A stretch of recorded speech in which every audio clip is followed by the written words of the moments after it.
Hello again, friends! And you are our friends, the great Brian Last here. You there, we are back on the bus.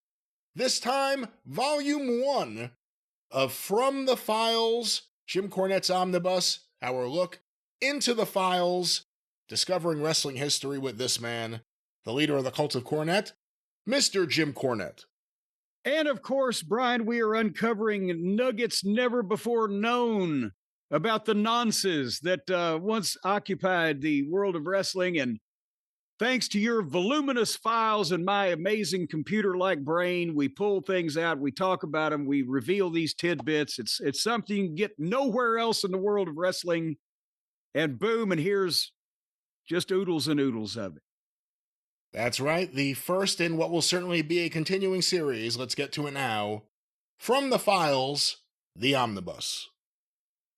Knowing that we have to travel through time at some point, can we do one classic wrestling thing here before we wrap things up? I think, well, not before we wrap things up, but before we travel through time and then reconvene to continue this program that will be seamless in terms of the listener experience. I call it wrap things up because I have to, tie everything down before we, hit the air. But, Jim... Tie me kangaroo down, sport. Tie me kangaroo down. If this works, this is a new segment. If this bombs, this was Jim's idea. Hey, what, huh? The other day I was out, I was smoking a joint, I was hanging out, and I decided to just start going through the files. The files of the wrestling news, which comprise Ring Wrestling, Wrestling Review, Wrestling Monthly, various other publications, as well as correspondence. And I have a file here. This is From the Files. Yes, From the Files. So we'll see if this is interesting, because I have not completely looked through it. I just saw that it was thick and filled with correspondence. This is the Christopher Love file. Oh my God. Okay, and for those of you who might not know, Christopher Love was the managerial nom de plume and persona of promoter Burt Prentice.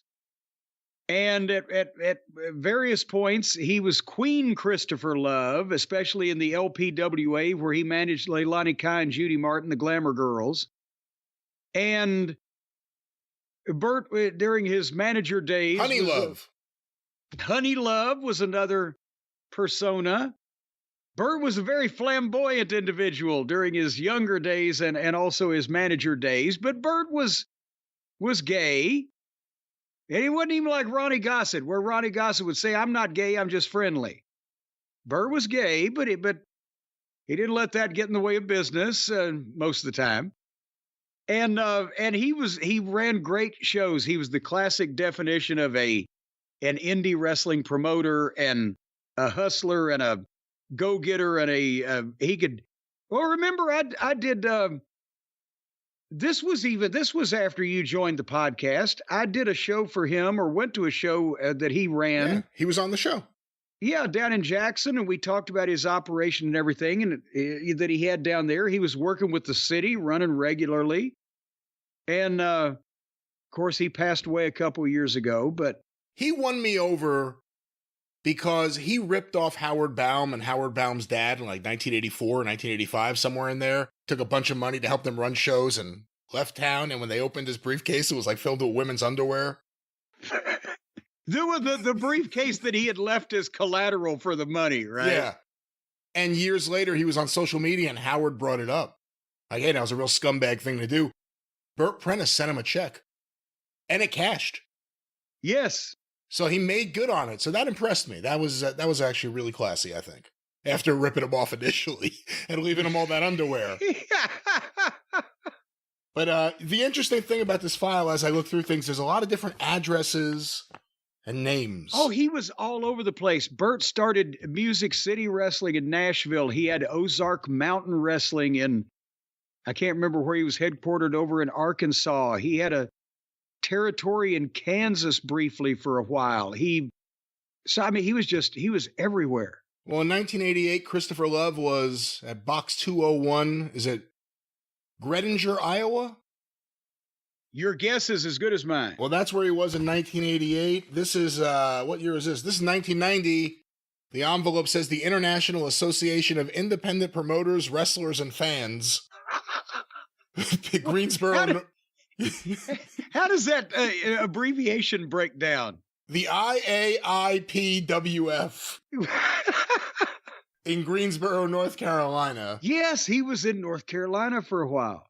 Norman Keitzer wrote his reply on here. Christopher Love, received your brochure on your 1990 convention, April 13 through 15. Unfortunately, since the wrestling news is quarterly, it didn't come out in time, so I could plug it in the next issue before the date, as Wrestling News 131 won't be out until late April at the earliest. Anyway, for the future, send us info well in advance, and we will plug it.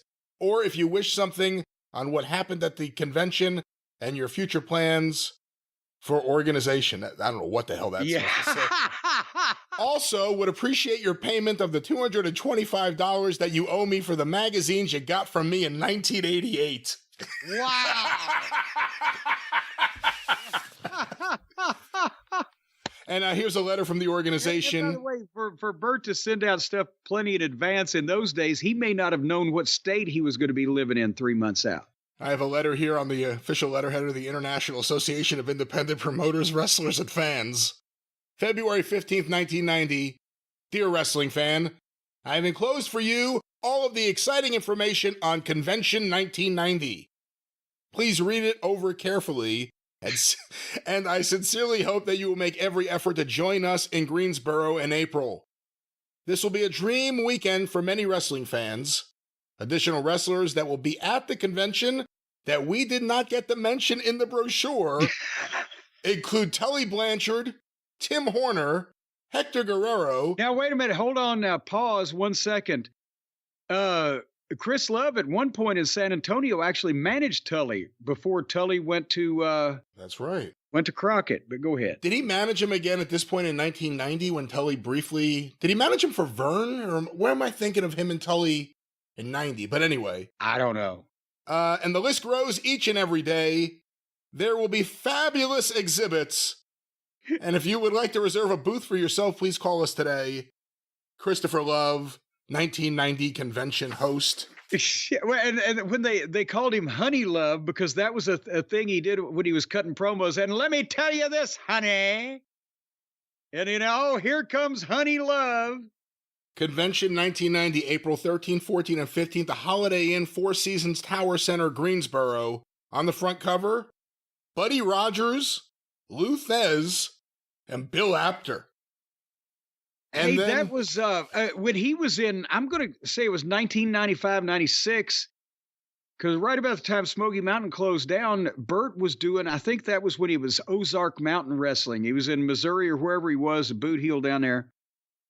And a bunch of he brought Buddy Landell over, and the headbangers, Thrasher and Mosh, Glenn and Chaz. He moved them out there at one point. I'm trying to think, was it when they were still the Spiders? Maybe I'm confused. But the point is, there was like 8-10 guys somewhere in Missouri or Iowa working this little small wrestling territory with this little small weekly TV or whatever for Bert Prentice. And suddenly they got up one day and Bert was gone, and the town, there was no promotion anymore, and they were all living in fucking Iowa or whatever. And we started calling around like, can anybody book us so we get the fuck out of here? I have here, this is from 1983, June 6th, 83, the postmark. And it has his business card as well as the official envelope and letterhead of Shirley Dillon's Mid-States Championship Wrestling. 2315 South 58th Court, Chicago, Illinois. The business card says, Chris Love, event coordinator. Yes, and Shirley was, Bert loved to find an angel. When you found a financial backer, both on Broadway and the carnivals and in wrestling, you were finding an angel. And Bert loved to find angels. America's fastest growing wrestling organization, Mid-States Championship Wrestling will bring you the top TV stars available with the best percentage paid per show offered anywhere. Well, no, best percentage, this is to the venue. That's basically looking for sponsors for spot show type of things. We will pay more in those days. If a local group wanted to sponsor the matches of a territory, we've talked about it. They do a 75-25 split or an 80-20 split where the sponsoring group provided the building, sold the advance tickets, did the grunt work of whatever, and they'd get 20% of the gate.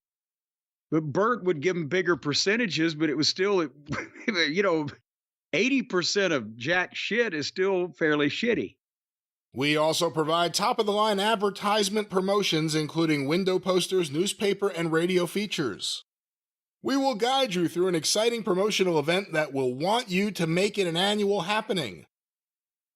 See, again, this is written really weird. We require no large deposit money in advance. It's like a translation from... And see, I guarantee, I bet...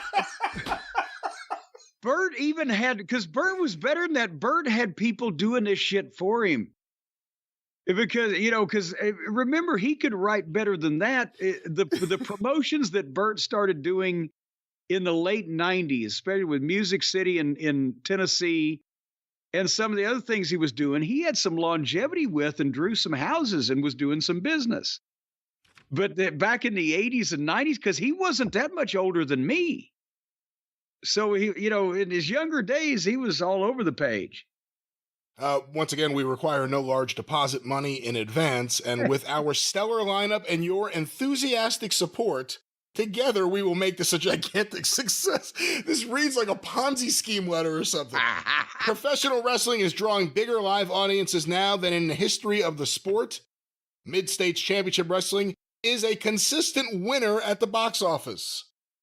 Depending on the general population of your city or town, Mid-States Championship Wrestling can offer you up to 30% of the gate receipts. See, there you go. Not to be matched by any other reputable organization. However, some crooked ones will give you more. When booking a live wrestling show, make sure you are dealing with a legitimate promoter. Check other local organizations for references. We will provide you with excellent references. Yeah, we'll tell you exactly who to ask about us. The wrestlers photographed here on this copy: Fabulous Moolah, the Assassin, I don't know who, but it's an assassin mask. The Mighty Warrior, appears to be a little person. Bambi, I never saw her last name before. Montages. Wait, what? You know Bambi, the women's wrestler? Yes, but what's her last name? It says Montages. I've never heard that before. I never saw it before either. And finally, Mr. USA, Tony Atlas. For Shirley Dillon's. I don't think Bambi ever used that name. I think he probably just gave it to her. Well, this is 1983. That's early on. Hold on. The other side here, there's a poster. What's this? I know her real name, and that ain't it. Oh, this is a different organization, and it has the results of the TV taping and a poster. Oh boy, Bloomington, Minnesota, the Carlton Celebrity Room, USA Pro Wrestling TV taping, February 27th, 1984. The results: Todd Cooley defeated Rick Rinslow. That's Wendell Cooley, by the way, because it has his photo here. Seriously, Todd Cooley. 666 defeated Glenn Liskey. Okay, as strange as this may sound, that could possibly be Jungle Jim Starr, one of the interns with Dr. Ken Ramey, because I think he worked that gimmick in the Central States at one point. Jerry Valiant defeated Bobby Colt. That would have been Guy Mitchell and Bobby, and they were both in Indiana at the time. Bill Ash defeated Patty Ryan. George Wells defeated Joe Stark. Good Lord, what date was this in 84? February 27th. That's before George Wells got booked by Mid-South when they were trying to replace Dog. The New York Doll defeated Tom Zink. Listen to this fucking match. The Amazing Zulu, Ron Pope, Ooh, and Bill Dromo defeated Mike George and Mark Crowell. Tommy Gilbert. Wait a minute. Hold on, back up. Mike George, obviously, again, most famous in the Central States, but he wrestled Louisiana, that territory, for a while. I don't know who Rodney Crowell was or his partner or whatever. But can you imagine the team of the Magnificent Zulu and Big Bill Dromo? Dromo was one of the best big guy workers in the business at one time. What year? Oh, in the 60s, late 60s, early 70s, but at the same time, Zulu was the worst big man worker in the business, and this is 10 years later from both of it. In Minnesota. Not like this was like a hotbed for this promotion, but anyway, the remainder of the card, again, from Minnesota, Tommy Gilbert drew Bill Howard. Good Lord, Bill Howard was Radamias in a lot of places. 666 defeated Mark Crowell, and Mike George defeated Rick Rinslow. The poster here, USA Pro Wrestling, featuring wrestlers from around the world, body slamming. These are the body slamming men you've heard so much about. Who will emerge the USA Pro Wrestling champion? And the photos here, Gary Lawler, it's spelled Lowler, but that's Gary Lawler, dressed like Jerry Lawler with the little beard and the entire look. Yeah. Patty Ryan, Korstia Korchenko.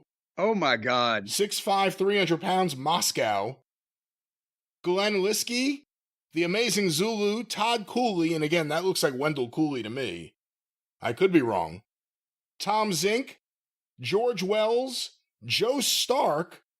Joe Stark was a Memphis job guy that, again, as I recall, was from somewhere around Missouri, down at that end, close to Memphis. This has a very Kansas and Missouri Central States flavor for something going on in Minnesota. There's a pudgy referee without a name here. Bill Ash, Rick Rinslow, and finally Bill Ash was from Paris, Arkansas, by the way, and he was famous at that point for making the boys boots rather than wrestling. Go ahead. And like you said, and this is so interesting to me, Minnesota 84, 666, Dr. Ken Ramey, manager.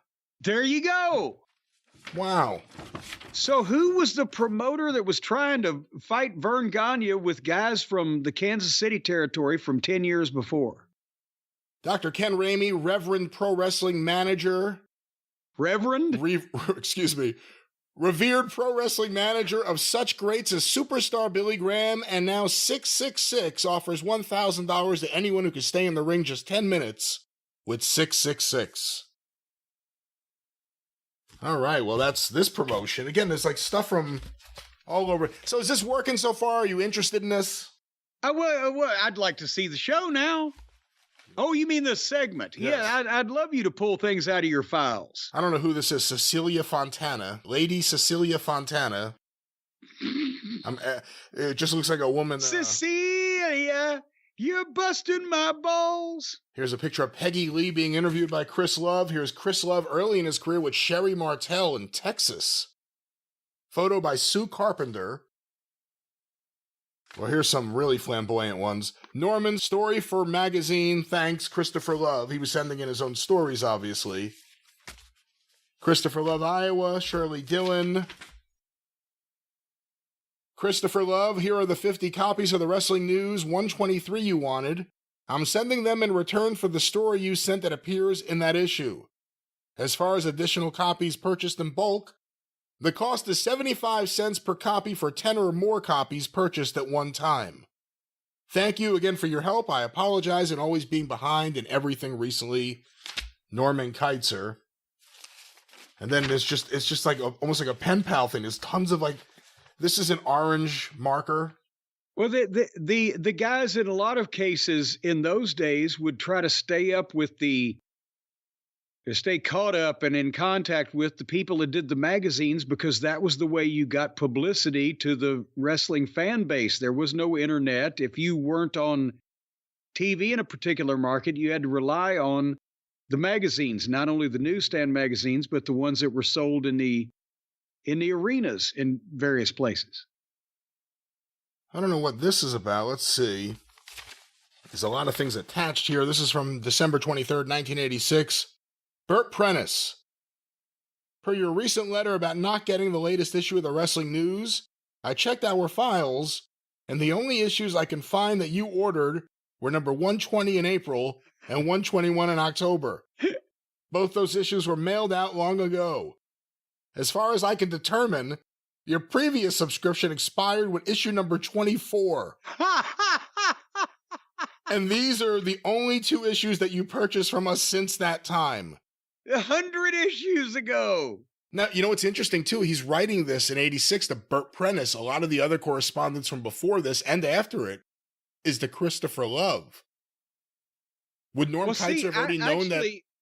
Well, the first time that I heard that Burt Prentice was trying to get a hold of me to book me, I didn't know who the fuck it was.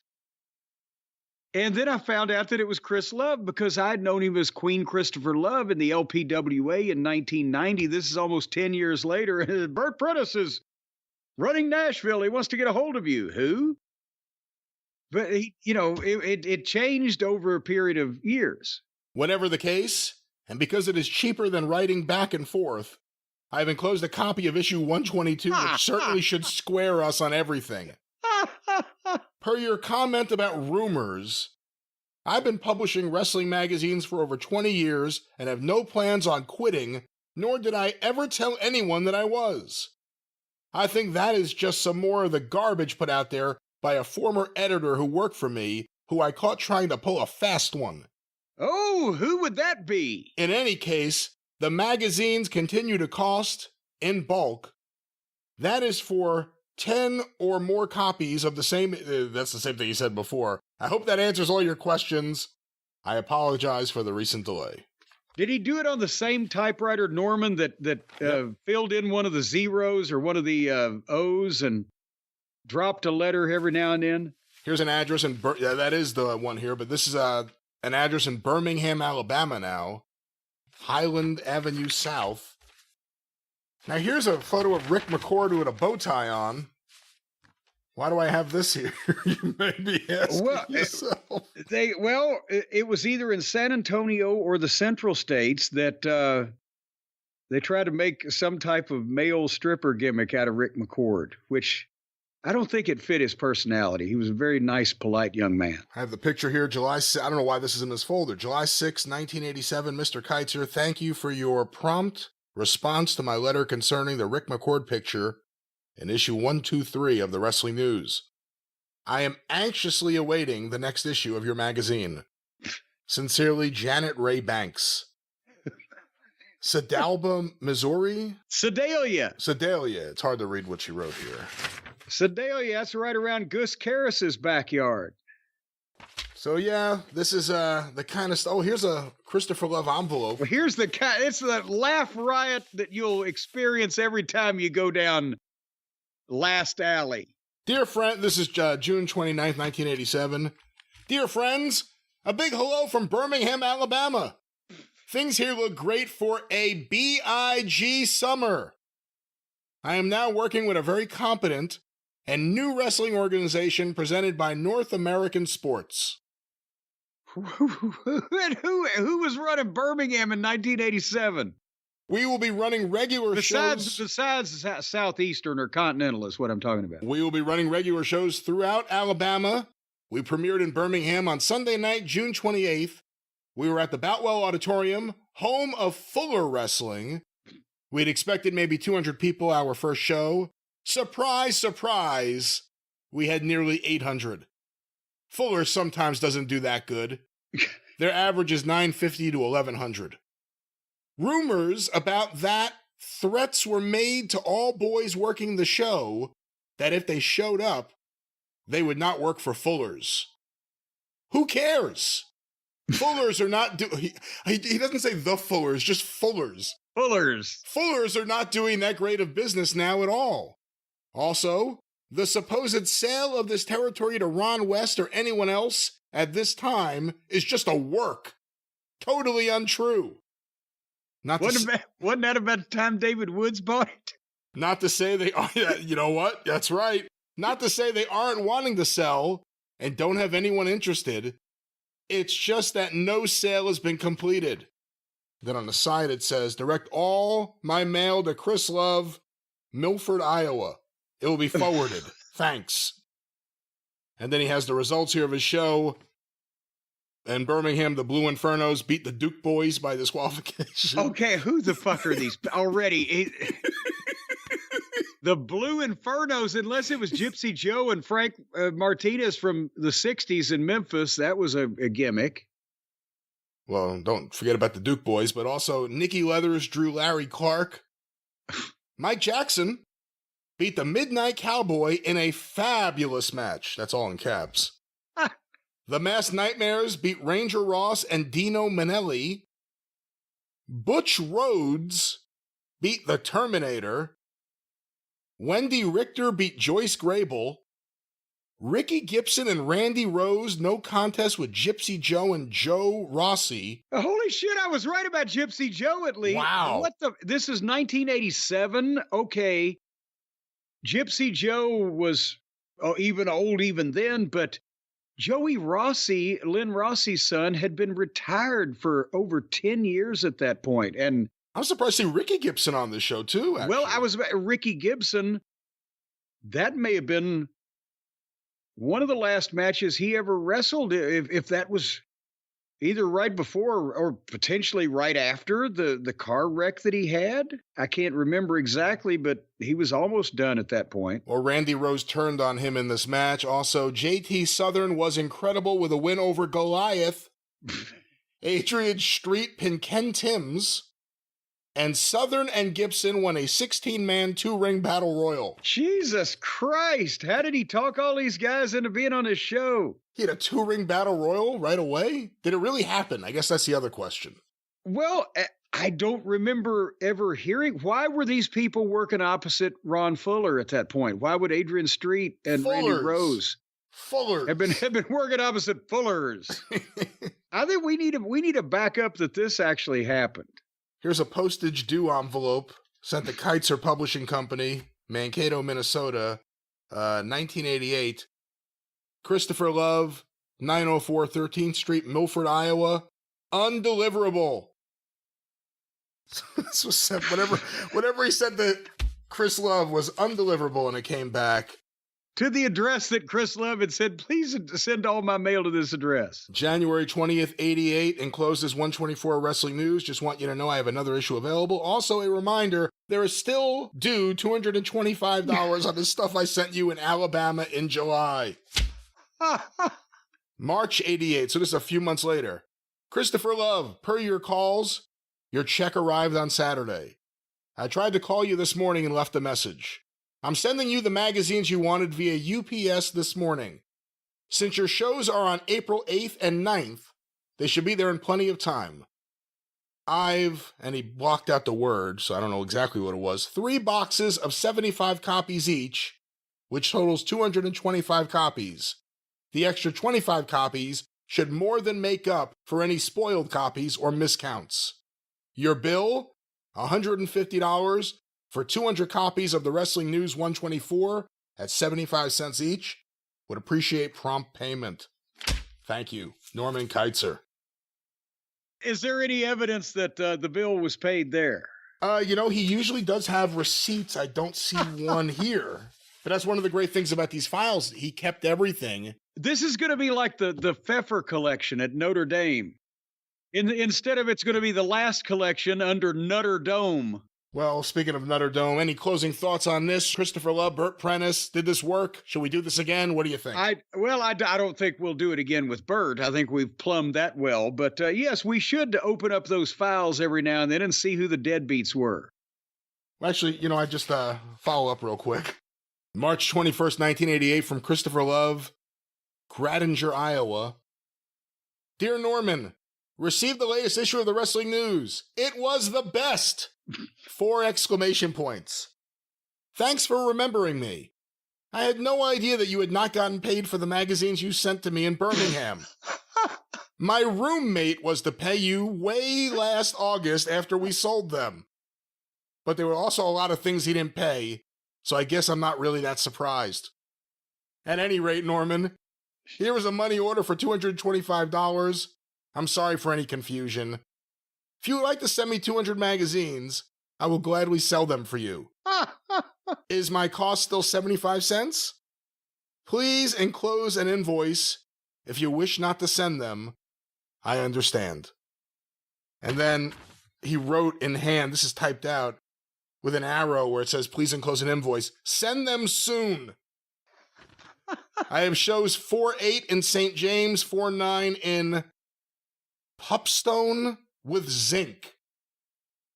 So Burt Prentice was making some big moves in '88 with Tom Zink, apparently. But there it is. I think now we'll travel through time, mercifully. Hopefully this was a little bit interesting to everyone. I'll start revving up the motor.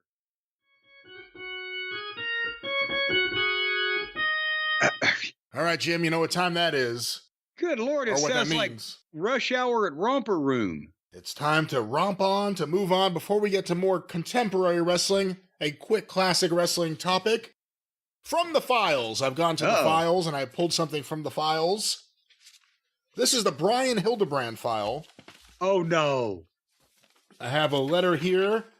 It's not dated. Jim, which would be to Jim Melby. Here are some pictures. Now, wait. You must explain to the new listeners in the audience, the wrestling news files is what you're digging into, that you have purchased and curated there from the various estates of Norm Keitzer and all the rest of these folks. And this is a file. Is this a file of pictures that Brian Hildebrand has sent in as a photographer, or of himself as a manager or talent? This is the correspondence file. So any of the photos he sent in, some would be filed away, some would maybe be in the unfiled area. But this is specifically correspondence. Jim, here are some pictures from Steve Curtis of Lawler versus Bach from Louisville, Kentucky. No DQ. Result? Ref gets knockout. Bach drops Lawler groin first on top rope and pins him with feet on rope. By the way, 2 ends he puts in pins, I find interesting. Had an opportunity to talk to Bach. 3 hours. It was great. He speaks very highly of you. Take care, Brian. Do you know why? That was the night. Why weren't you shooting in Louisville? Because I was already managing.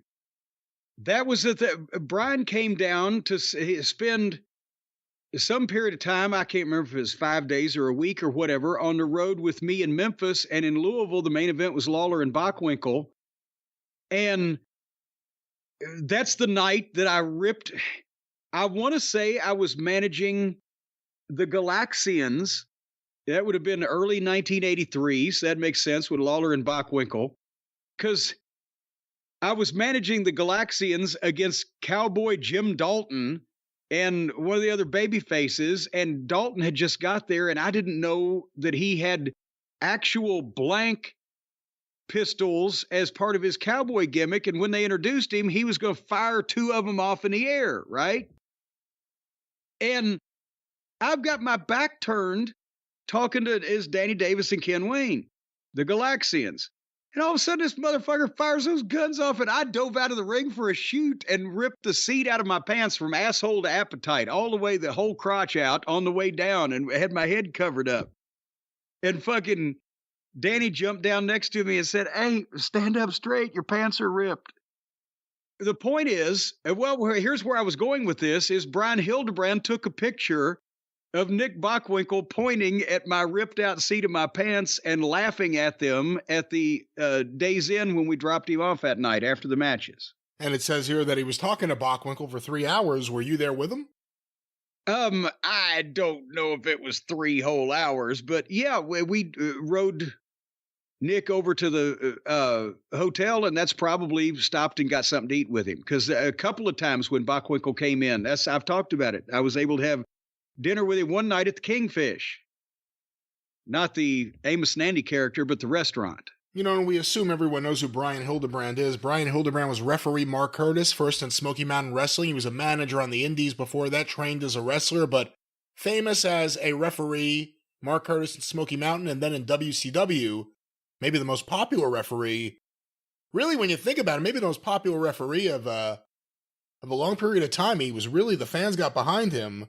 Yeah, not only with the fans, but with the boys. All the boys love Brian, too. And, of course, he was Mark Curtis. He was never Brian Hildebrand. He was Mark Curtis. I think his middle name was Curtis, and he said he was always a Mark.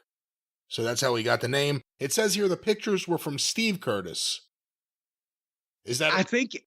I don't know whether if that's another assumed name, because he took the pictures. I think I have some that he took that night of me and my guys. But I don't know why he was using Steve Curtis as a photographer, unless that may be a period of time where he was doing a lot of independent managing in West Virginia and Eastern or Western Pennsylvania, and he may not have wanted Mark Curtis to be seen in a byline as a photographer.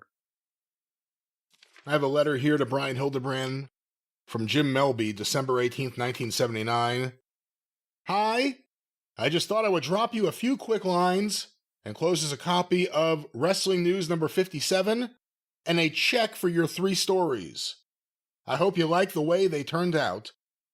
I will be using your story on the Huntington card in the 3rd issue of Ring. Please read over the enclosed form letter and contracts. Sincerely, Jim Melby. And attached is a receipt, a check for $50 to Brian Hildebrand from Pro Wrestling Enterprises.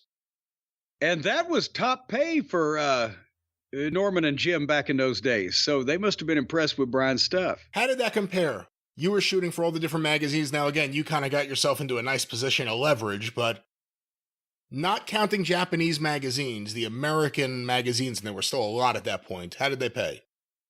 And I can't speak for all of them because even with my wide reach, with the Wrestling News magazine, at first it was just a mere pittance. And then I started, Norman would say, can you please shoot a special color slide for me for a centerfold or a cover or whatever, blah, blah, blah. But if you got a check for more than $50 or $100 at any one time for a number of things from them, that was significant money. With London Publishing and Bill Apter's magazines, they had different deals with the photographers. As I've mentioned in the past, sometimes they would just pay a photographer a flat fee to go to, if it was Bill Otten was in Florida, well, go up to the Omni and shoot and just send us all the film and we're going to pay you X amount of dollars for this trip. But since I was using them for the programs here, for the concession stands here, for multiple purposes, Bill would just have me send stuff either that he wanted specifically or that I thought that they would be able to use. And if they used the prints, they sent me a check. So they never got my negatives or whatever. But that was, that's still maybe twice as much. I think I got $250 for shooting a color centerfold of Lawler for Pro Wrestling Illustrated in 1982. I think that, but it still wasn't ridiculous money. And what about the Japanese mags? Well, the Japanese magazines, I might not make as much from them as I did from Apters, but it was more per picture. I knew who they liked. And I would send those to Koichi Yoshizawa, if the Funks came through, or pictures of guys with belts, or anybody that, had been to Japan before, was familiar to the Japanese audience. I just sent him a stack of prints and they'd send back, checks for not only the magazines that they were in, but checks for $200 or $300. And this was 1979, 1980, 81. So that wasn't bad. I have a letter here from Jim Melby to Brian Hildebrand, February 5th, 1980. Dear Brian, hi. It was good hearing from you. I'm returning your story on Bonello and Scott. I've never heard of these guys. I doubt if they would be of interest to my readers. Oh, my God. Indirectly, Terry Justice is doing some stuff for Eddie Gilbert for Bill Apter. He called to explain to me that Eddie had given Apter permission to reprint stuff from the club calendar. Yes, I did see Darla in Kansas City. We had Darla Staggs was one of the smart fans in Kansas City, one of the 5 or 6 of them back in those days. We had a few drinks with some of the wrestlers and some fans, and you had better believe that I'm all set to taxi down that terminal in Atlanta. Sincerely, Jim Melby. I'm not exactly sure there. I think they were talking about the Atlanta upcoming Wrestling Fans International Association convention. That would have been the summer of 1980. Again, we don't want to go too long with this. This is something we could always return to, but going a little forward in the folder here, I have an envelope postmarked November 30th, 1983, to area close-ups, care of the Wrestling News, from Brian Hildebrand, Pittsburgh, Pennsylvania, Mount Troy Road.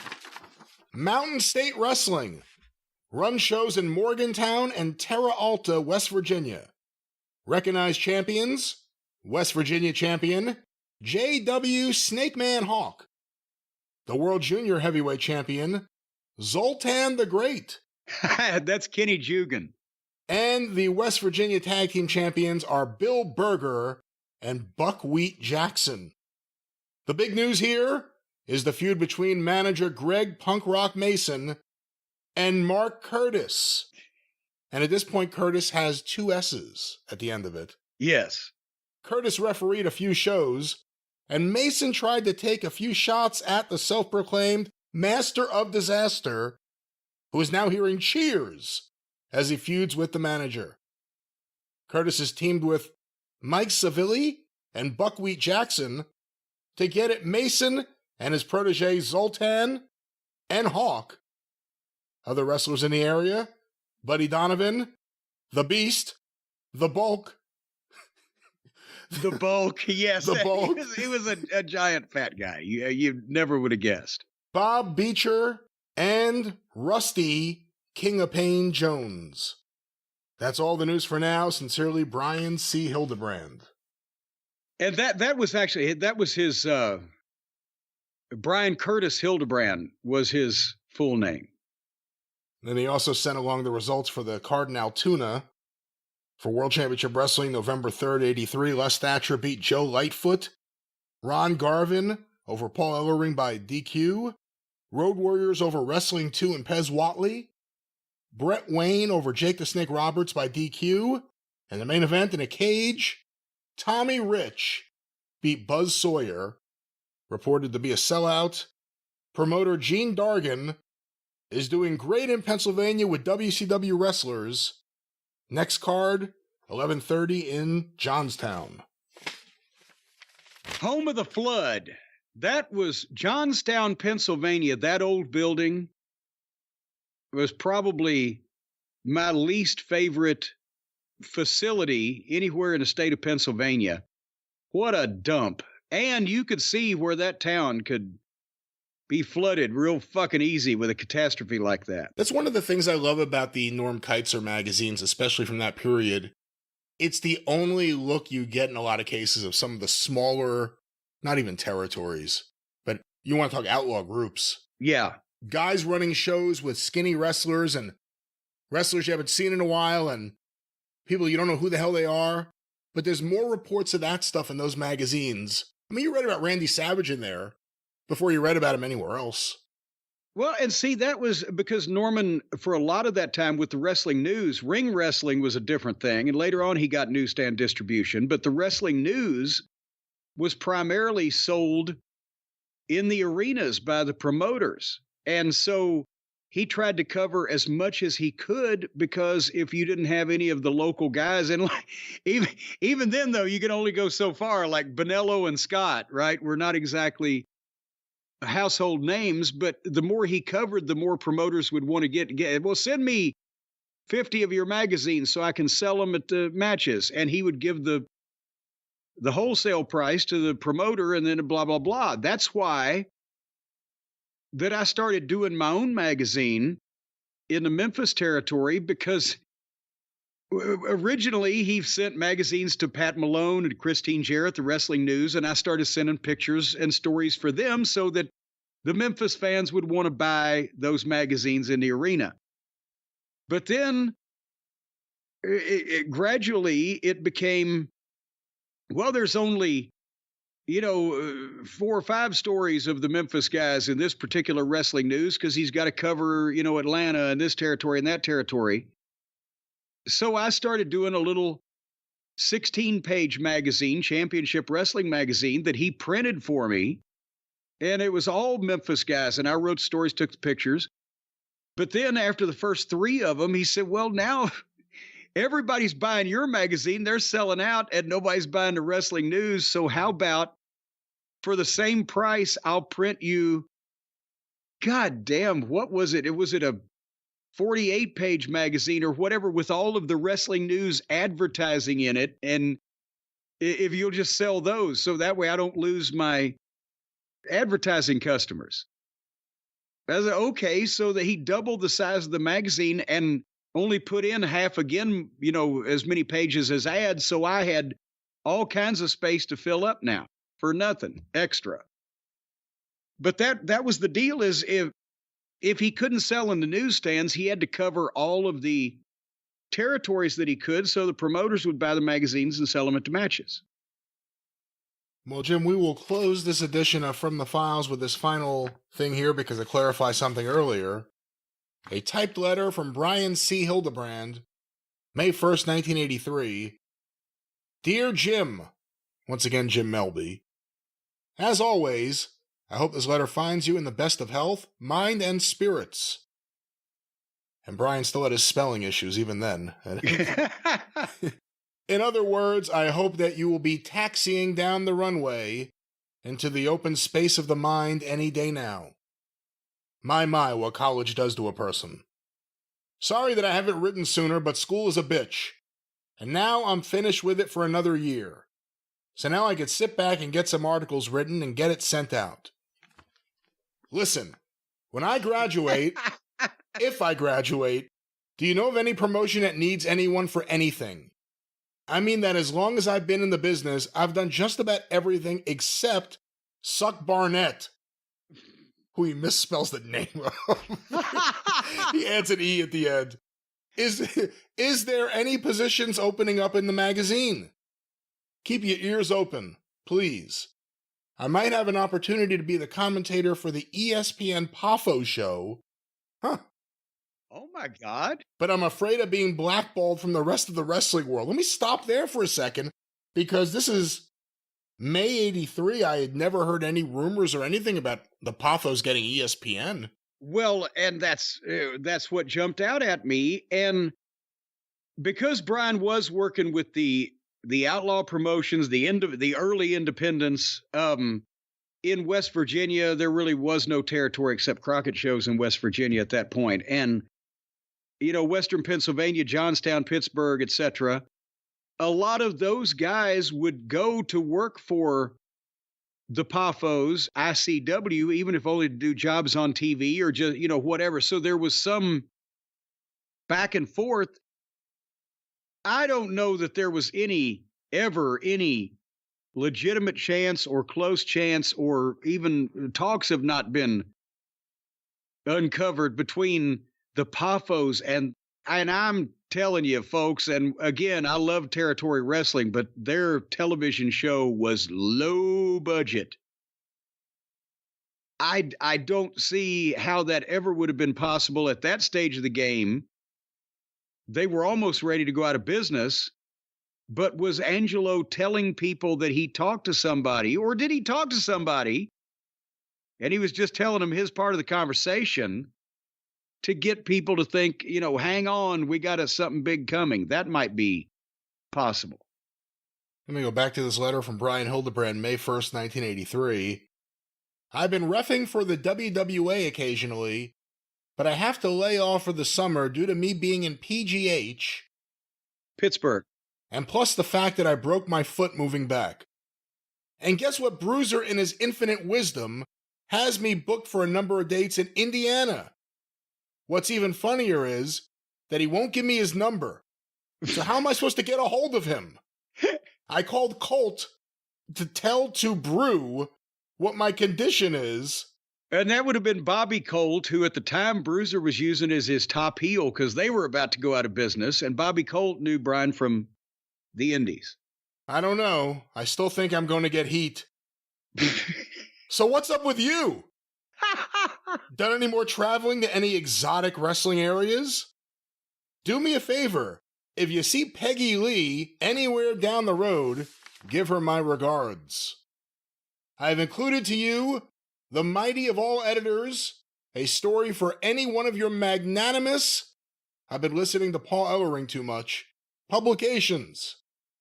I've got a lot of stuff from the WWA, so you won't have to worry about that area for a while. Well, it's about the time that I get back to what we call work here, so I could dream up a couple more stories. Take care and keep in touch. Brian, and then in parentheses, Steve Curtis, Steve Cutis. You see, I can't even spell my alias right. P.S. Why don't you come on down to Pittsburgh some weekend? It would be great to see you again. And there it is. That was, Brian was always wanting to get in the business. Anything that when he would come down and go on the road with me, he did it twice in Memphis when I started. And then, later on toward the end of the run, he spent a week down there shooting pictures with us in Louisiana when I moved there. And then, when I started working for Crockett, we went to Pittsburgh regularly. So I've told the stories about when Brian's dad was a Pittsburgh cop, and he would drive, me and Bubba or me and the Midnight Express to the building, from the airport hotel and then back, and we'd eat at the Eaton Park. And goddamn, coming out of the Civic Arena one night, it was me and Bubba, and Brian and his dad was driving, and the people swarmed the car, and his dad just got out with his police gun and held it up over his head. It's like, oh, God damn it. Holy shit. People fucking scattered and climbed lampposts and everything. And off we went. His dad was such a nice guy. Yeah, but old Reach, but he was a licensed to kill kind of individual up here in Pittsburgh. But yeah, Brian always wanted to be in the business, and he did everything, literally everything, as he said. Yeah, you see, there's a couple of interesting things there. One is, I think a lot of people, and I did for a long time too, I didn't, think about it too much. When you hear the stories about Dominic DeNucci's school, you always hear Cactus Jack and Shane Douglas and Brian Hildebrand, almost like they came up together. He was already there for a long time. Yeah. He had been he was one of the trainers, wasn't he? Yeah, because... think about it. You've seen pictures of video of Mick Foley's first match in the WWF as a TV jobber. What was that, 85, 86 with the Bulldogs? 86 or early 87, but probably something 86. Like that. 86, I think. Well, yeah, that's when Mick was just breaking in. Brian had been trained by Dominic. As you saw those letters there, he'd been since the late 70s. When I met him at the 79 WFIA convention in Memphis, he had already been wrestling and managing on these little independent shows. He had pictures of him. The Incredible Bulk guy was like 5'2" and 400 pounds. And the exact opposite. He and Brian standing next to each other looked like the number 10. And, he'd already been doing it. So yeah, he was one of the guys, and he knew he wasn't going to be a full-time wrestler in any major promotion, but he did it because he loved it. And he kept going to the school so he could work out with all the guys as they came through and came up and everything. So this letter is 1983. He's, asking for any help he can get from Jim Melby or the Wrestling News in terms of a job anywhere in wrestling, doing anything other than sucking Barnett. It's interesting, and even in 83, people behind the scenes were making jokes and writing about that. Oh, they were doing that in 73, but go ahead. But you would end up hiring him with Smoky Mountain Wrestling in 92. And he probably didn't think of it. Well, who knows what he thought. I was going to say he probably didn't think of it as his big break, but it ended up being his big break. That's a long time from 1983. What do you remember about when you hired him? I mean, was it immediate, I'll drop everything and be there? Oh, yeah. Well, it wasn't an immediate because I wasn't just giving him like a deadline of next Friday. And see, remember, he had still kept doing photography all through the 80s. For a variety of the magazines. He was also managing and working on independents. There's tape out there of me and Stan Lane against Mark Curtis and Jerry Lawler on one of Dennis's shows in Cherry Hill, New Jersey from 1991. And he managed Bad Company, Paul Diamond and Pat Tanaka against the Midnight in 89 in that show in Ohio when we were on break from WCW. So he had still been doing everything he could around the wrestling business. And finally, when I knew that we were moving forward with Smoky Mountain Wrestling, I called him and I said, hey, for the first 3 months, we're going to do a weekend where we do a TV taping and then a couple spot shows because the guys are in town. And then we're going to try to do a bigger schedule, but you'd have to move to Knoxville. He said, no worries. And at first, his dad came down with him on those first weekends because his dad was his number one fan and videotaped all of his matches and everything. So his dad and he came down for the weekend trips, and then he scouted out places to live. And when we were ready to go, not full time every day of the week, but fuller time, he already was able to move down. Well, there it is. Brian Hildebrand from The Files, referee Mark Curtis. And we'll definitely do this again from The Files, but that was a classic wrestling break. All right, well, Jim, let's do a little From The Files. Uh-oh. I got a bunch of papers here. Let me move this. Oh, did I hit the wrong thing? And then it bounced off this. I'm still connected. Let me see what I have here. This is the Dave Meltzer file. Let's see. Oh, boy. Now, from the Wrestling News Archives. From the Wrestling News Archives, for instance, this goes back pretty far. October 3rd, 1982. Dear Mr. Keitzer, I apologize for the paper noise, Jace, and everyone at home. I'm enclosing a check for $16, which you can forward to your subscription department to extend my subscription for another year to the Wrestling News Wrestling Magazine. When he told Norman he could forward it to his subscription department, that means Norman would put it in drawer C. That's very true. Thank you for listing my name in your recent magazine per videotape swapping. Although I haven't heard from anyone from Japan, I have made some new contacts in the US. By the way, I hope you could list once again that I would like to trade VHS mode videotapes with fans in Japan, St. Louis, Texas, and Louisiana. Right now, I'm receiving weekly tapes from WWF, both shows, Florida, one show, Georgia, both shows, Mid-Atlantic, both shows, and AWA, one show, and can trade any of those shows with anyone who contacts me. As I wrote you earlier, I will be starting a bulletin in January 1983, and I'd like to hear from people who are interested in being correspondents. You have my name, address, etc., with an application on file. By the way, I've noticed your series on the various title histories in the magazine. I have a very complete records of the U.S. title recognized here in the Bay Area, dating back to the mid-60s through 1981. I don't know if you're interested, seeing as the title was dropped when Roy Shire stopped promoting, but I could do a very complete story on it if you're interested. The actual belt, by the way, was the oldest in existence as the same belt which was originally worn by Vern Gagne, called the US TV title, in the 1950s. It's the same sentence. In the 1950s was the same belt that Shires recognized throughout the 60s and 70s.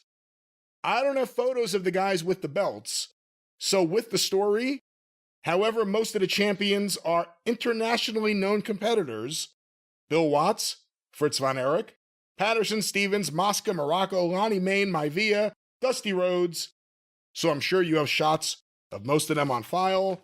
Dave is trying to spend this much time to pitch and sell Norm Keitzer on him writing an article about a defunct promotion that Norman Keitzer probably wouldn't pay more than $15 for to begin with, but there was no way for Norman to sell any magazines in San Francisco for the Roy Shire promotion because it was already out of business. And that's why, as we've talked about, Norman wanted to put articles in his magazine about the different territories that were active that would buy magazines from him. Sincerely, Dave Meltzer. It's actually stamped David Meltzer with his address in San Jose, but he wrote Dave above David. P.S. I also have complete records from 67 to 80 of our World Tag title. And I have a response here from Jim Melby, November 3rd, 82. Dear Dave, hi. I would be very interested in publishing a story on the old U.S. Heavyweight Championship. I'm sure we have the photos in our files of the wrestlers involved for illustration purposes. There are some things I need from you first. Please read over the enclosed contract and letter of explanation. Also, I need your social security number for payment purposes. If you decide to submit the story, please make sure it's typed and double-spaced. Thanks, Jim Miller. You know, they did take your Social Security number, but the thing is, nobody ever made more than $600 from that company in the course of one calendar year, so you never actually had to report it on your taxes. Well, from January 14th, I have Dave's signed contract here. Dear Norman, enclosed is a debut issue of our publication, Wrestling Observer. Or I should say Observor, OBSERVOR. I've filled out the application. I'll be putting out a monthly publication, but would like to warn you ahead of time that our publication date is the 20th of each month. This issue is coming out early, so to speak, just for future reference. The price is $150 per copy, or $5 for 4 issues. As the bulletin gets more popular, I will actually lower the price. But for the next 4 issues, the price will stay at this rate. This is why I'm only accepting subscriptions up to 4 issues. I wasn't particularly satisfied with this issue, although I do feel it's a damn good debut issue. Things will definitely pick up in the next issue, and coincidentally, I'm pretty sure by April that this will be the best bulletin going. Wait till you see where we are in 40 years. Thanks for your help. Yours in wrestling, Dave Meltzer, editor. And I have a signed contract here for. So he's always been humble. I guess you can look at it that way. I guess so. Well, there's a lot of stuff here.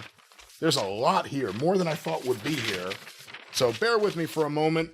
Writing to pitch stories. Did you ever have to do that? No,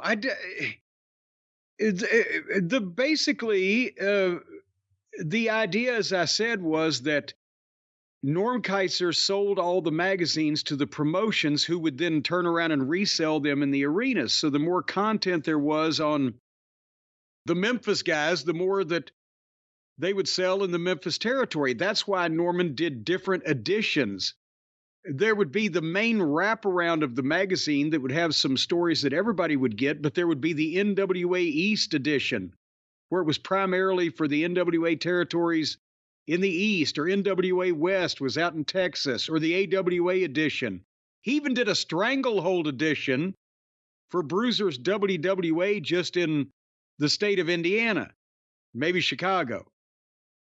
But I would just, when I got some pictures or had an idea to write a story on one of the top guys in the territory or somebody new coming in, I'd just write it, put the pictures in, and send it to him.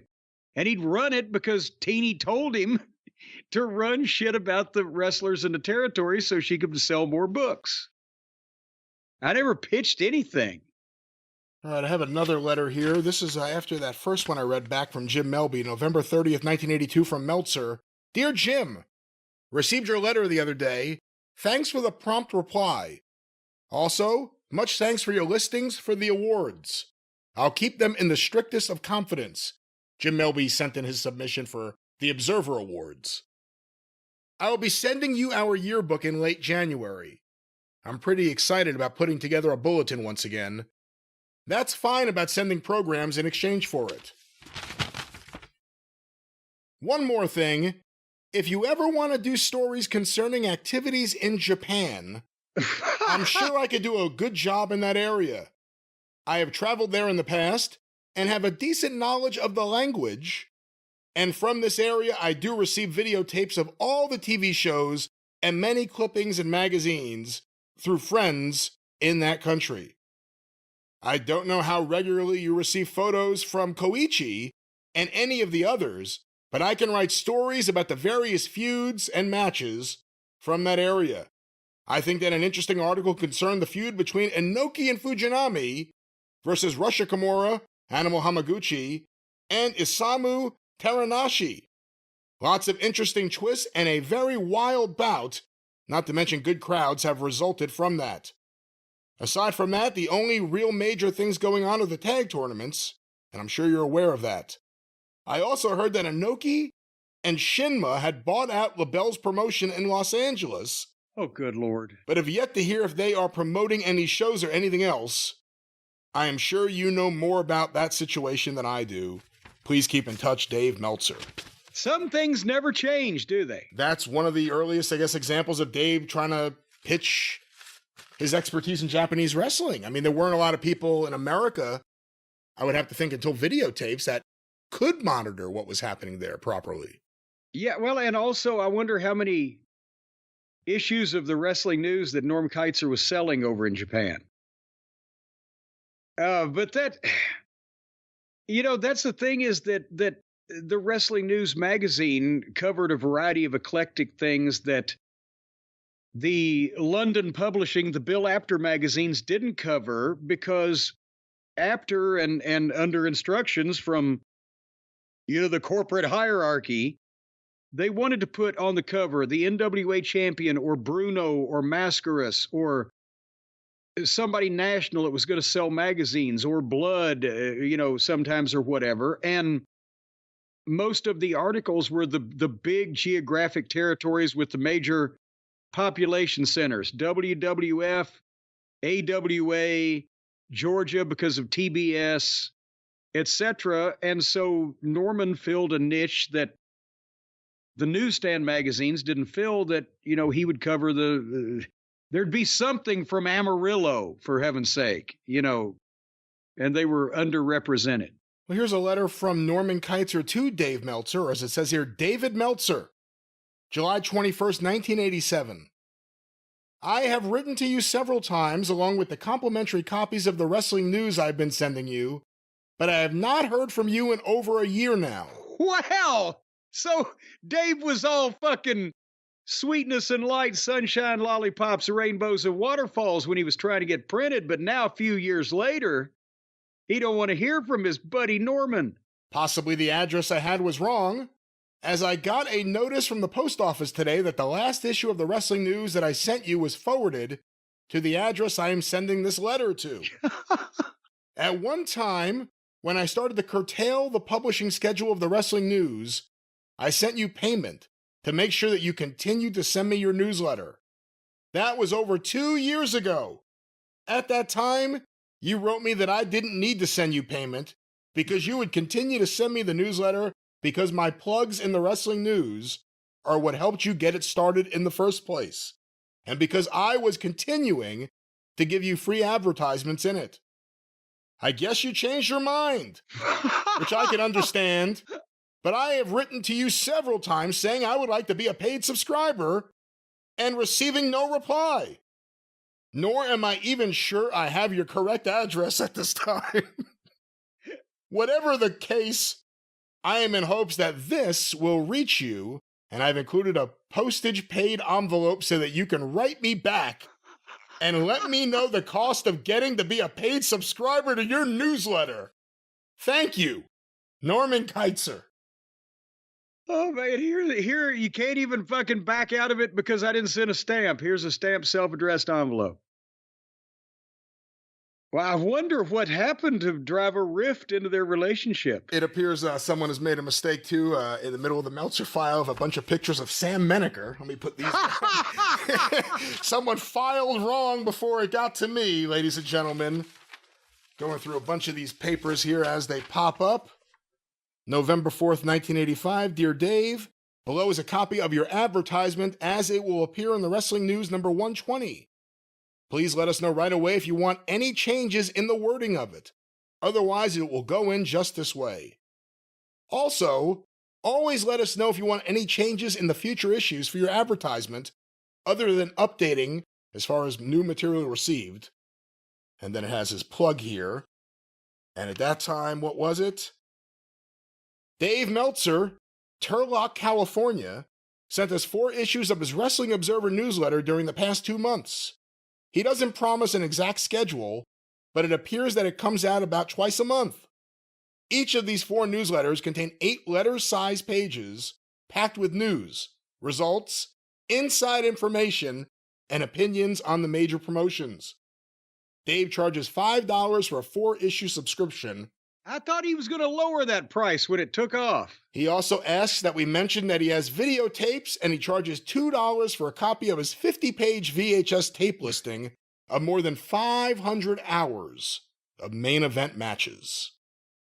You forget about that. The idea that it wasn't as simple as, hey, you have a tape, I'll have a tape, let's trade. Sometimes it was, but you had to get catalogs, you had to look through things, you had to have a conversation to pick out what you wanted. If someone wanted a compilation tape, that was a big pain in the ass. Oh, a pain in the ass.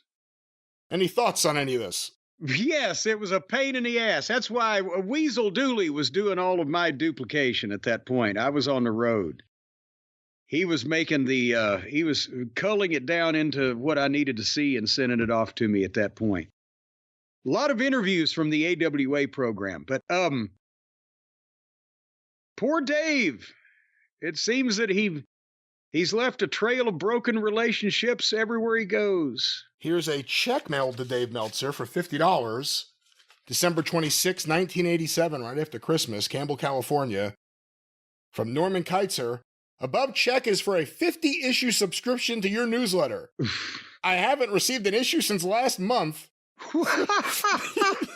So I assume I am off. Cutting this son of a bitch off right as said no grace period whatsoever. So I assume I am off your comp list again. Okay. I want to get the newsletter, so I am subscribing. Enclosed is a copy of my latest issue, number 124, with your free ad in it.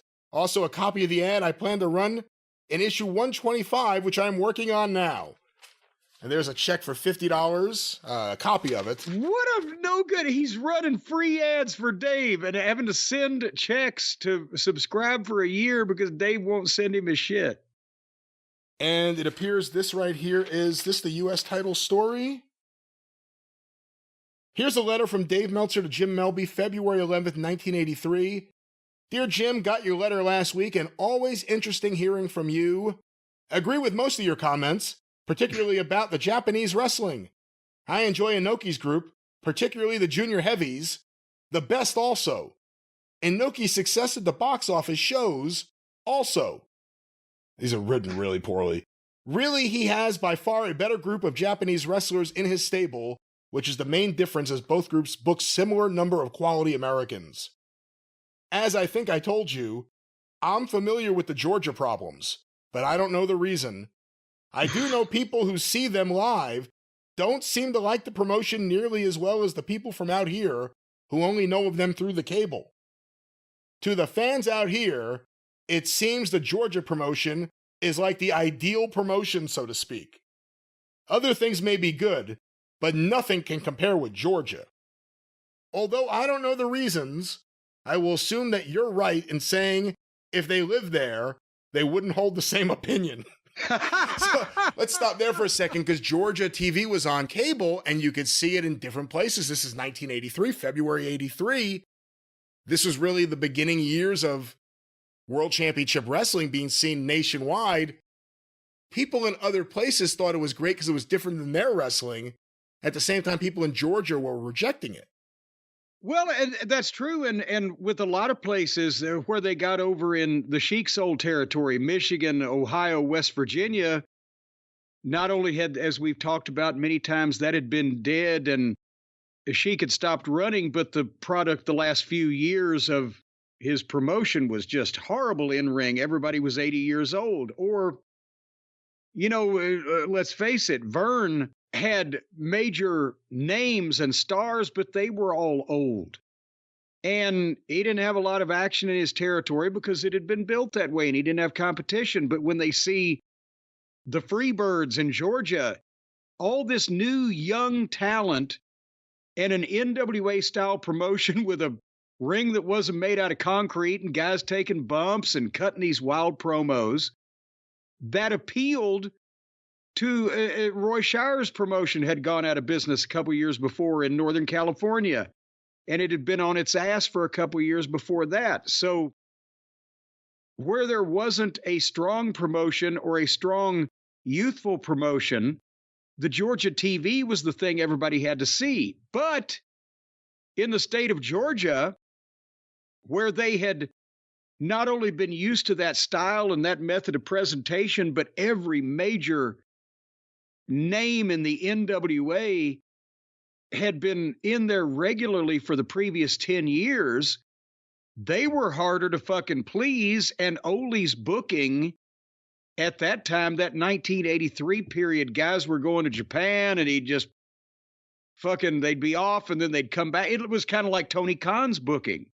You'd see him and then you wouldn't see him and things wouldn't make sense and phantom title changes. And, well, the Road Warriors are here, but goddamn, last month it was a completely different team and somebody else was champion. And it was a mess in Georgia where they had been watching it weekly and going to the live matches weekly for years and years and years. That was the summer we went to Georgia from Tennessee, me and Dundee and the Georgia wrestling superstars, because the state of Georgia, every town was on its ass. Columbus, Macon, Knoxville, Chattanooga, Augusta, Georgia. Nothing was drawn because they'd burn it out and it didn't make sense. Well, back to this letter from Dave, February 11th, 1983. Most people who get videos from everywhere seem to say that Memphis has the best TV show. I know they get incredible ratings, but I never liked the show. It was always a little too uncontrolled for my taste. Uncontrolled for my taste. They certainly get more mileage out of their talent than any other group I've seen. My favorite show is also Mid-South, which combined an interesting and somewhat unpredictable hour with at least some first-rate wrestling, although I'm disappointed in their hero side with Stagger Lee and Two. Their hero side. Let's remember, ladies and gentlemen, Dave was a stone cold mark at one point, didn't even know the lingo. You know, Dave has always pointed to this example that when he used to have a problem, and when you guys would even try to talk about it, about Dave's changing thoughts on all this, he would point out that there were wrestlers who hated Memphis wrestling. That they thought it was Lou Thez or who did he say, Harley or Thez? I forget who it was. Guys who all ended up working there. Thez ended up opening a promotion in Nashville. But it was like guys looked down on Memphis wrestling. This is the first time I've ever read Dave say he looked down on Memphis wrestling. Well, see, it always comes back to what Dave felt, and then Dave tried to find people that agreed with the way that he felt.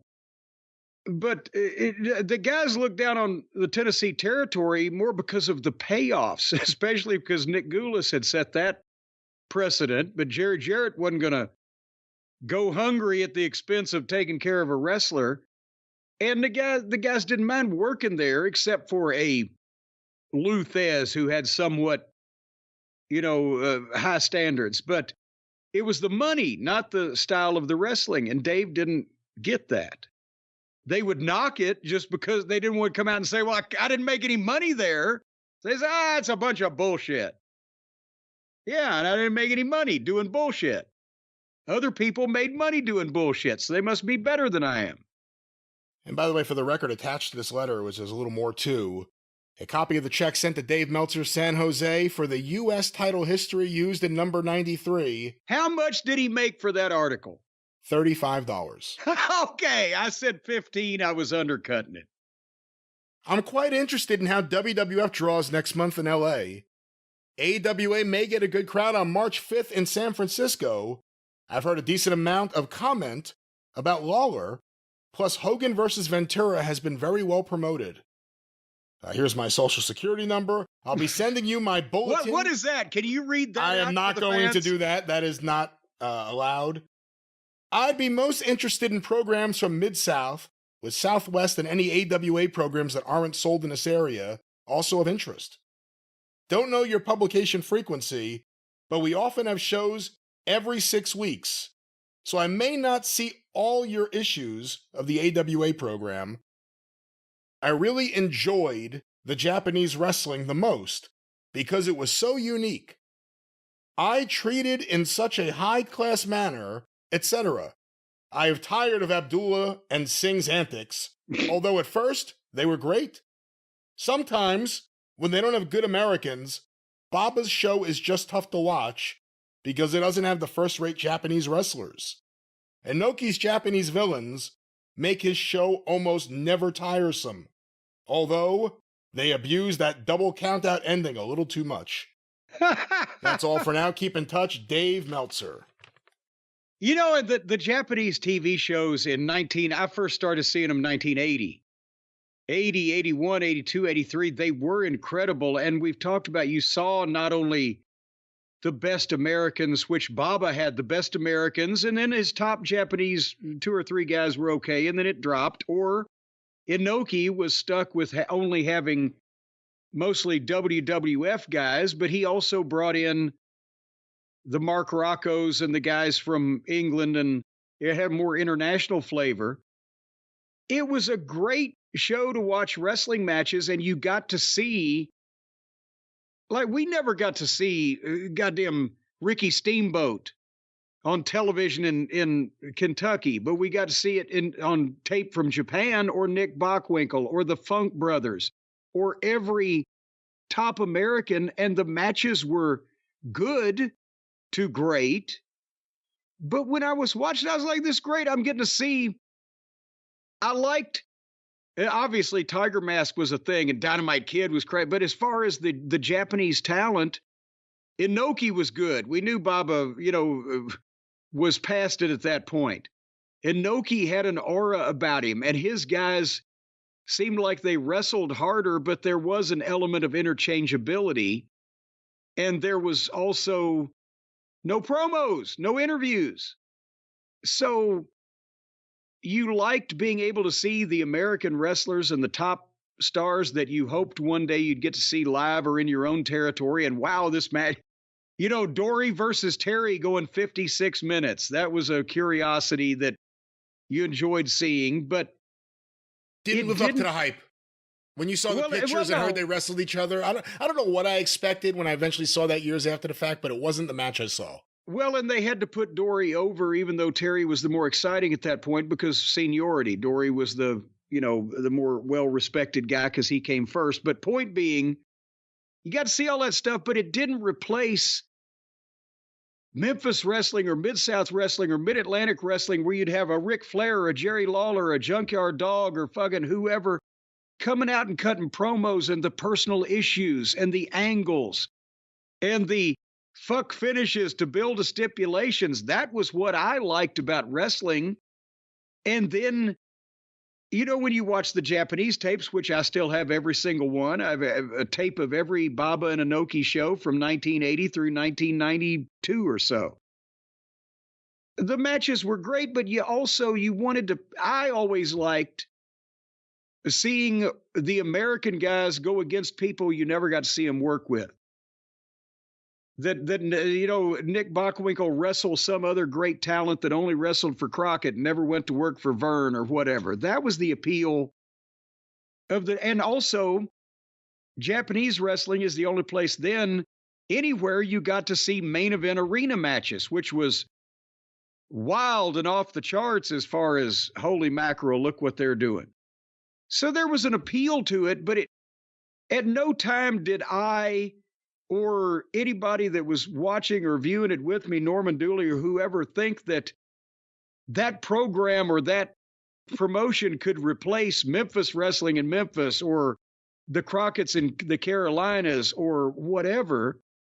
It was a curiosity from Japan that was cool to watch on video, but it wouldn't fly here, and nobody ever thought that. Except Dave. Well, this is going to be the end of part 1 of From the Files, Dave Meltzer, because I have a long back and forth here I have found. And he do love to type, don't he? Well, this is from 1984. It's pages and Norm Keitzer's reply of him having issues with Norm Keitzer's reporting and what he's reading in someone else's publication. So we'll get to that next time on From the Files. What a tease. Dave's first foray into antisocial behavior. All right, Jim. Well, as we begin to wrap up this episode, we'll wrap up after this. As your attention begins to wane. It's time for From the Files. Uh-oh. This is part 2 of the Dave Meltzer one. It could be a multi-part, but we're going to stop at 2 for at least now. This is a long letter, and I got a long reply. And by the way, the From the Files segment, for the folks who haven't tuned in recently, Brian is going through the wrestling news files of Norman Keitzer and Jim Melby that he owns and possesses, has the rights to, and Norm Keitzer kept every letter and communication he ever got and a copy of everything he ever sent out, much like the Jack Pfeffer of the wrestling magazine industry. And on a recent program, we went through Dave Meltzer's attempt to sell Melby on the idea that he could do a story on the San Francisco U.S. title and the Japanese wrestling scene that he was well connected with. This was from 1982, I think, right? And then Norm Keitzer's attempts in the 80s to get issues of the Observer sent to him. Yes, even when he was trying to pay for them. Well, this one, we're going to take a step back. September 5th, 1984. So this is before WrestleMania. This is after Cyndi Lauper. A little over a year after Norm Keitzer lost the WWF business. Dave Meltzer's Observer's been going for a little while now. Let's go to this. Dear Mr. Keitzer, I received the most recent issue of your publication, October 1984, today, and had a few problems with it. Uh-oh. Which I thought it would be better to contact you personally about than air any of these gripes publicly. Now, wait a minute. This guy, he was writing, Dave was writing a year and a half earlier, please plug my newsletter that I'm going to do that I think will be the greatest newsletter ever. And also, can you please let me write some articles for your magazine? And if he didn't complain about the $35 that he got paid for that one article, then what's he got to complain about now? A few minor points. In the fan club column, you have continued to list the Observer as being monthly, when in fact it comes out every 3 weeks. The subscription price is $13 for 6 issues, with 1 issue for $2. The reason being... What? Now wait, what? Back up, what? The subscription price is $13 for 6 issues, with 1 issue for $2. Well, if I send you $2 a week at the end of 6 weeks, I'm $1 ahead, aren't I? It sounds like that's exactly what it says. Well, look, they're $10 each or 2 for $50. The reason being that the mid-January issue will be the annual yearbook. The yearbook will be about 50 pages. The yearbook will...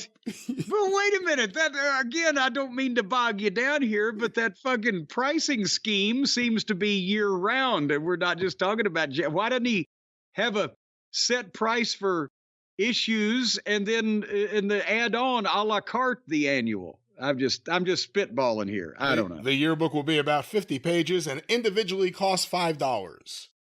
I have also asked a number of times recently to mention I am interested in trading either VHS or beta tapes with anyone.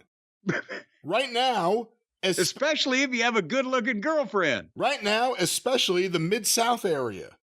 Actually, I am now receiving regular tapes from every major circuit except Southwest and Mid-South, thus can offer WWF, AWA, Carolinas, Georgia, Florida, Memphis, World Class, all 3 Japan groups, when the 3rd gets its TV outlet. Wait a minute. He said he's not getting Mid-South television in 1984? September 84. Had he moved from Wichita Falls, Texas? Because he was there in a couple of the towns where we had the last Stampede. He was working at a newspaper. I didn't know him then and had never met him and hadn't even heard of him, but he has since talked about working at a newspaper, I think along with Mark Nolte for a brief period of time. Yeah, that's right. And he was watching the Mid-South TV in 1984. He was going to some of the shows, I believe, in Oklahoma City, I want to say. Yeah, Oak City is where it was. He was at the last Stampede. Well, anyway. Well, it says here San Jose. He's trying to con somebody. Well, it says San Jose. He's back in San Jose now. They ran him out of Texas. And Calgary until it disbands, along with Portland in exchange. Actually, the main issue I'm writing is because of the nature of your past issue in regards to the real story about what is happening in wrestling. Uh-oh. Now, I'm sure my personal feelings about what Vinny is attempting to do to the business... He's calling him Vinny already? Once again, now I am sure my personal feelings about what Vinny is attempting to do to the business are pretty close to the same as yours. Since you have more of an economic interest, you probably feel even stronger about it. But being an avid fan, and one who sees the business going into a major slump next year, my thoughts are similar. Wait, he called for a slump? In 85. Well, okay, I didn't know anybody in 84 was calling for a slump. They were calling for trouble, but things were just heating up. At the same time, I think your issue moved into Bill Apter journalism with its making up facts in order to get across the point. I realize I take a very strong stance on the current state of wrestling, but never, and that's underlined, have I made up a fact or printed anything that, I guess he originally wrote what, so he crossed that out. That's what screwed me up. Anything that at the time I printed it, I didn't believe it to be the truth. I often It's wrestling publicity. Norm Keitzer was doing magazines to be sold in the arenas by the promoters and on the newsstands for wrestling fans that wanted to fucking know about their goddamn favorite wrestlers. They didn't want non-kayfabe shit that they didn't understand. Dave has been narrowcasting since the start, hadn't he? I often make mistakes, and my buddies, and that's in quotes, at Titan Sports continue to swear I'm never right more than 50% of the time. But because of the nature of the business, it's impossible to print anything meaningful without occasionally being in error. I certainly agree it is insulting to fans to tell them that the wrestling they have supported for years is minor league. I also agree WWF has a horrid record for developing new talent, which I believe would be the worst effect if McMahon's pipe dream becomes reality. So let's stop there. That's interesting. 1984, McMahon's pipe dream, which was eating up the entirety of wrestling, which kind of happened, and it killing the pipeline for talent. Yeah. Which is exactly what ended up happening, which is why they needed OVW. And that's... Everybody was assuming that Vince was nuts with what he was trying to do. Well, not nuts, but that he wasn't going to succeed in 1984 in running everybody out of business. But they were incensed that he was not only damaging the business by running opposition to everybody, but by openly making it more entertaining and silly, which did hurt. I don't think that Vince running against some of the promoters, Mid-South, Crockett, Memphis, World Class, the strong territories, I don't think the bigger production or the major league is what swayed people. I think that the very point of Vince's product, that it's kind of over the top and silly and not to be taken seriously, and it's not a blood struggle for revenge, hurt the territories that were booming where everything was a blood struggle for revenge. Because it kind of took it's like, maybe they're not as serious as we thought. You see what I'm saying? I do. A lot of the fans felt that way in the Carolinas when I was actively speaking to them and seeing them walking into the fucking building every night.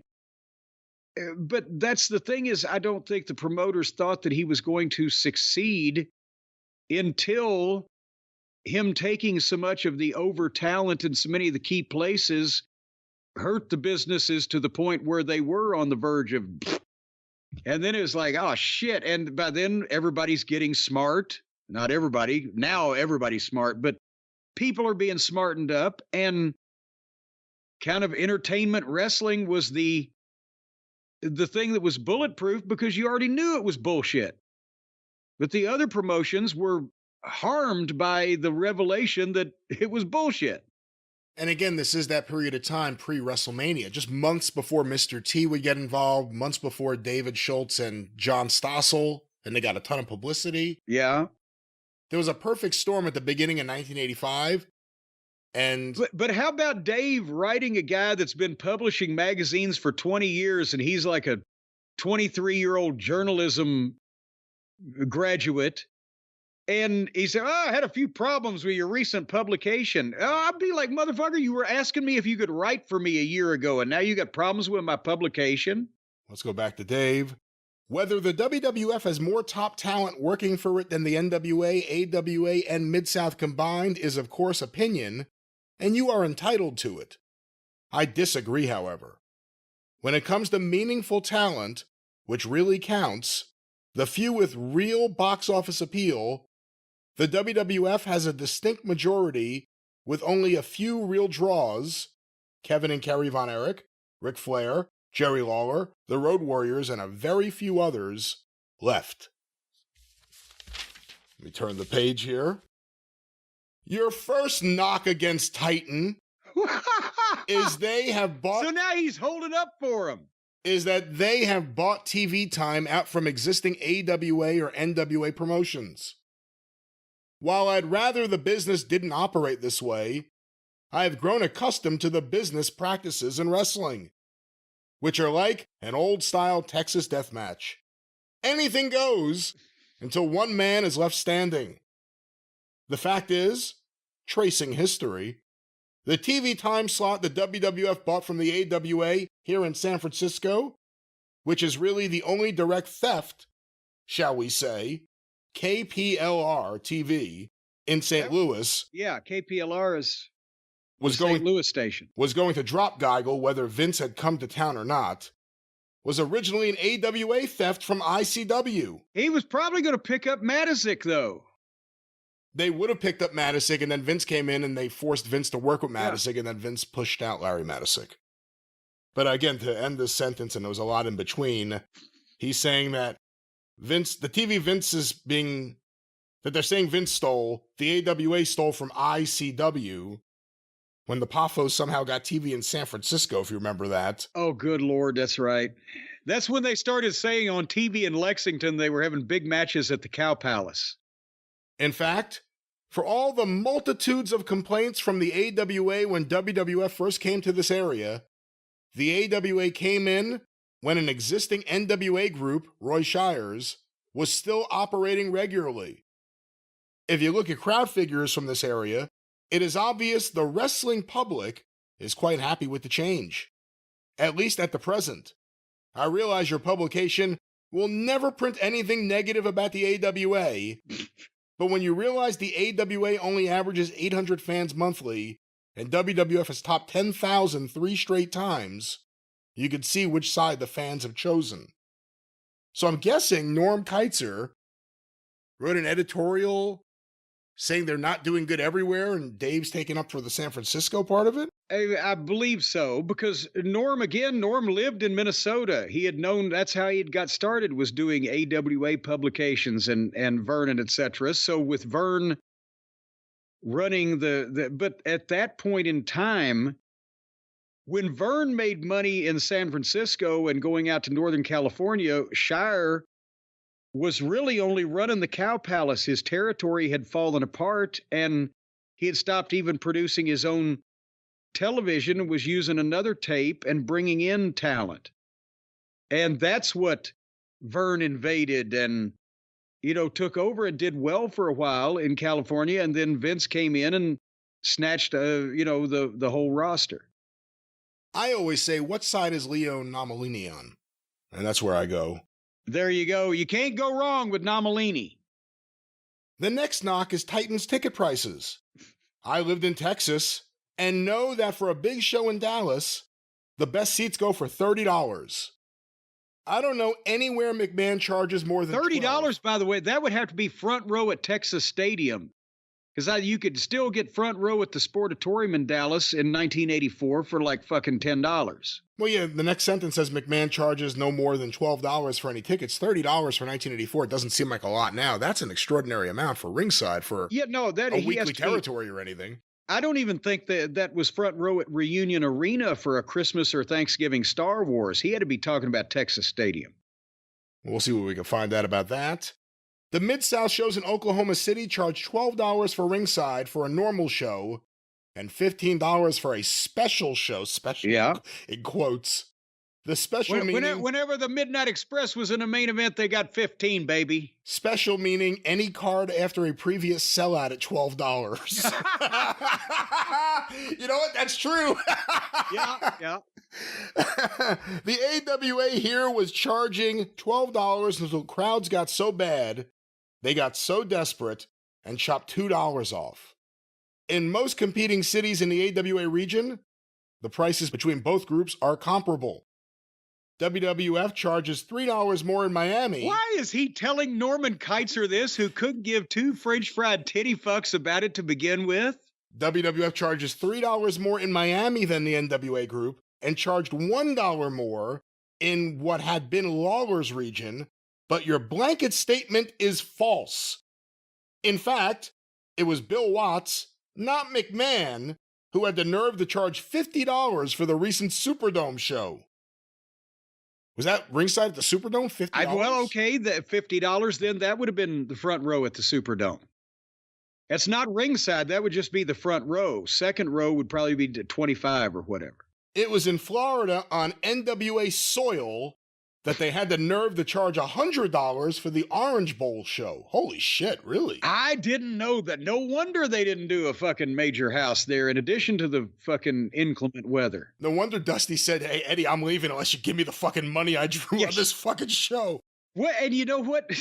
When they gave Dutch Mantell the book in Florida and he got things going kind of good, they had a sellout in one of the medium-sized towns, and they told him in the office, they said, oh, well, you know, that's almost the best we've ever done. Well, fuck, if it was sold out, how's that not at least equal to the best you've ever done? Oh, well, we had a show there before. We raised prices.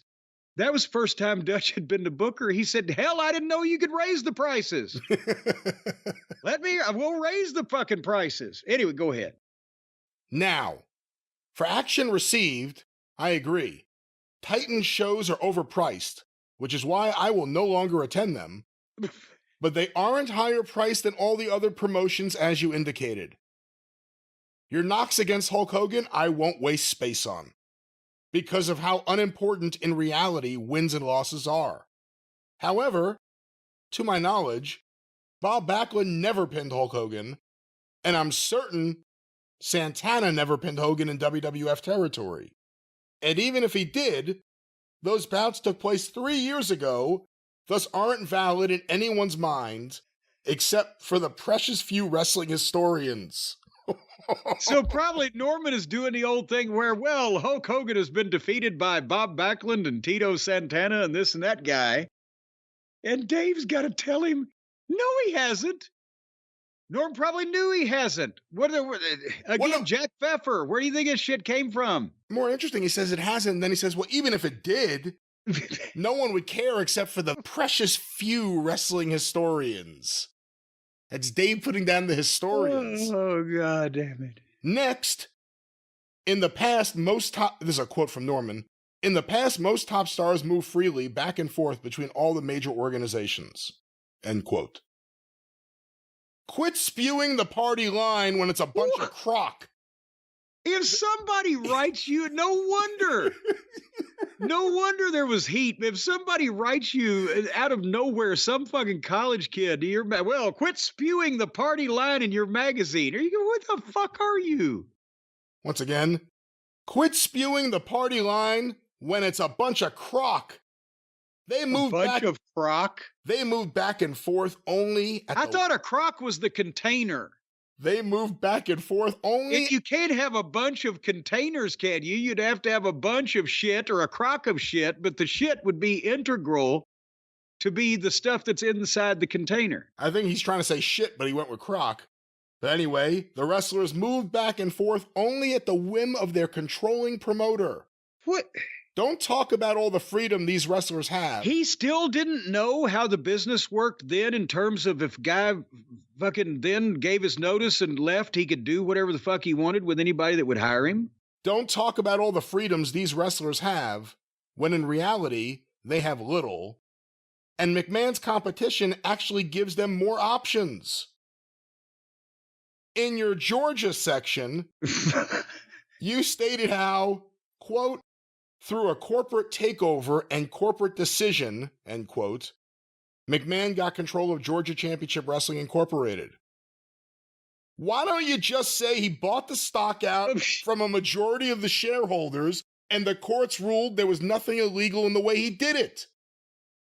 Vince may have done some crooked and unscrupulous things, but as far as legality is concerned, that certainly wasn't one of them. A lot of it seems like semantics too, but let's continue here. A lot of it seems like how much free time did he have to, again, Norman Keitzer had nothing to do with any wrestling promotion, and he was operating a nice little magazine there, and he didn't want to hear any of this shit. He didn't give a shit. The biggest complaint I have is your coverage of the Inoki Hogan bout from Japan. Oh, here we go. Don't touch Japan. First off, you left out several important details of the match, the 2 double countout endings. But even worse, you claimed that the bout was for the WWF title. You must have known full well, since you received the same reports from Japan as I do, that this was billed as for the IWGP title. I realize your magazine apparently has a very personal grudge against Hogan, for reasons I don't know. But this pathetic attempt to downplay his WWF title using non-factual material really bothered me. Do you think that it may have been that since Hulk Hogan was the WWF champion and they had pictures of him and Inoki in Japan, that since nobody in the goddamn United States of America had ever heard of the IWGP title, they just, oh, here's Hogan defending his title. Because it was fucking wrestling. Well, see, that's the thing, too, and I have to go back and check because I have everything. I have the finished copies and all the content, the contents of everything that made up the copy. But Koichi was sending all the photos and the reports, and, you know, again, I don't know. Well, we do have Norman Keitzer's response to this. But I don't know exactly what would have caused this, but Dave was very upset, of course, as we... Very upset, perturbed even. I realize your magazine has a personal grudge against Hogan for reasons I don't know, but this pathetic attempt to downplay his WWF title using non-factual material really bothered me. Hey, I wasn't complimentary to Hogan covering the same match, being that his massive ego forced a ridiculously contrived ending which damaged the promotion greatly. You then... Wait a minute. Wasn't that the fucking thing that everybody thought was a shoot where... I think that was the year before, because this is 84. That was 83. Okay, I'm sorry. And by the way, 83, if you remember, it was a tournament, but technically the IWGP Championship is separate from the IWGP tournament. So in terms of what title he was talking about here, but anyway. Yes. You then say, quote, "We are not sure where the claim originates," end quote, referring to Cobra's NWA Junior title. Well, Cobra's belt is the same one Les Thornton lost in Japan in 1982 to Tiger Mask. Does that refresh your memory? God damn it. Does that... And I ask you again, Mr. Keitzer, and I remind you, you are under oath. Dave has been an insufferable fucking spectrum rider since even before I never saw this in his younger days, but I fortunately apparently didn't have to have these marathon letters written to me. He liked your magazines. When Sayama retired, Cobra and Davey Boy Smith were placed in an elimination match and Cobra won. You also state, quote, "In cities WWF is going head to head, the crowds have been fair to poor in most cases," end quote. Okay, there have been some major failures, and there will be more for reasons I've outlined 1,000,000 times in The Observer. However, this area has been a major success. St. Louis is still generally doing better for WWF than NWA. In fact, even your beloved Twin Cities. Even your beloved Twin City that you genuflect to. Have shown the Cityite. Have shown the WWF beating the AWA solidly 2 of 3 times. It was 2 out of 3 falls, and the WWF got it. The Miami crowds are nothing great, but are about what the NWA does weekly. The Atlanta debut drew better than 90% of the Georgia Championship Wrestling shows had in that city over the past year. If you were going to tab WWF road crowds as fair to poor, wouldn't it be responsible journalism to mention the home promotion is doing poorly or fairly as well? My last disagreement. So he wants to freelance for this magazine and change their entire editorial policy and stance. To his slant on things, and again, if you're listening to this, he had a hang on a lot, but not as much of a hang as he would in a few years after talking to a lot more wrestlers. So, let's finish this off, though. My last disagreement is your suggestion that McMahon has a staff of more competent announcers than himself, and his ego makes him take center stage. Well, yes, his ego makes him take center stage, but what more competent announcer are you referring to? Monsoon is even more obnoxious on the air than Vince. Gene doing play-by-play is setting standards for incompetence, and the rest of the crew are thoroughly worthless. The only more competent announcer on Vince's staff than himself is an unnamed individual who... What? Hold on. Is an unnamed individual who he is keeping off the tube completely for that very reason. Who was that? The only more competent announcer on Vince's staff, so already working there in 84 than himself.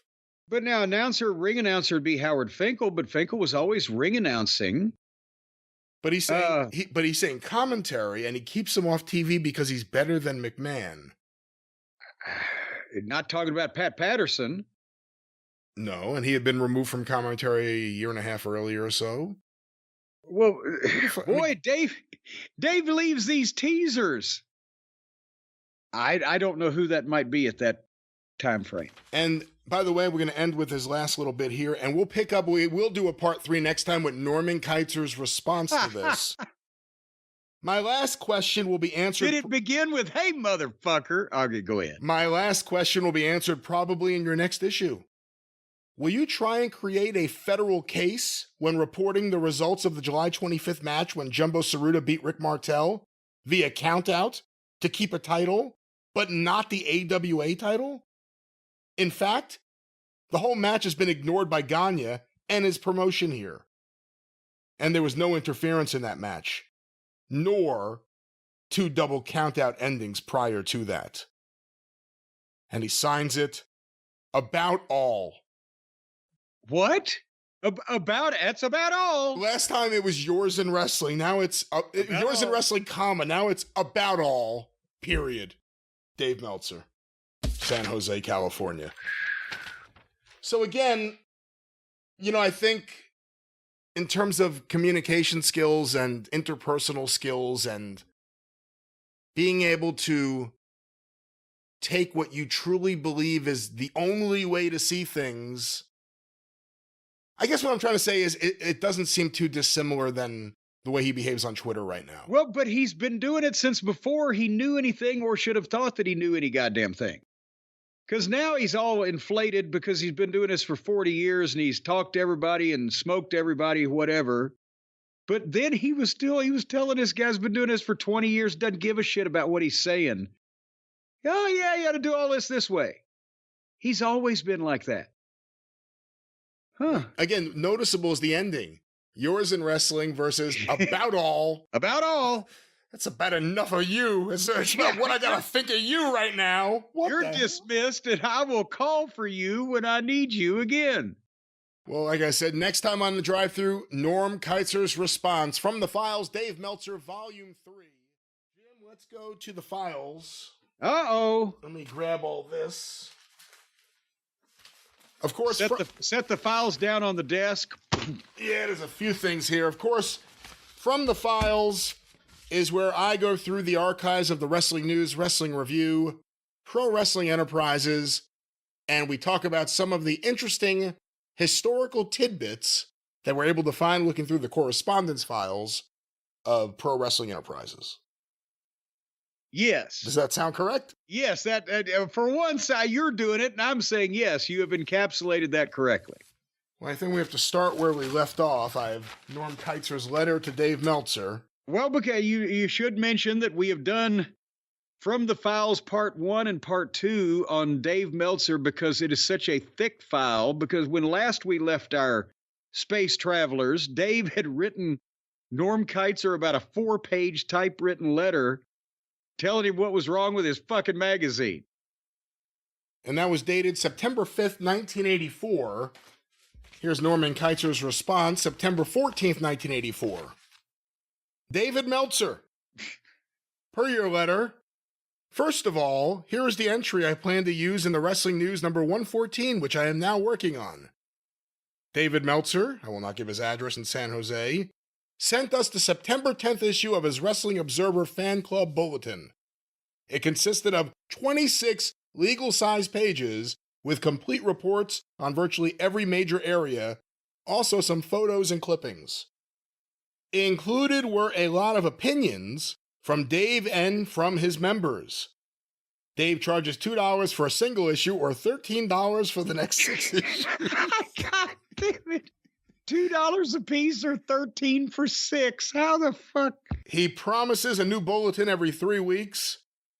Dave plus also, that's written weird, Dave plus also to put out a yearbook in mid-January that will cost $5 per copy. Plans. Dave plans also. Oh, that's what it is. He also asked that we again mention he is interested in trading videotapes, either VHS or beta, and is especially interested in obtaining Mid-South tapes. So after that whole letter, he starts on, by the way, here's your plug. Yeah. In the next issue. Norm Keitzer was the most unconfrontational, not assertive or aggressive person. Probably good for Dave in that instance, because I was the first of all, motherfucker, but go ahead. It is always best to write me a note. Just attach it to the bulletin when you change your frequency or price. I sometimes miss things like that, although I do attempt to read through every bulletin. Now, as to your other charge in your letter, that I make up facts to support my opinions. Basically, the things you take issue with me are on my opinions, clearly labeled by me as my opinions.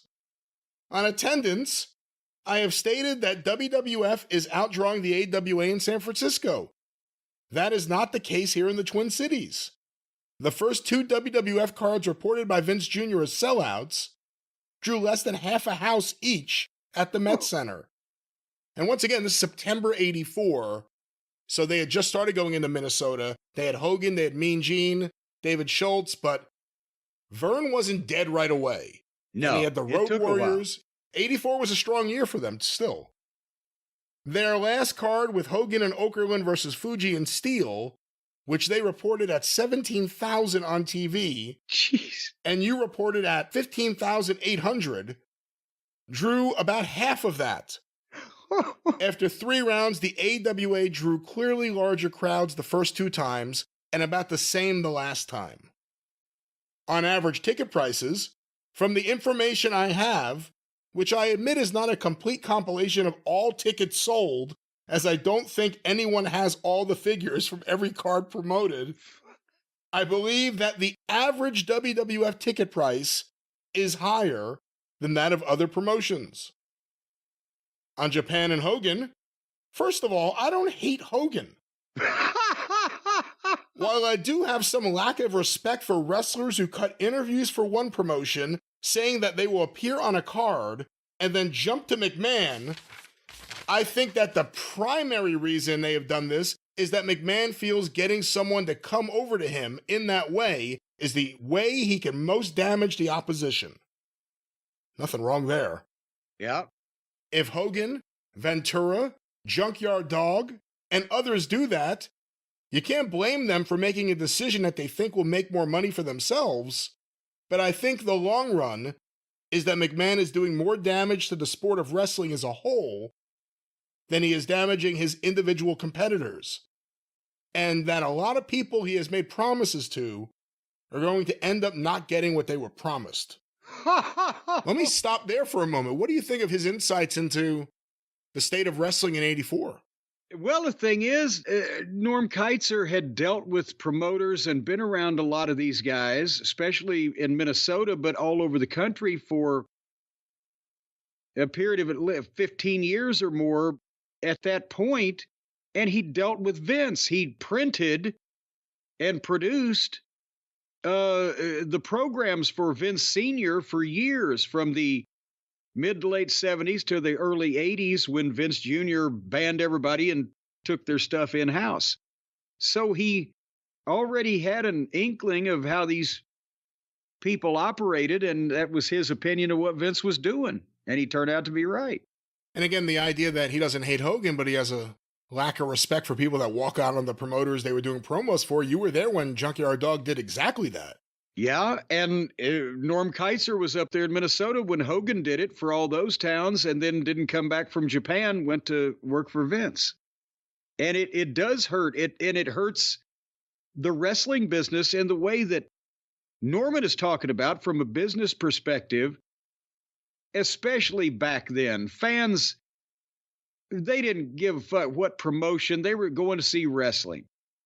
And if you go to see a wrestling show and you buy a ticket and one of the main people, or more than one of the main people on the card that you went to see, doesn't show up, then the next time, instead of thinking, oh, I got to go back and see some more of that, the last time they got to show up, that's the way he's talking about damaging the business.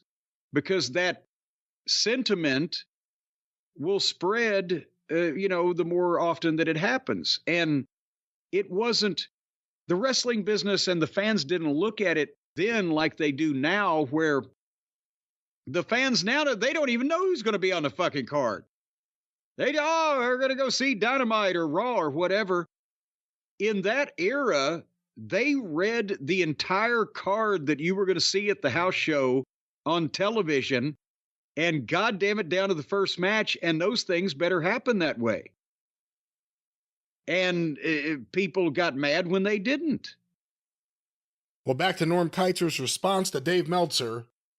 On Japan, there has been a lot of 1984 style statements made there by New Japan, McMahon, Shinma, and everybody connected with WWF during the past 2 years, telling the people basically one week that black is black, and then the next that black is white. Let's go back and look at things. 2 years ago, when Titan and New Japan left the NWA, they announced the first Grand Prix tournament to name an undisputed World Heavyweight Champion. They made these announcements in both the US and Japan.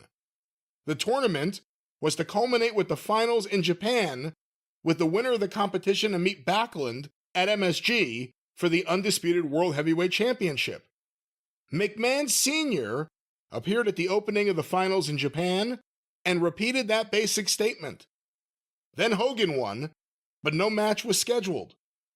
Hogan came to the US and wrestled on AWA and NWA cards, had World Heavyweight Championship title matches in each organization in which he failed to win those claims.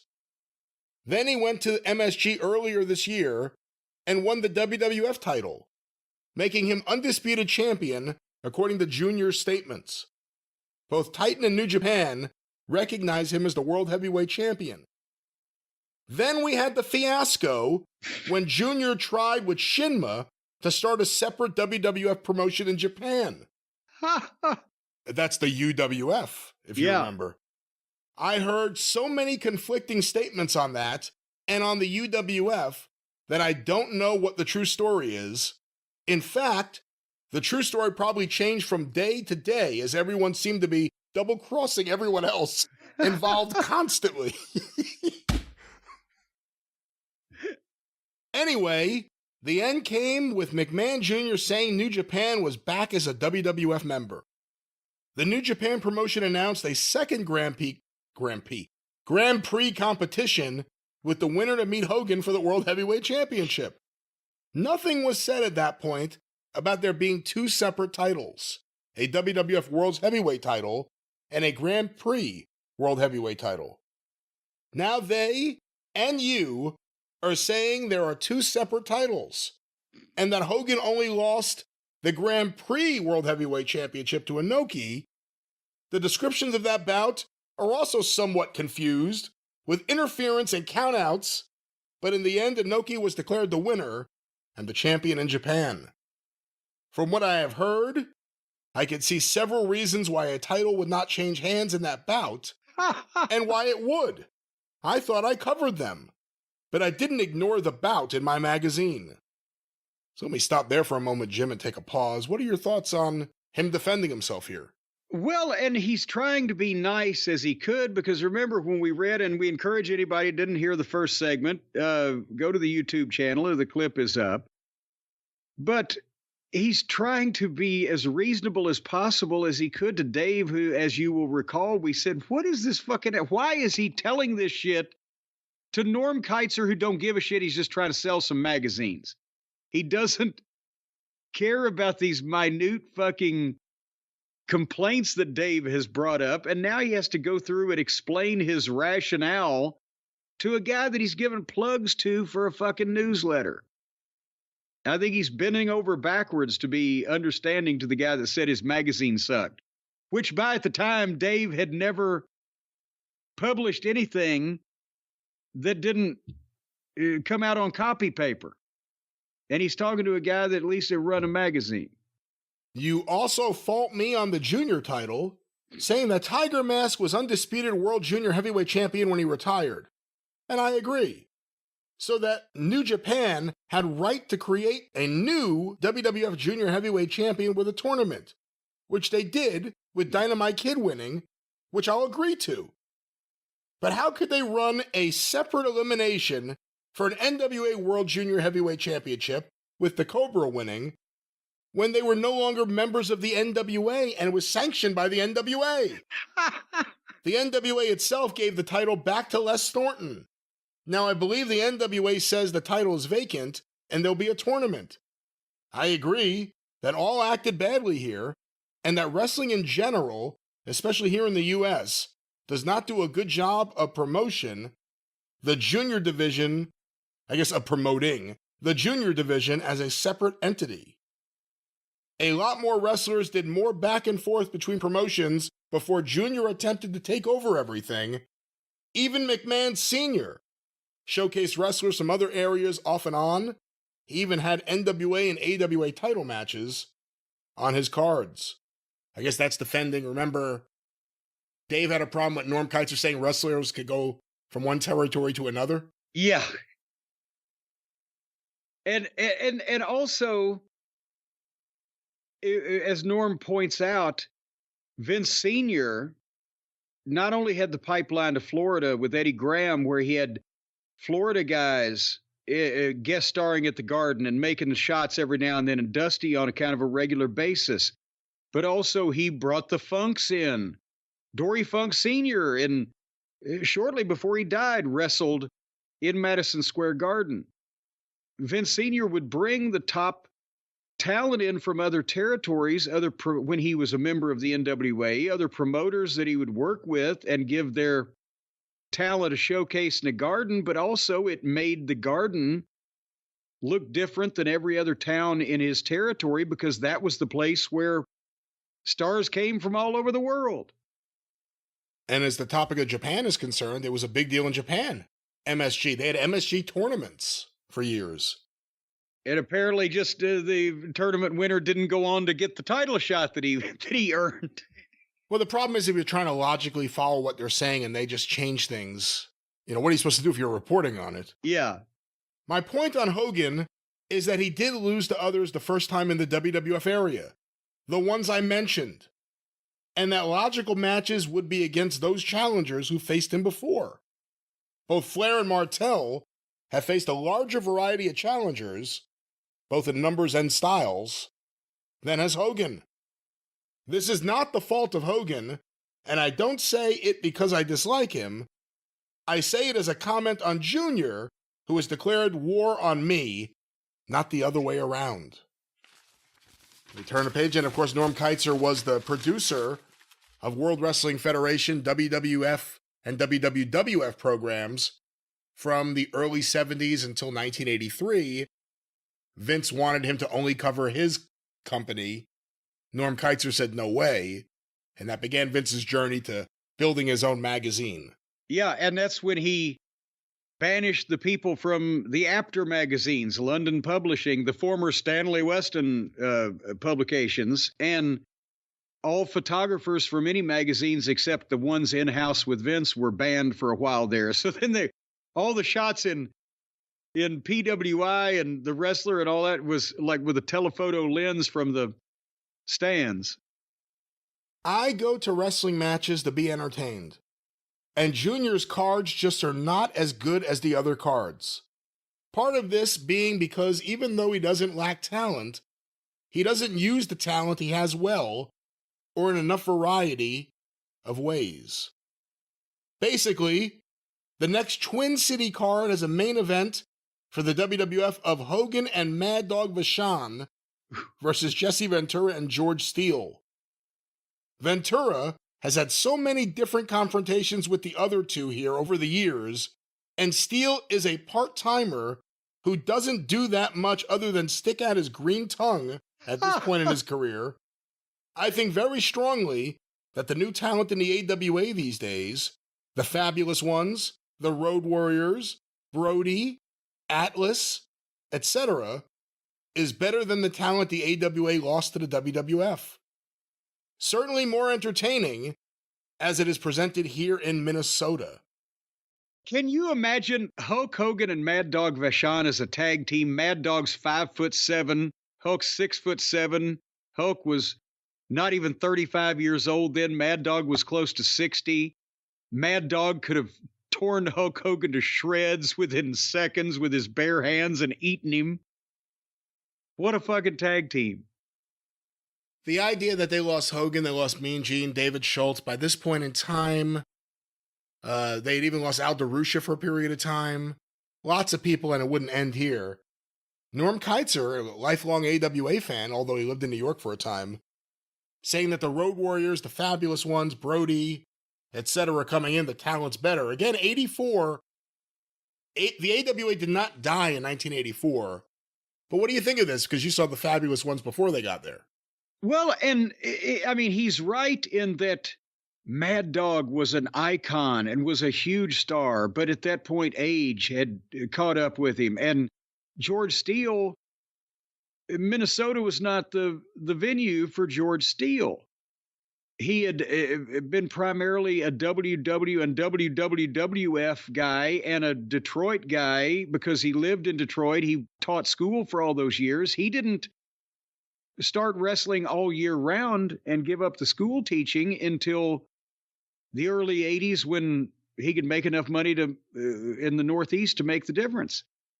But it wasn't a Minnesota thing. And then when you've got the Fabulous Ones and the Road Warriors and those guys who were so much younger and so much fresher, even though Mad Dog was an icon, Jesse was an icon in the AWA at that point, Hogan had drawn big money. It was an odd slapped together thing based on personalities that were over rather than an issue per se. So, and that's, we talked about that. That's why the Crusher didn't work in Georgia in 1979 because he didn't have 20 years of history like he did in the AWA. And they were just seeing this guy in his 50s with a Beatle haircut. Let's go back to Norman Kietzer. That is my opinion. I go to cards for entertainment.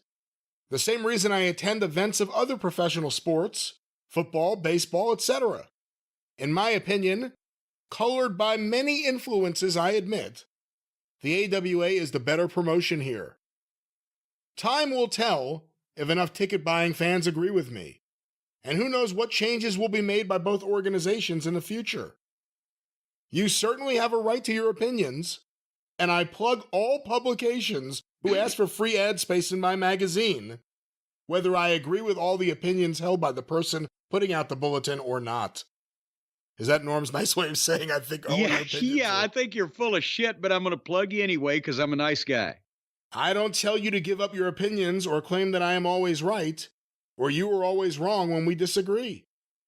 And I do always try to label my opinions as that. My opinion.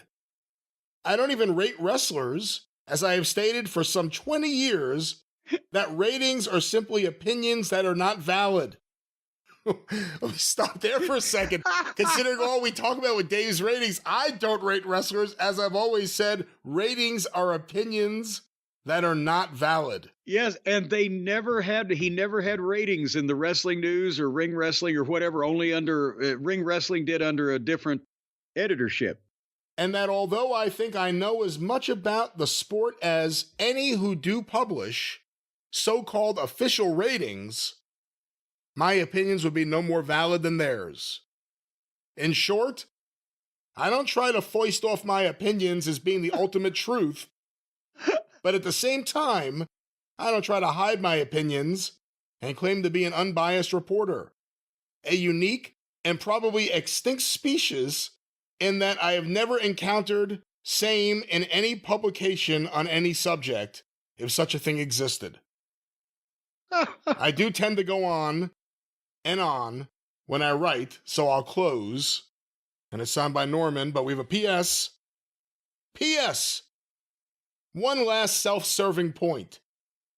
Whether the other promotions always spent a great deal of time on their television programs talking about what is happening elsewhere or not, in the case of the AWA, Mid-South, and some NWA promotions, they do allow the wrestling news, which covers wrestling everywhere, to be sold at their matches, and don't attempt to make people believe that the other promotions don't exist.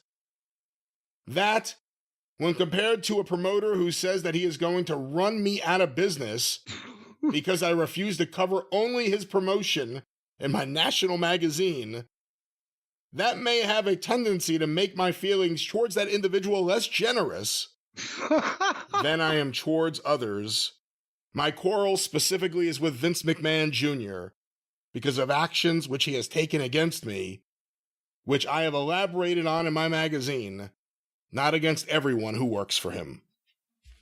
And there's Norm defending his coverage of Vince McMahon of the WWF from Dave, who bizarrely started defending Vince McMahon of the WWF. Any thoughts? And again, at the age of 24, doing a newsletter on copy paper, telling the guy who's been doing a magazine for 20 years what's wrong with his magazine. Now, admittedly, it wasn't the goddamn heyday of Time, Norm's publication, but it was, at least it had some color on the cover. The gall of Dave even then to be writing letters and telling these people, well, you ought to do this and that and the other thing. Well, shut the fuck up. Well, we'll close from the files with this last letter. This was post-dated July 11th, 1986 from Dave Meltzer in California to Norm Keitzer. So after the previous one. Norm, I would be interested in writing a column for your mag in exchange for an advertisement in the magazine, or being allowed with a regular column to plug the Observer and book that's coming out soon. I'd really like to do a regular column concerning Japanese wrestling. Oh, good Lord. But if you have another idea of a column I could do for you, let me know. Thanks. I will have a special 150 to 160 page issue out on August 1st for $15. It will have profiles of about 330 wrestlers with age, career background, and real names. And it'll also have 14 pages telling you what you ought to do with your magazine. So even after all that, he still wanted to write a Japanese column in 1986. Well, and again, Norm Keitzer, in various magazines that he published, would have pictures from Japan or Japanese news. It wouldn't be the majority of the magazine, and most of the pictures he would try to have some American talent in the picture, because he was still selling to an American audience.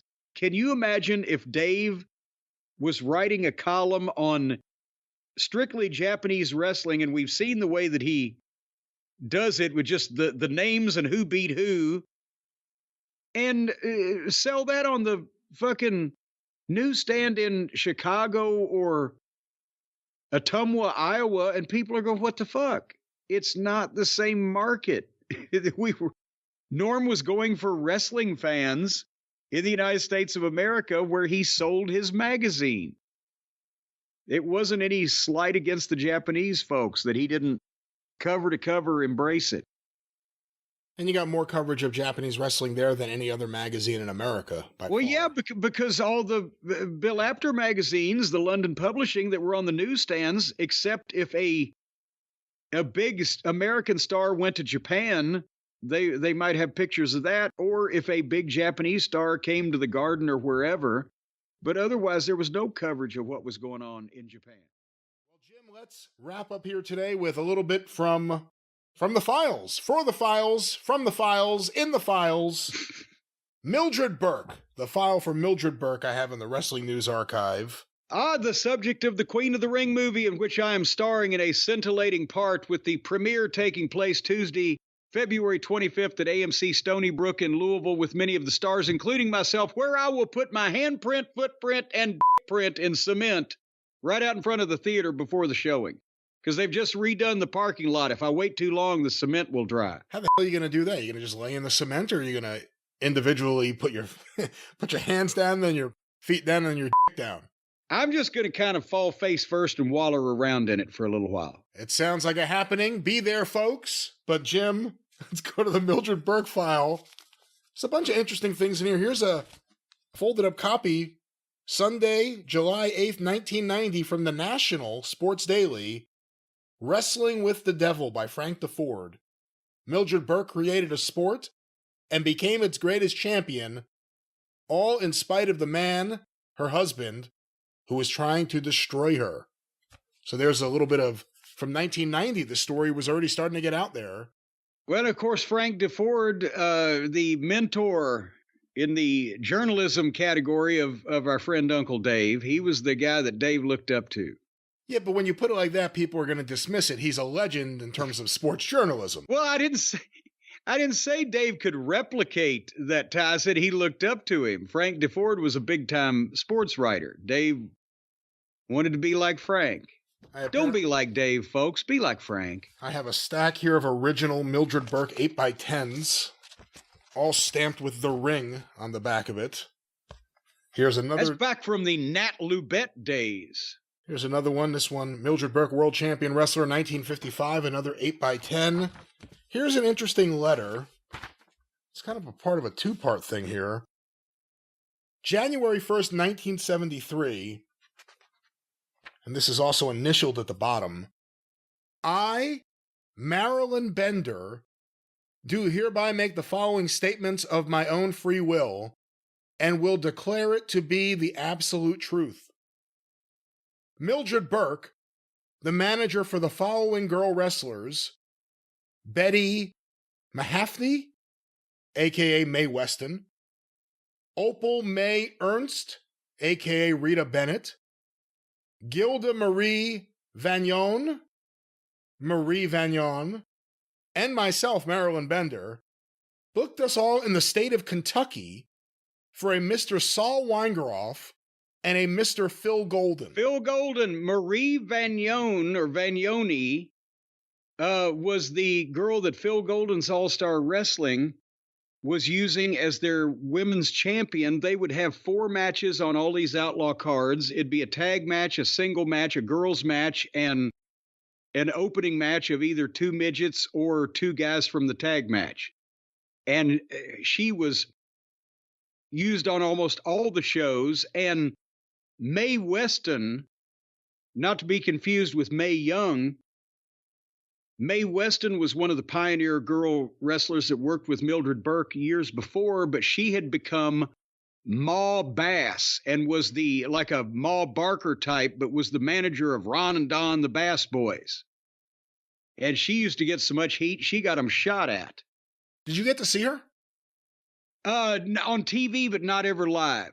But on TV, you got to see her. Yeah, she had, I think it was a cane that had a lead tip on it, and dressed in the Western string tie sometimes, in the hat. And Ron and Don Bass were either from Oklahoma or Texas or whatever, and the cowboy types. That was real early in both of their careers. But anyway, yes. So the point is, because they were an outlaw group, and Saul Weingroff was booking probably for Phil Golden. They couldn't get Moolah's talent, so they went to Mildred Burke, who in the early 70s was trying to train her own girl stable to try to replicate the glory days. And these girls that are being talked about here were those girls, and she did send them at one point on a tour of Japan for, it was the IWA at that point, right? The third group over there. When we go back to this letter, Mildred Burke told Mae Weston that she could keep all her money if she would look after her business and send back the booking fee from the other 3 girls. Mae Weston immediately started to double-cross Mildred Burke by telling the girls that our contract with Mildred was no good and could be broken at any time. As Mildred Burke's contracts read, 25% to manager after transportation, she said she would book us for 10% and drive us around to the matches. Hold on, let me stop there. What do you think of that? Mildred's deal was 25%, and then Mae Weston said she'll do it for 10% and she'll drive them. Well, and because Mildred's, that was Moolah's deal, wasn't it? 25%, maybe a little more if she could get it. But Mae Weston's like, no, fuck you. I'll do it for less and I'll drive you. She wanted to take over the girls so she could get the girls booked in all of those towns. And Mildred Burke at the time, wasn't she living in California? That's right. It was her name and her reputation especially in Japan, but in some of these outlaw groups that got the girls booked. But Mae Weston was the one on the ground that had been with her since the start. But now she's thinking, I can take this thing over from Mildred. Back to Marilyn Bender's letter here. Mae Weston also said that Mildred Burke would soon be out of business. And no time did she let us know that she was permitted to keep all her money and still complained about the contract. We were overcharged on our transportation, and at times she opened our envelopes, and we did not even know how much we really had been paid, but had to take her word for it. We did not know that we had worked for 6 weeks before Mae Weston sent any bookings to Mildred Burke, or even contacted her only one time at Mildred Burke's insistence. Everything she did, or said, was detrimental to Mildred Burke's business and moral character, even to the point of causing friction between Mildred Burke and the promoters. For one thing, knocking all of Mildred Burke's other girls in order to keep her from getting any more bookings for this or any other area. One instance, I know for a fact, that Mildred Burke had booked a new girl into Kentucky to replace me when I had to leave for Japan. Her name was Valerie Griffin. I know that Saul Weingroff had agreed to this booking because I heard them talking about using her in a tag team match. In tag team matches. When the girl arrived, she was told that Mildred Burke had not booked her there, and she was stranded. After several weeks, she was given a few shows so that she could return home, still believing that Mildred Burke had lied to her about being booked.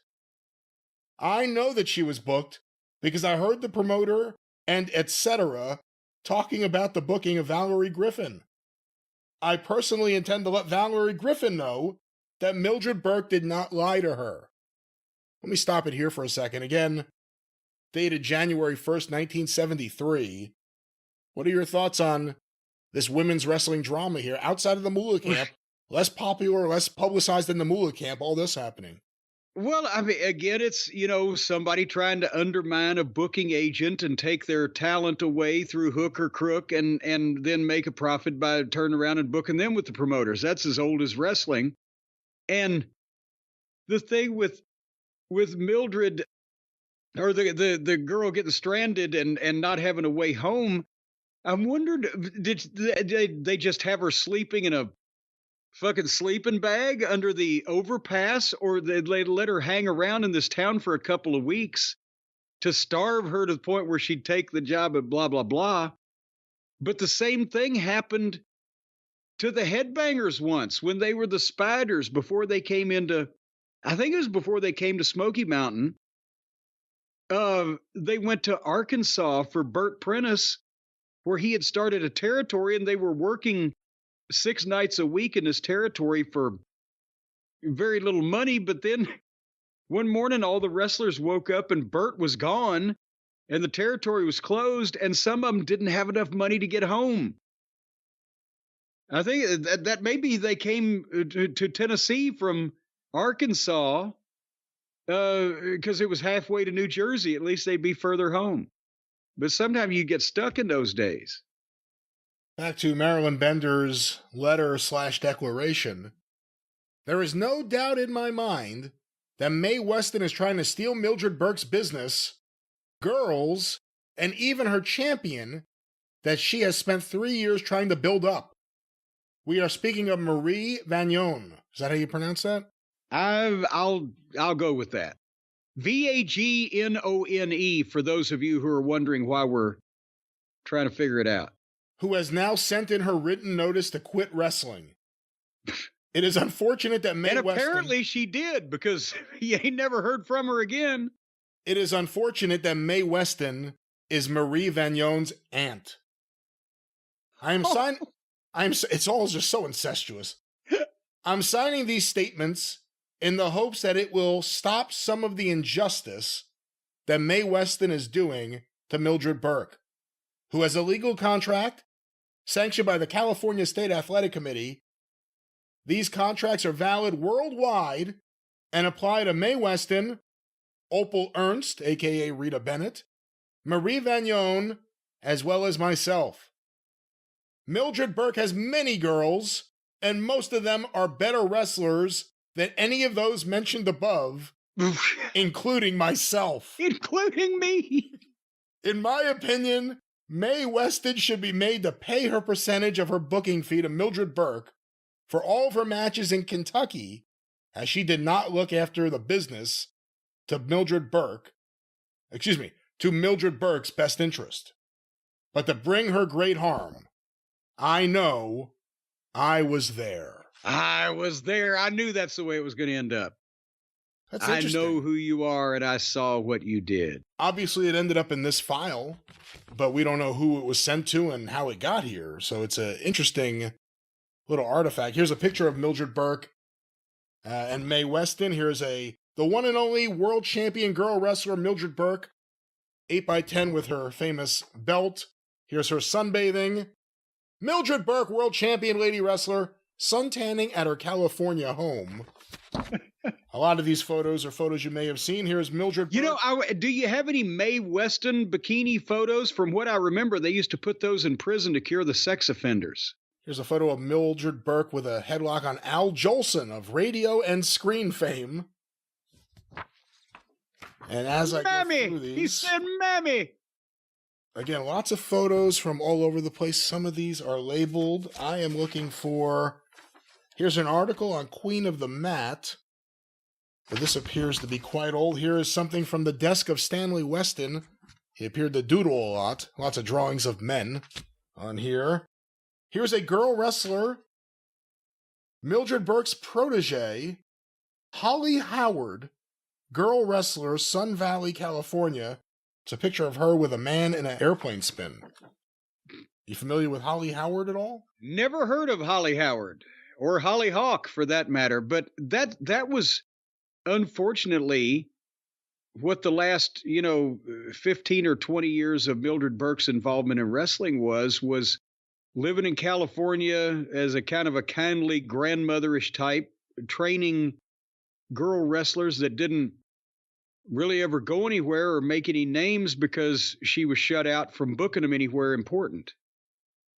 There's some black and white photos that aren't even good, some of them are blurry, but they're all stamped. For booking, contact Worldwide Women's Wrestling Association. The WWWA, yes. Van Nuys, California, or call Mildred Burke. And it has her phone number with a 213 area code. And a lot of these are stamped. And a lot of these feature women I've never seen before in wrestling. and an older Mildred Burke. It's weird seeing her with the belt as a little old lady. Here's a picture. This is from a tribute to Jim Londos. It's Mike Mazurki, Mildred Burke, Jim Londos, and George Parnassus while Jim Londos cuts a cake. And then there's another one here. George Parnassus, Mike Mazurki, Mildred Burke, Jane Sherrill, Scarlett, Hardy Kruskamp, and Rama Franco. So this tribute to Jim Londos sounds like a real party. Yeah, boy, I tell you what, they stayed up till all hours that night. So I got these photos here of a protest in front of the Olympic Auditorium, and I got the letters that correspond to it. The main event at the Olympic was Rivera versus John Tolos. Victor Rivera versus John Tolos, roller games Saturday and Sunday. And Mildred Burke and her women wrestlers are in they're in their gear. She's just dressed like an old lady. But they have placards. We want minimum pay of $50 for each girl per night. Another sign says unfair to local talent. Another sign says we want equal rights for women wrestlers. Mildred Burke holding up a sign that says, if you like girl wrestlers, please write to Governor Ronald Reagan, Sacramento. And then another sign, we want a girls' wrestling match on every wrestling event. These photos were taken by a photographer, Phil Miller, Highland, California. Well, and that's the thing at that time. That was 1975 if the main event was Rivera and Tolos, right? 73. 73. Sorry, I was 2 years off. That is 1973, if memory serves me correct, like the Iron Chef, was where they lifted the ban in New York on women's wrestling. Moolah made the first appearance in the Garden. Was there a ban on women's wrestling in Los Angeles at that time, or was it just because I remember seeing pictures of Moolah's girls and Peggy Patterson and etc. in the Olympic Auditorium? Was it just they weren't using Mildred Burke's wrestlers? And I think she wanted to push the issue. Why won't you book local talent? We live in California. They're bringing these girls in from South Carolina, that type of thing. So the earlier letter I read was from January 73. This Phil Miller letter is from June 11th, 73. So later in the year, 6 months later. Dear Norm, got your first issue under the new format. Looks really good. Incidentally, I received 2 copies, so check your mailing list. Enclosed are a couple of stories. Norm, I wish you would really blast Mildred Burke for her tactics in trying to get her incompetent girls work in LA. In case you're not familiar with the case, here's the background. A couple of years ago, Mildred started a girls' wrestling school in North Hollywood. While Mildred was a great wrestler in her day, she's in no physical condition to teach wrestling personally, and the girls she trained were really exceptionally poor workers. The Olympic used 2 of them and found them so bad that the guarantee was paid after the first match and they were dismissed, not finishing the 5 shows covered by the money. Let's stop there for a second. So they were booked for the Olympic, a 5-match guarantee to use women wrestlers. They were so bad that Mike LaBelle, who was really famously, tight with a buck, he was like, you know what, just keep the money, don't come back. Yeah, and obviously they had him come in for a week. The deal for 5 shows, that would have been a week in the LA territory. And, they said, oh, fuck, we can't put this out in front of people again. Here, just go away. When the Forum tried competition to the Olympic, Mildred had several of her girls on the 2 cards the Forum had before they shut down. This double cross angered Mike LaBelle, and he would not use Mildred's girls, even though she had acquired contracts on a couple of good workers trained elsewhere. Finally, LaBelle did use a couple of Millie's girls. Jane O'Brien did quite well. she had received training by Panama Franco. And things Well, right there, look no further. And things for Jane looked good. Then Jane went to Mexico, where she picked up the Mexican style. Too acrobatic to be believable to American fans. Jane also brought back a Mexican girlfriend, Perla Gonzalez, and caused some sensation in the Olympic by practically performing lesbian acts in the ring.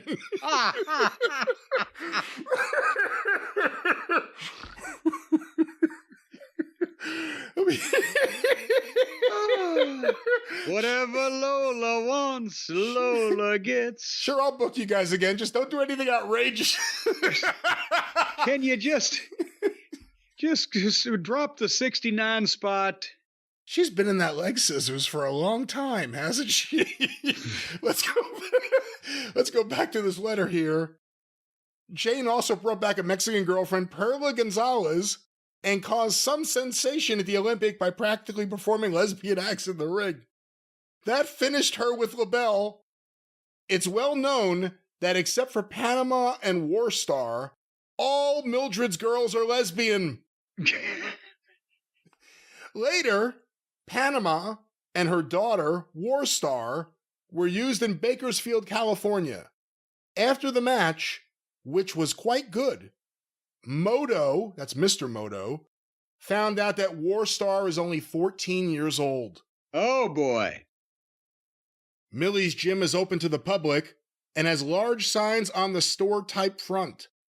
People walk in off the sidewalk, watch the girls training, and immediately become, in quotes, smart. The girls bring their friends and families to watch, and they get, again in quotes, smart too. About a year ago, Millie made a deal with an LA night spot to have her girls as entertainment. The bouts in quotes, ended with one girl having the top of her tights ripped off and exposing her breasts. The commission stopped this performance after 2 shows. Let me stop for a moment. Yeah, but once again, it sounds like a lot more fun than Moolah's girls were at the time. There's a lot going on here. Warstar and Panama are the only girls that weren't lesbian, according to Phil. And of course, Warstar was the 14-year-old daughter of Panama.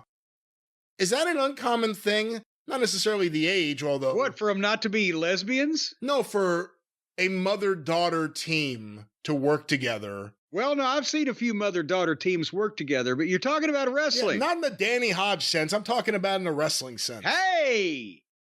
I actually met one of Danny's mothers and daughters. And there was a granddaughter by that time. But nevertheless... Stay tuned to the Mid-South schedule as we pick it back up soon. That's going to come into Little Rock in about May or so. Anyway, back to this. I don't know what was going on with the 14-year-old girl. Well, I mean, in all seriousness, and we're not trying to cast aspersions, but Soraya Page, her mother is a wrestler also. She was second generation. They made the movie Fighting with My Family. How old was Debbie Combs when she started working with her mother? I would think she would have had to been, maybe she was certainly almost 18. Maybe she was 17 in a state that didn't require a athletic commission license, but she's working against her mother and riding with her mother's. The mother was under a mask. But I've never heard of Panama Franco or Warstar or War. Oh, fine. Neither one of them have I ever heard of. And so they were it was local indie Southern California lucha shows in a barn somewhere, probably. What are your thoughts on, again, this is Phil Miller. He's a photographer. He's not necessarily a promoter or a wrestler. But the photographer is noticing a problem with people off the street and then their families becoming smart to the business. What do you think of that? Well, I mean, if the photographer has to fucking be the one to report this, I've never heard of Phil Miller as a Southern California wrestling photographer, But maybe he was just doing some independent stuff and kind of on the, you've heard of Theo Errett. You've heard of some of the other Dan California Westbrook. photographers. Yes. What was his name? Dan Westbrook. Dan Westbrook. Yes. Mike Lano. Well, let's not go too far, cowboy. But, that's what I'm saying is it's the same thing especially in indie wrestling, or as we used to call it in those days, outlaw wrestling, whether it's the East Tennessee Outlaws or the Texas Outlaws or the, California Outlaws. It's just constant drama and bullshit and infighting and nattering at each other and trying to steal a town or steal a talent or just fuck the other person around. And, and just trying to, again, poor Mildred, trying to regain the glory days. She didn't really train any of those girls the first go round. She just sometimes, those who can't do teach, but those who teach are not necessarily the best doers, but they're the best teachers. Well, let's go back to this letter from Phil Miller. In March of this year, the front page of the sports section to the LA Times Valley edition had several photos of Millie's girls and an article about the school. In the article, Millie was quoted as saying that wrestling was a show and that the promoter determined who the winner in each match would be. She also exposed all the wrestling terminology. Oh, Jesus. Babyface, heel, go over, kayfabe, high spot. Wow. Etc., etc. So this shows one of two things, and I don't know which came first, the chicken or the egg, but it shows both why the established promoters didn't want to deal with her and or how mad she was that the established promoters weren't dealing with her. Did she say all those things because she got shut out? Probably. Or did they not want to use her because she was saying those things? But I think it's the other way around. Yeah, is this Mario Galento on the radio? Yeah, it's like, fuck you guys, you're fucking me around and I've put up with this for 15 years. Well, here's your goddamn deal. In the enclosed photos, note some of the signs. Unfair to local talent. Minimum of $50 per night. This is disillusioning to fans who believe wrestlers have unusual backgrounds and earn thousands of dollars a week, especially girls. Let's stop there. That's an interesting takeaway. The idea that them protesting exposes that wrestlers aren't glamorous, successful, making lots of money athletes. Yeah, and exactly. And that's what... Even, they didn't need to put a figure on the, minimum guarantees or whatever. They didn't need to put a figure on, but some of the guys and girls, especially at the indie level in the business, they don't understand. They think that because everybody in their social circle and everybody on their internet bubble thing is smart to the business and knows how much everybody makes and what, how the business works and all this other stuff. The average person, especially in those days, had no idea how much a wrestler made. And they did know that baseball players and football players and Joe Namath and these type of people, they're on TV. They're probably doing pretty good. But here the pro wrestlers have to strike to get $50 a night. And then the average jack-off doesn't differentiate between, but, the NWA world champions in the main event in the Olympic, he's making a fortune and they're just paying these fucking goofy local girls $50. It's just everybody's devalued. Back to this letter here. About the only place Millie's girls can work is Japan, where they're used to make the Japanese girls look good knocking them off. Millie has sent 14 and 15-year-old girls with only 3 or 4 weeks training to Japan for 6 or 8 week tours. The Japanese girls just beat them in almost shooting matches. It's crazy seeing all these terms in a letter in 1973. I don't know if I've ever really seen that before. Millie is also the world's best double-cross artist, frequently getting a 50% kickback from promoters then taking 33.33% from the girls' remaining 50%. Recently, 2 of her wrestlers traveled to Phoenix, stayed overnight, and got a grand total of $15 each. I think she's a real liability to wrestling, and that her operation should be put out of business. You can check all the above info with Jeff Walton.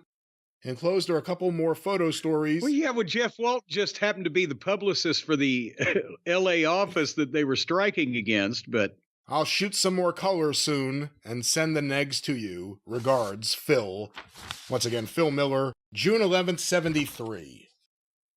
So they do unto others as they do unto you. In January, she's getting screwed around, and in June, she's screwing somebody else around. That's the wrestling business. Here appears to be the master photo of her and Jack Pfeffer with her and him in the airplane spin. Oh, good Lord.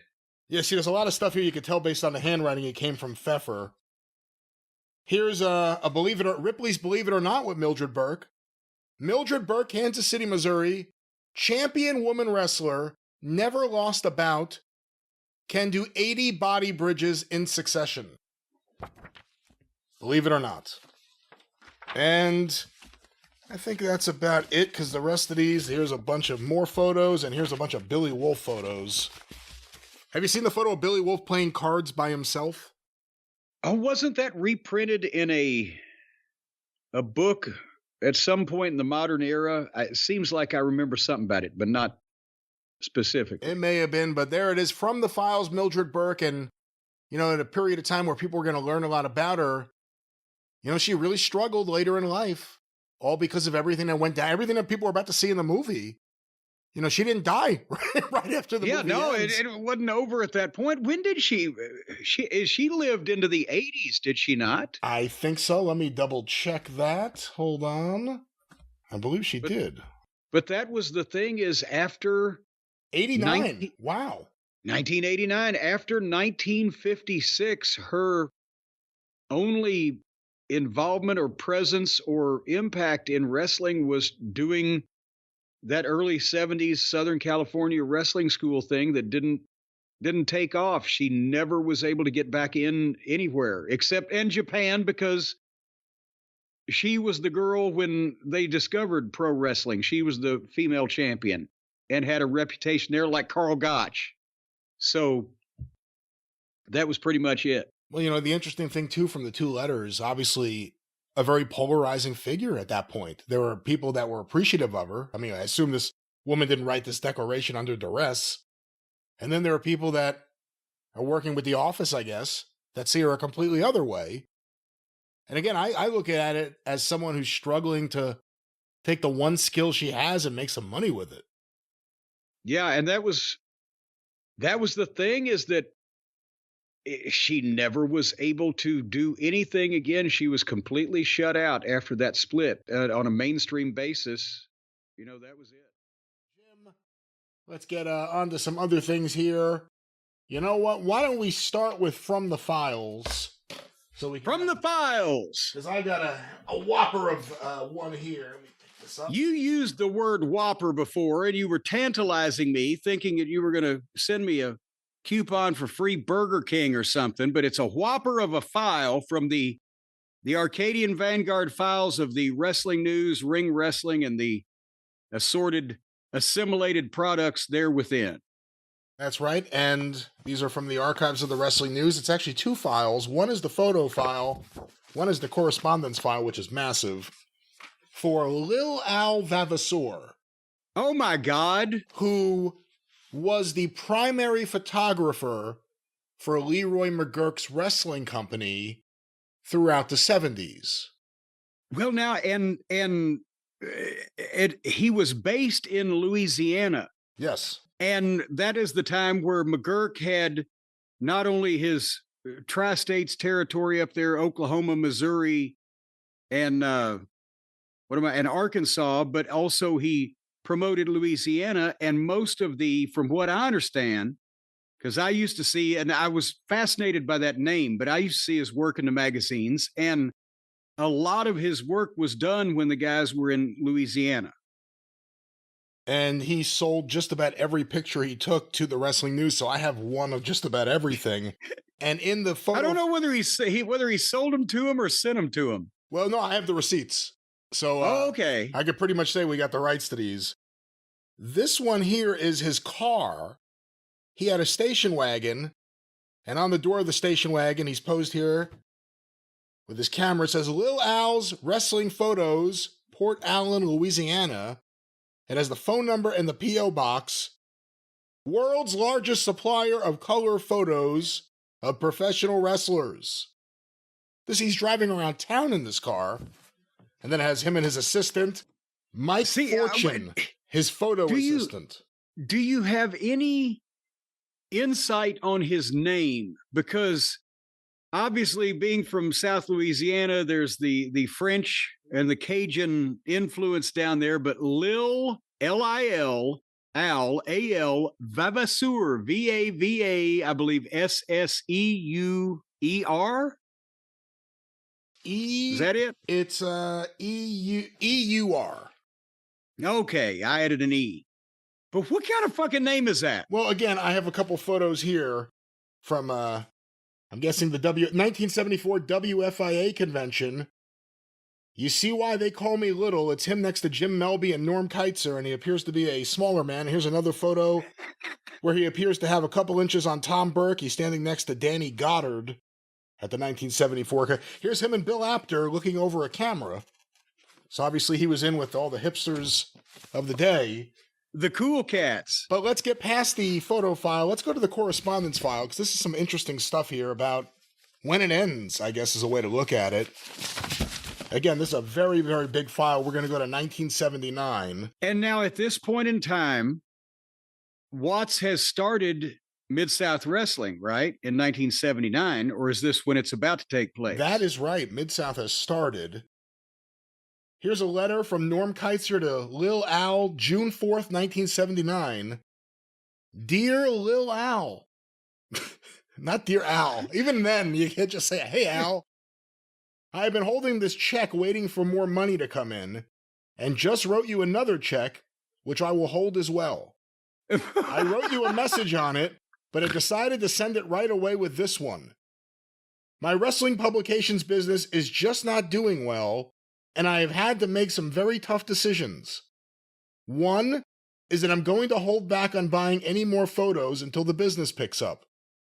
I've been trying everything to generate more business, but nothing is working, and the way the economy is, sales are down everywhere and show no signs of changing.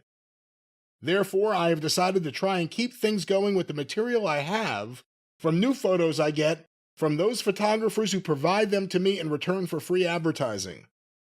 I will buy any photos you have already taken from me, but please hold off taking any more, as I don't have the budget to handle more. Well, and by the way, also, part of the thing was Norman never paid that much to begin with, but that's why you would sometimes see in the programs or of that particular period of time pictures from 1976 that he had the color separation made for already, that he would just put that in and the guy might have a different gimmick or not look like that or whatever, but sometimes it was behind the time. He was stretching is what he was doing. Hopefully things will pick up again or something, but for now I am cutting back and trying to survive. This year has been the worst one ever for me, and I just will try to ride out the situation and hope things pick up. But as you realize, I have left you waiting a long time for payment on your most recent shipments, and with things getting worse, I think it is best if you hold off on doing more work for me until I can afford to pay you. He's asked him to do that about 3 times now, hadn't he? He did, and he also wrote a very similar note on the actual check. And then that was June 4th. What was the check for, by the way? This check here is for $159. Holy shit, that may be the biggest check he ever wrote. And it has photos that were purchased. 1433 Randy Tyler, 1434 Tom and Lane versus Cassidy and Kidd, 1439 Scoot, 1440 Stan Lane, 812 Prince Tonga, 14441 Patton and Sing with Usher, Does that say Usher? Jerry Usher was the referee. Oh, yeah, that's exactly right. And Action, Charlie Cook and Black Atlas, Ric Flair, Cook and Atlas, Brody, Diane Devine with I was going to say Mad Dog Boyd. With Boyd, it's not Mad Dog Boyd. That'd be Boyd Pierce. And so on and so on. It goes on, the photos that were purchased, a list of them. The next letter from Norman to Al, July 16th, 79. Dear Lil Al, he wrote Lil La. He actually wrote his name wrong here. Lila. Dear Lil La, I wrote you over a month back to hold off on doing more new stuff for me. Since that time, I have not received anything from you, even though you said when you called more than a month ago that you had a package about ready for me, and I agreed to buy it. I hope you will send it soon, before the stuff I wanted becomes outdated. Things have picked up a bit with the programs, and I have a new deal going. He was still reporting news from the Lincoln shooting at Ford's Theater at this time. I don't think it would be too outdated. Things have picked up a bit with the programs, and I have a new deal going which will give me control of a national newsstand wrestling magazine. That's when he took over the Ring Wrestling Enterprise and got on the newsstand with Wrestling Magazine and the Rings Wrestling. So I could again start buying new photos from you. However, there will have to be some changes, as I just can't afford to buy a black and white 8x10 of every photo you need. So here's my new proposal. Does that make sense? No. I think you can make out as well on it, and it will give me what I need. Instead of any prints, I need to have color slides, ectochrome transparencies, yes. Or whatever you call them. I can make the screen prints for the magazine and the color separations directly from them. See that, and let me give some insight on this. If he wanted to do stuff on the covers, he needed a slide that reproduced better when making a color separation for the printing process. I took some slides for him every so often, but most of my stuff was on film because of the picture business that I had going. And because my stuff looked fairly good anyway, he would use my color pictures on the covers because the separation would come out okay, but he still wanted slides from most people. My new proposal to you is this. First, I'll still pay you $35 for each trip to New Orleans for the Superdome cards, and $50 for each trip to Houston. Oh, hold on. Wait a minute now. God damn, $35. Even then, if he shot 4 rolls of film on a Superdome show, there was $35 plus gas and going and coming. And Houston, Port Allen, Louisiana, if it's in the New Orleans area, which I think it is, South Louisiana, Houston would be 200 miles in each direction. The same thing, but nevertheless. Well, again, that's not for photos. That was actually to pay him just to go and cover the events. Then we can work the rest 2 ways. First of all, you would shoot color slide film. Then we can go one of 2 ways. He just said that. What the fuck? You could send the film direct to me, and I would develop it, and of the pictures I needed, I would make duplicate slides. I would pay cost of developing and 50 cents for each slide I made a duplicate of, and return the complete original set of slides to you. That was option 1. That sounds like a lot of work. That way, you would be getting 50 cents per slide, and since you told me that the 8x10 paper now costs you over $1 a sheet, and that the time and labor you put into making the 8x10s and the cost to you to develop the film would all drop off, so you need to make more, probably, and I would have what I need. Goddamn, he's doing this shit himself. Full Tone Photo Company was processing my stuff, and for apparently around the same price. I figure paying for developing and cost of duplicate slide and 50 cents to you would cost me about $2 as now. But then I would have exactly what I need for everything. Or my second proposal would be for you to develop the film and pick out... Blow me. My second proposal would be for you to blow me. Would be for you to develop the film and pick out what you want to send me, and then charge me for what it costs you to develop. I would then make duplicates and pay you 50 cents each and return the original as above. Either way is fine with me, although I felt the first way might be better as you often get busy, and if all you have to do is shoot the film and send it to me, it might be easier for you, and I would get what I need when I need it. Yours, Norm.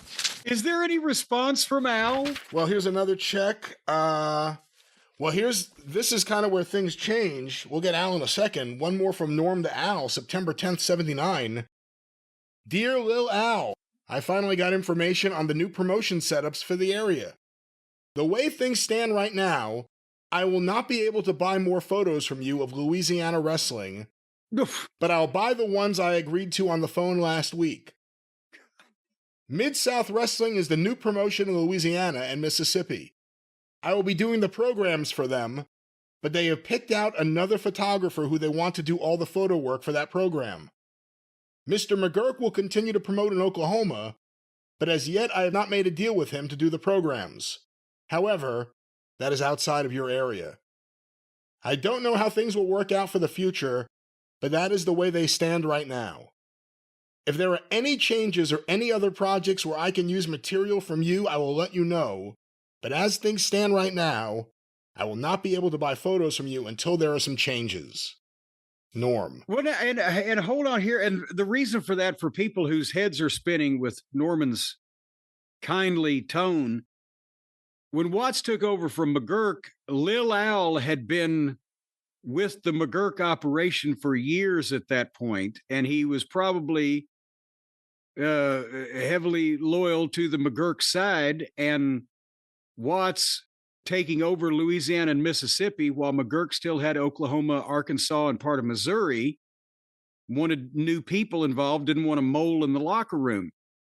But if Norm had still wanted to really do business with Lil Al, he was already going to Houston. He was talking about Houston. Houston, at the time, was affiliated with neither McGurk nor Watts. So I wonder why that was not an option. Possibly because somebody had nettled someone. I have here a handwritten letter from Lil Al Vavasseur. It's stamped Lil Al's Photo Service, Al Vavasseur, P.O. Box 4, 542 Avenue B, Port Allen, Louisiana, and the phone number. December 2nd, 1979. Hi, Norm. As you will note, I write void on both tickets. My failure, delay, and etc. is your gain. So he voided a couple of checks he got from Norman. Note, with 3 exclamation points. I am trying an experiment. I'll take 2 or 3 more weeks to complete. If I'm successful, I will call you immediately. I thought you might be able to use these in the meantime. He sent some photos. Do you still need only color slides for all your future photo needs? Didn't he just get fired a minute ago? Oh, as per Grizzly Smith, words to me, didn't say Smith's, just Grizzly Smith words to me, Tommy has taken over for me. I spoke to Jack Curtis, and he told me, you said I was very slow, and you were not getting photos from me. That is true, underlined in red. I won't try to deny truth and facts.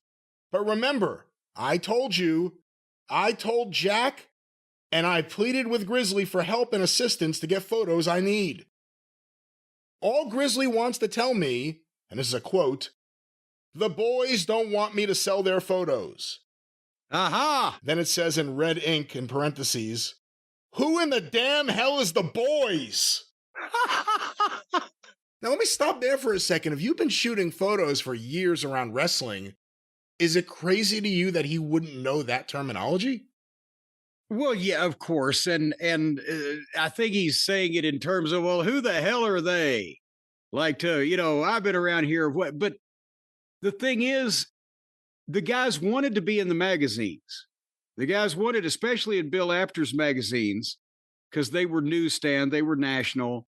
But the guys wanted to be in the magazines, and they didn't mind being in the programs most of the time. But in places where, if, for example, I've had Dundee every once in a while, I get pricklish because when I was doing my magazine that Norman Keitzer was printing for me and had a picture of him along with the fabulous ones on the cover, that was a picture that they weren't selling on the merchandise table. That's why I put it on the magazine. It would be exclusive.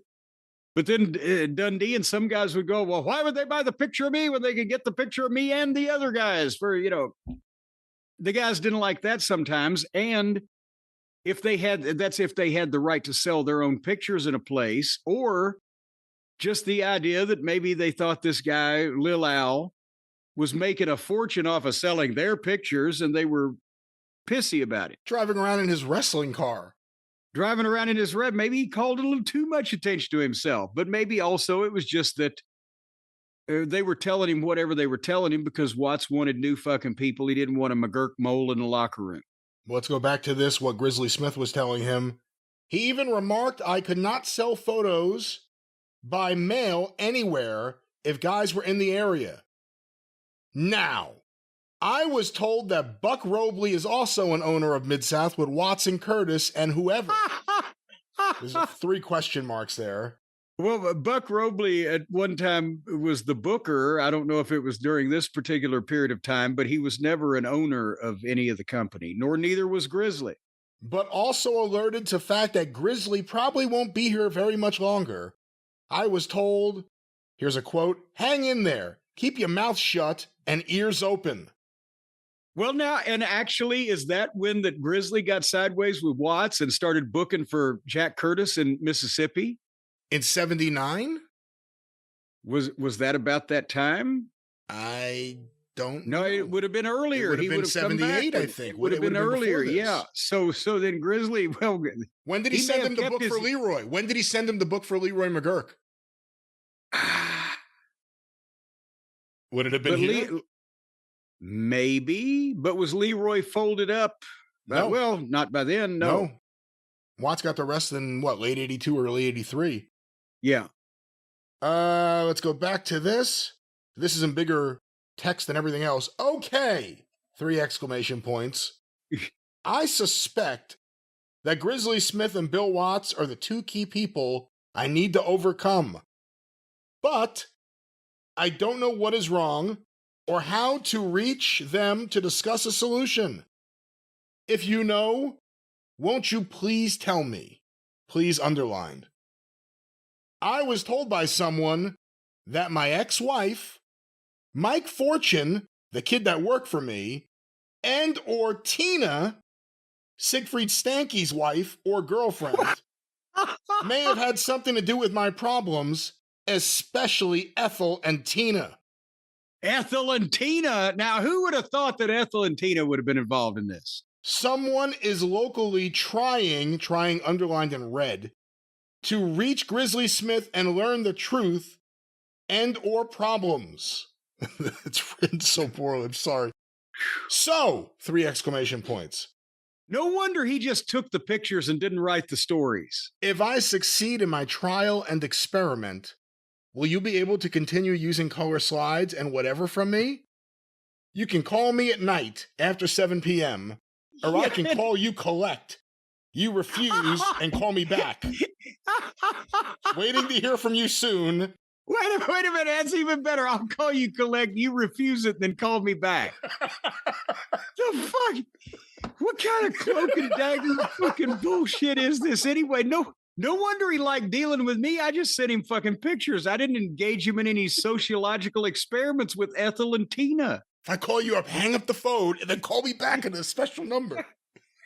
And then say, give me the code number and knock 3 times. And then say, wink, wink, nod, nod. I'll know it's you. And apparently with this, he sent photos. So that's the story there of Ethel. Are any of these letters put together with clippings from a magazine like a ransom note? Well, No, but if I go a little bit ahead, one last interesting thing I'll hit you with, or a couple. November 9th, 1983. So 4 years later. Dear Lil Al, it was nice hearing from you by phone the other day. I looked at your file and realized it had been 4 years since I've written you. There have been a lot of changes since then. And because, by the way, at that point, round about the end of 1979 is when you stopped in any of the magazines or where you stopped seeing Lil Al photos, most of which were taken in front of a curtain that hung somewhere. I never did find out where it was.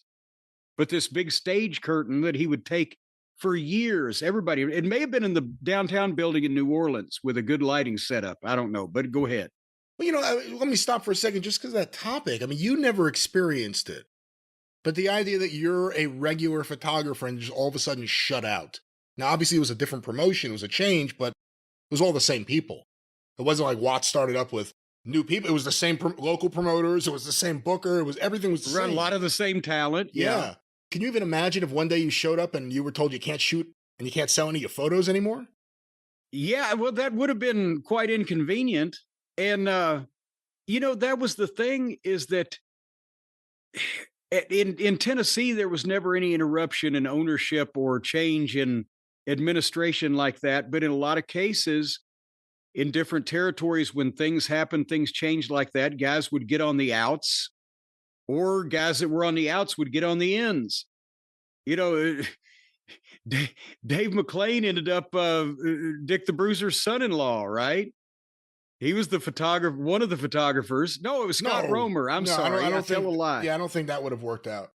No, Scott Romer was Bruiser's son-in-law. I'm sorry, but Scott Romer and Dave McClain were both the ringside photographers in Indianapolis. And honestly, about the time that they got, adults, because they were teenage wonders like myself, but their problem is that the whole territory went out of business about the time that they got to be adults, and they had to freelance shoot for a lot of the national companies that would come through Indiana. Scott went around the world. Dave chose a different path with Glow or whatever. But anyway, yeah, you could be on the ends or you could be on the outs. Let's go back to this November 93 or November 9th, 1983 letter from Norm Keitzer to Lil Al Vavasour. We are still doing programs for the Mid-South Wrestling Association, and also they are selling the Wrestling News magazine at their matches. But, as I told you on the phone, I am no longer in charge of buying new photos from the Mid-South area. They make the arrangements to obtain the photos, and then send me what they want used as far as new material is concerned. So I don't have a budget out of which I could buy new material. I just thought I'd make that clear up front so that you were aware of that. So you're not going to get fed out of the back of the meat wagon here. As I told you on the phone, any and all arrangements for you to again be a photographer in that area would have to be made through the promotion, specifically Bill Watts. And by the way, I can testify to what they were doing there, because the Superdome programs from 1984 were printed by Norm Keitzer and his company, Pro Wrestling Enterprises. But in some cases, those programs that year, I did some of the photography, uncredited, but they needed pictures, the new baby faces. They needed fresh stuff of Hacksaw Duggan. They needed the Rock and Roll Express. They needed Terry Taylor. So I had my camera with me. So a couple of days, I went out and shot Magnum on a motorcycle out in Alexandria, Louisiana, somewhere out in the woods where people couldn't see us together. And I brought a backdrop and did the Rock and Roll and some of the other guys in Oklahoma City one afternoon. And those ended up in the programs. I hope things do work out for you. But then, in any case, I've enclosed a copy of the most recent issues of my magazine, number 106, and the Mid-South program, number 86, to come off the press, which I hope you will find of interest. Sincerely, Norman Keitzer. And then finally, Norman writing these letters, how much free time must he have had for himself? I just talked about 79 up. It's a giant stack, inches deep, of Lil Al correspondence going back to the early 70s. Finally, let's end with this one from the files. February 7th, 1988. Ooh. Dear Lil Al, nice talking with you on the phone today. I guess it's been 5 years since I heard from you. The most recent address I have for the promotions you asked about are Jim Crockett Promotions, 421 Briar Bend Drive, Charlotte, North Carolina, 28209. Titan Sports, McMahon Promotions, 81 Holly Hill Lane, Greenwich, Connecticut, 06830. And finally, Fred Ward Promotions. Oh my God. 1028 Front Street, Columbus, Georgia, 31901. I hope these addresses are still correct, as I have not had any recent direct dealings with any of those promotions.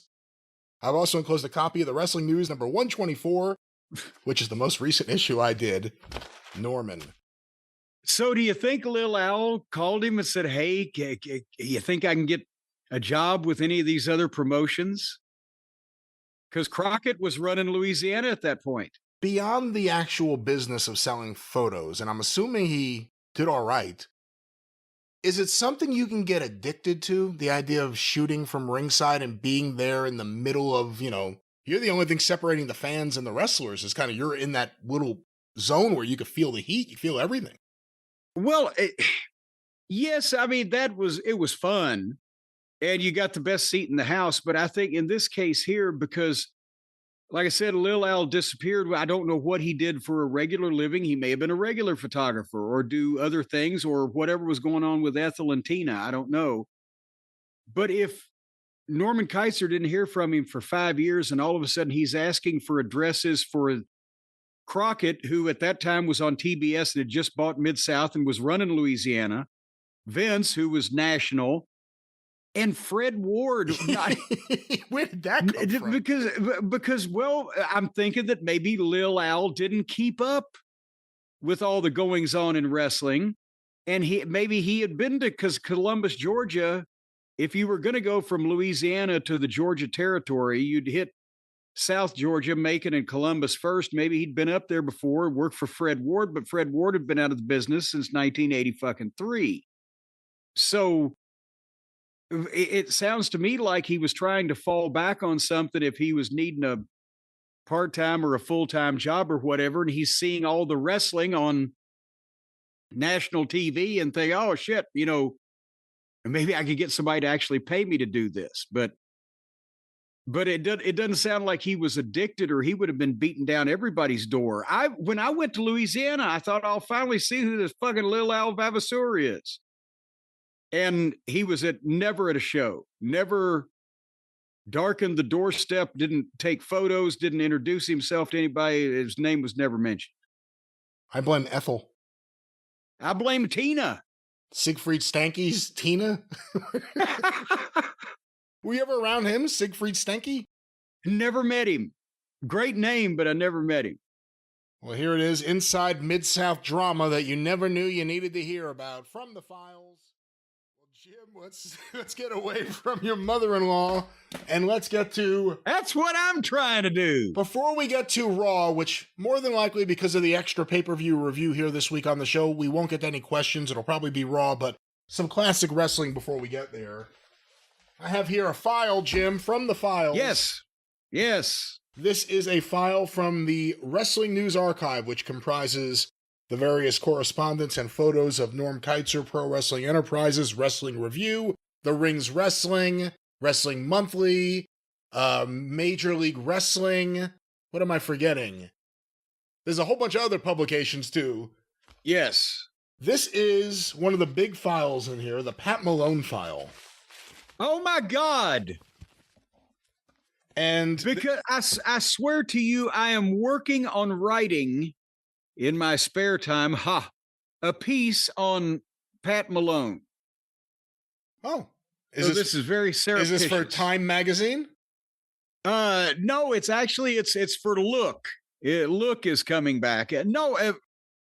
For something that I'm working on, I was writing some passages on Pat Malone, and I was thinking, I'm going to run this by Brian before I show it to anybody and see what he thinks of it once I'm finished with it. And here you are with a full file on the man. Well, there's multiple parts of this file. There are 2 different files of photos going back to seemingly the beginning of his career. And then him as an old man backstage at the shows. There's a picture of him and Roy Welch, picture of him and Norm Keitzer. This is the correspondence file I have here. And are there any pictures of him as the Green Shadow? I believe so, but I can go back and check.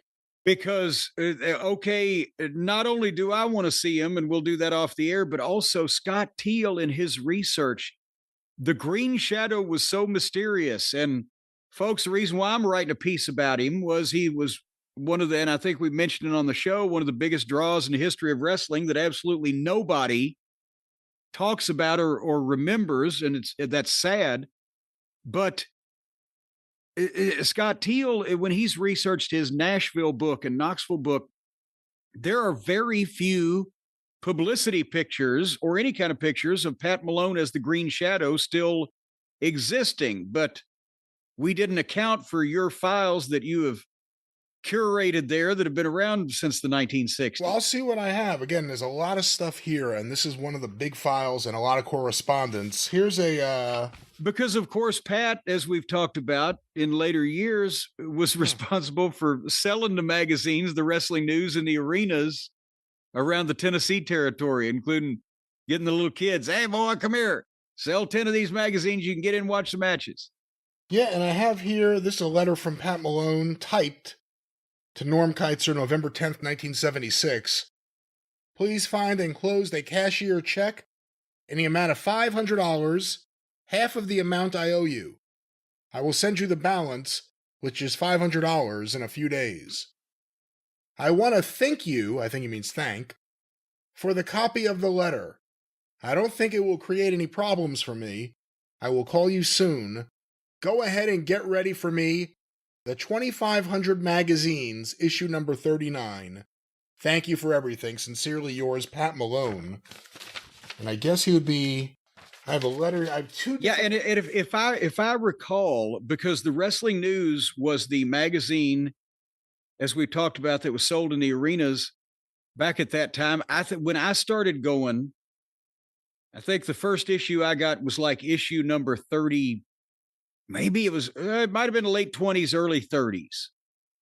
And that was in spring of 1974. So around that time, that may be right about the time that he started using some of my pictures also. But he was getting 2,500 of the magazines that he could sell around the territory. And I believe the price at that time was, I want to say $2, but maybe it was $1, but I think it was $2. And it's coming on the heels of this, a letter from Norm Keitzer to Pat Malone, November 5th, 1976, to Pat Malone, Ezel Road in Nashville.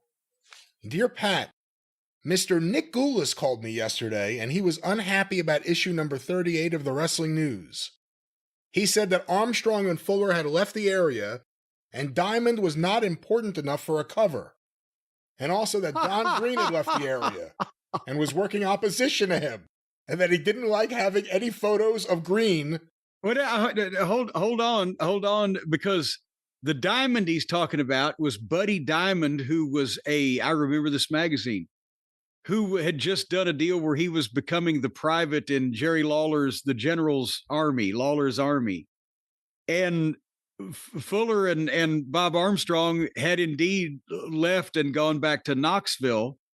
And Don Green was working for the company that Luthez had spearheaded with, who was it at the time? Was it Buddy Lee or was it Danny Davis? Not my Danny Davis, but the Nashville Danny Davis that was back in the UWA in 1976. Yeah, that's 76. Yeah. Yeah. So he featured all these guys that fucking Nick was on the outs with for some reason or another. Anyway, to make a long story short, he wants me to check out with him who goes on the cover each time from now on.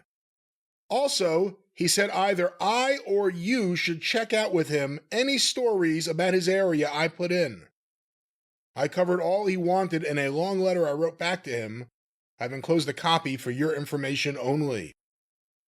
He wants me to use a photo he is sending me of Tojo Yamamoto, George Goulas, Jerry Jarrett, and Jackie Fargo on the front cover of number 39. And that color picture that he had Mike Shields take, I believe, at the TV studio in Nashville, they actually, right as I was getting started taking pictures, all the other stuff was 8x10 black and white, and sometimes not even on photo paper, just printed. But this one was printed like real cardstock and in full color of Nick's 4 stars: Jerry Jarrett, Tojo Yamamoto, Jackie Fargo, and George Goulas. And they had that at every merchandise stand. Go ahead, I'm sorry. And to use the one you sent me of Tommy Rich on the back cover. Since Mr. Goulas is the boss, I will go along with what he says and check out all the stories with him from now on.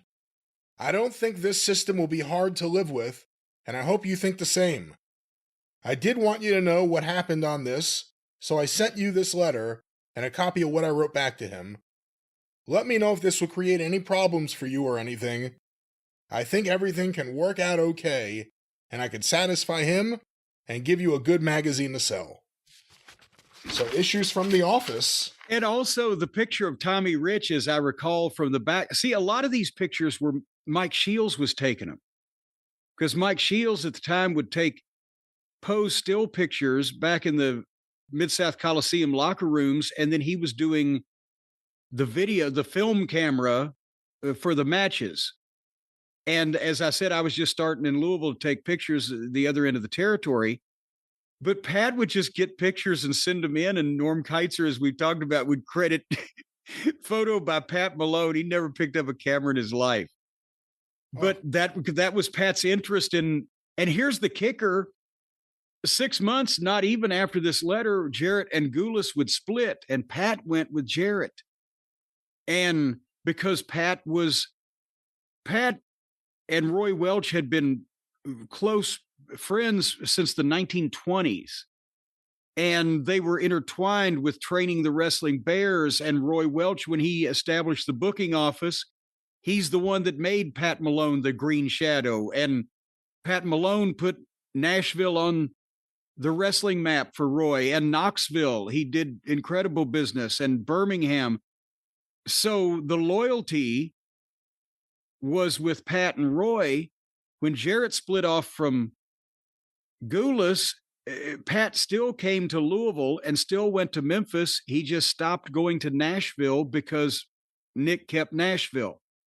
And because Teeny had been in the office with Nick and Roy, and Jerry had been Roy's protege, Pat felt more loyalty to them rather than Nick, who was not always well liked by everybody.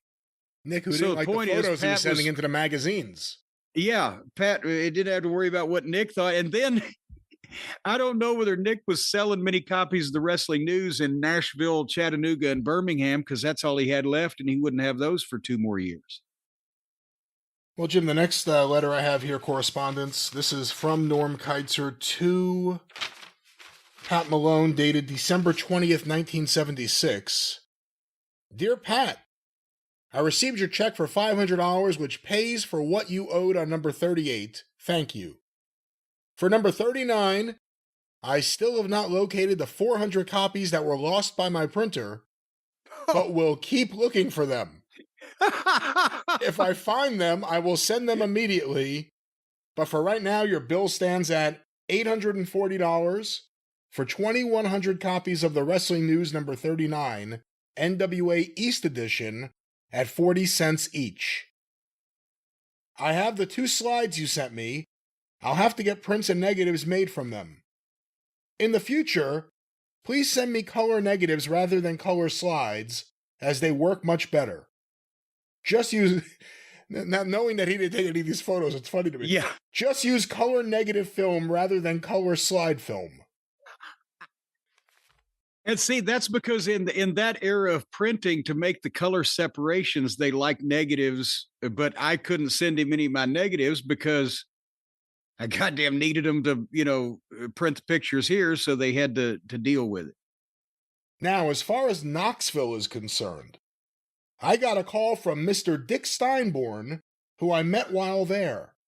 He wrestles there, and he also handles the programs sold at the matches for the area. He was interested in selling magazines for me. I told him you are the exclusive distributor for magazines for that area and that any deal would have to go through you. I know that you sold some magazines to the ring many who stopped to see you. I'm not exactly sure what he was trying to say there. The ring man who stopped. Oh, the ring man. I bet you. Oh, you know what? It's crossed out after that. I thought it was a Y. Who's the ring man? Well, whoever was hauling the ring. See, here's the thing. Pat never went to Knoxville in the modern era to sell magazines. That wasn't part of really either of Jarrett's territory or Nick and Roy's territory. Remember, Kazana ran it till 1974. Ron Fuller bought it and opened up Southeastern Wrestling. And since this is a couple of years later, Dick Steinborn at the time was wrestling as, I think, Mr. Wrestling, or was he the Gladiator under a mask at that point? But also he was a photographer, was shooting some of the pictures and helping Les Thatcher with the programs and things while Les was doing the TV show. So they were probably wanting to sell some of the magazines, same thing. But I bet you whoever was hauling the ring, was it Mac McMurray, the referee who was partners with Ron, or somebody had stopped in to see Pat if they were going through Nashville? Maybe, hey, let me take some of those and sell them or whatever. And he sold them to something like that. All right, well, back to this. The ring man who stopped to see you. Maybe it might be possible for you to make some sort of deal with Steinborn. I know he does all the programs and handles that end of the business, as Ron Fuller told me this. He might be able to put the magazine on sale using the same people he uses to sell the program. What I couldn't give him was a price for the magazine. Why don't you offer him the same price you sold those other magazines for if you are interested? This might be a way to get more sales up there and have the magazine on sale there all of the time and yet save you from having to make the drive down there. See, that's the thing. I think Norm is confused about the geography of the state of Tennessee and what territory was what. And he was thinking because Pat was exclusive for the Tennessee territory, he didn't realize that there was 2 already and fixed to be 3 different territories in the state of Tennessee. If you are interested in this, Mr. Steinborn's telephone number is, and he has 2 different phone numbers listed here. I'm not sure, as I wrote it down twice and they were different. Also, I had an idea which might help sales up there and also give Nick Goulas what he wants. To explain my idea, I've enclosed a copy of another edition of the Wrestling News called the Stranglehold Edition. If you will notice, we use the same covers for the Stranglehold Edition as we do for the AWA Edition. Look inside the back cover of the magazine enclosed, and you will see this. We just fold the cover the opposite way so that each area gets someone from there on the front. In that way, we could use the same magazine and covers for the Nashville and Knoxville areas, but staple the magazines the opposite way so that each area had their man on front. and also, with these different editions, they had NWA East, NWA West, Stranglehold for the WWA in Indianapolis, AWA edition. The first, when you print a magazine, it's stapled in the middle. So the first 8 sheets, 16 pages on each side would be the same thing. And then they would insert new copy just for that specific edition of the magazine for the pages in the middle, and then staple it like that. Yeah, they reused a lot of shit. He was a master at cost cutting, was Norm Keitzer. This is all just ideas, and maybe you don't think it is worthwhile. However, I think it might work out. If you want to contact Mr. Steinborn and work out a deal with him on the Wrestling News, you can. If not, just forget it. I gave you the deal, so do what you want. So do what you want. I guess that covers it for now. I'll be planning out the next issue soon. We'll call Mr. Goulas about what he wants on the front cover and go from there. Thanks, Norm. And I have seemingly the reply from Pat Malone, again typed December 22nd, 1976. Dear Norman, I just received your letter and magazine. Enclosed, please find a cashier check in the amount of $500 on issue 39. At this time, I will have a balance of $340 that I owe, and I will send as soon as possible. As far as the Knoxville side, I intended to go there and have a talk with Mr. Dick Steinborn and Fuller, but they change every few weeks of who is in charge. As you might not know, they have a new booker or a man in charge every few weeks. That makes it hard for me to do business with any one person. But I intend to go over there. We'll call you in a few days. We wish you and your family a Merry Christmas and a Happy New Year. Thank you for everything. Sincerely yours, Pat Malone. And two questions. And number one, I wonder who the revolving door of bookers was at that point in time. This is 70. Were they going back and forth between? Yeah. Well, Dick Steinborn, Bob Armstrong, Robert Fuller at that point. Ron Fuller himself. Ron. But the second thing is that hand sign Pat Malone? Yes, it is. Does it look like kind of neat handwriting? It does. Okay, that's his wife Sammy is typing it for him. And I'm not like Pat was an invalid, but he didn't give a shit to sit down at a fucking typewriter. This is a goddamn old shooter that used to fucking carry a knife in his boot to fend off the fucking fans that were trying to attack him. His fucking knuckles and the calcium deposits were like golf balls. He wasn't sitting down at a typewriter sending Christmas greetings to Norm Keitzer when he was 77 years old. His wife Sammy was typing that. They even typed out the envelopes, because I have the envelope here, post-dated December 22nd, 76, Nashville, Tennessee, to Mr. Norm Keitzer, Medelia, Minnesota. And then in red, it's typed out, attention, important. Make sure it gets to the right department there.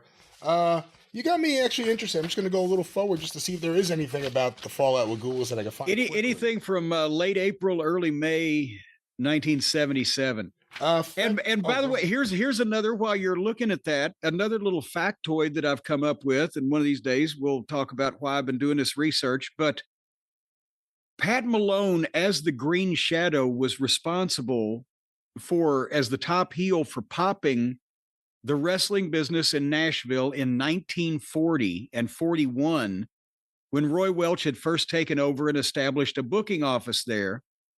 And in those days, they had the matches at the old Hippodrome, which was they had no sports arena in Nashville. The Hippodrome was a big roller skating rink with permanent bleacher seats, and they had concerts, they had political conventions and rallies, any kind of live entertainment. That was the place that indoors you went in Nashville in those days.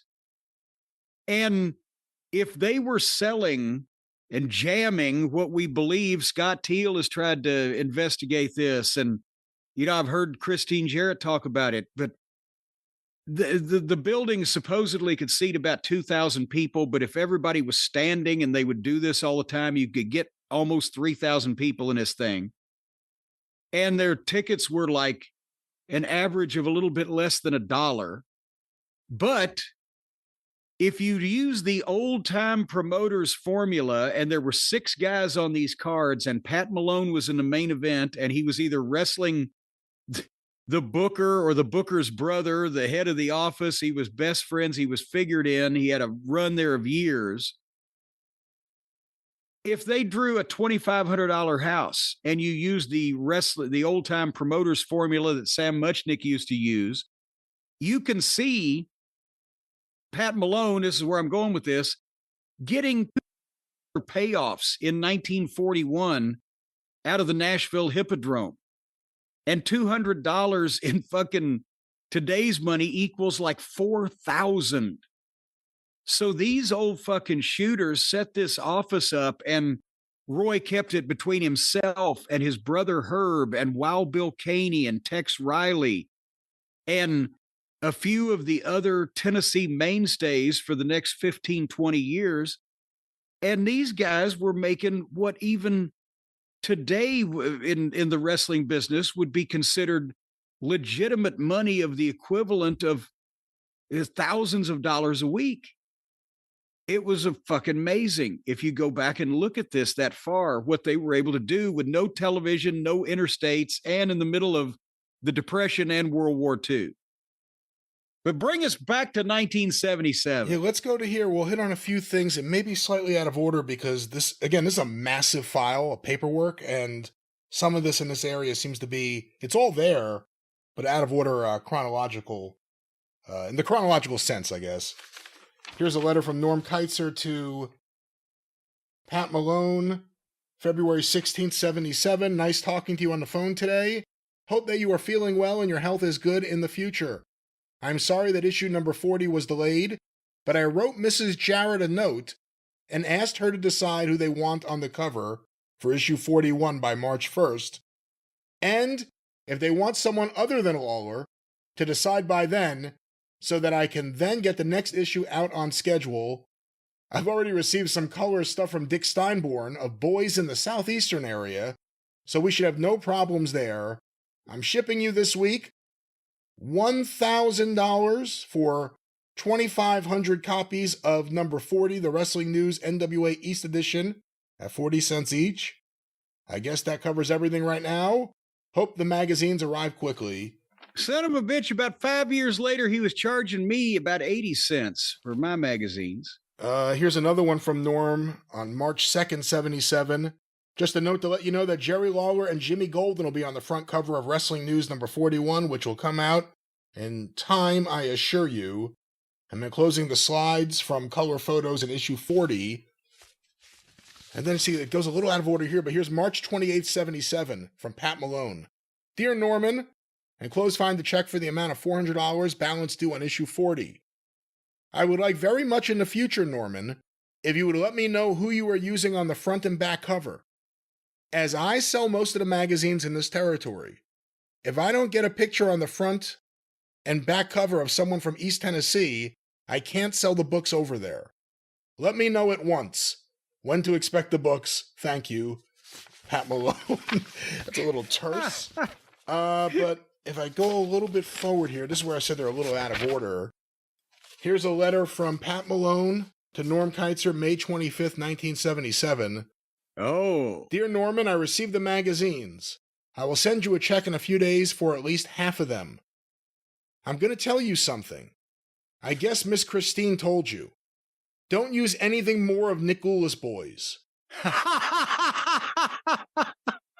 And what, I think he means end, it says R, but there's a lot of misspellings here. And what Scott Teal sends you, as we don't work together anymore. But be sure and always have some good pictures of the East Tennessee boys, which is Fuller's, on the front and back cover. Also Jerry Jarrett's boys. Can I give some insight on that? Yeah, please. Also, because when he said we don't work with Nick anymore, don't use it. Scott Teal, unfortunately, was the suffering for that because Scott had moved to Nashville from Florida in the early 70s and had been doing the Slamagram programs for Nick and taking pictures of Nick's guys in the Nashville end, while Mike Shields did a lot of stuff for Memphis, as I said.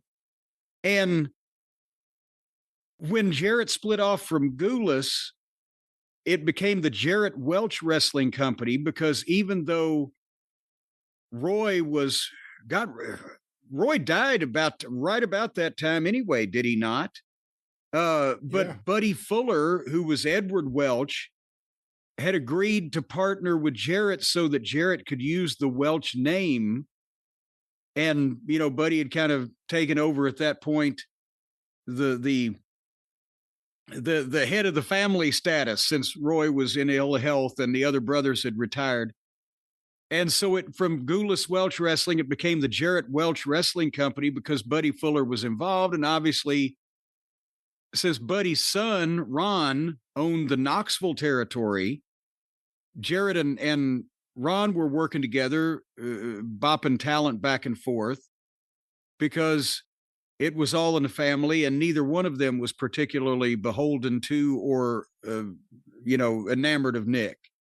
So Nick was in the middle in Nashville, but the Memphis on the west end and Knoxville on the east end was trying to squeeze him, and also didn't want his boys to get any publicity in the magazine.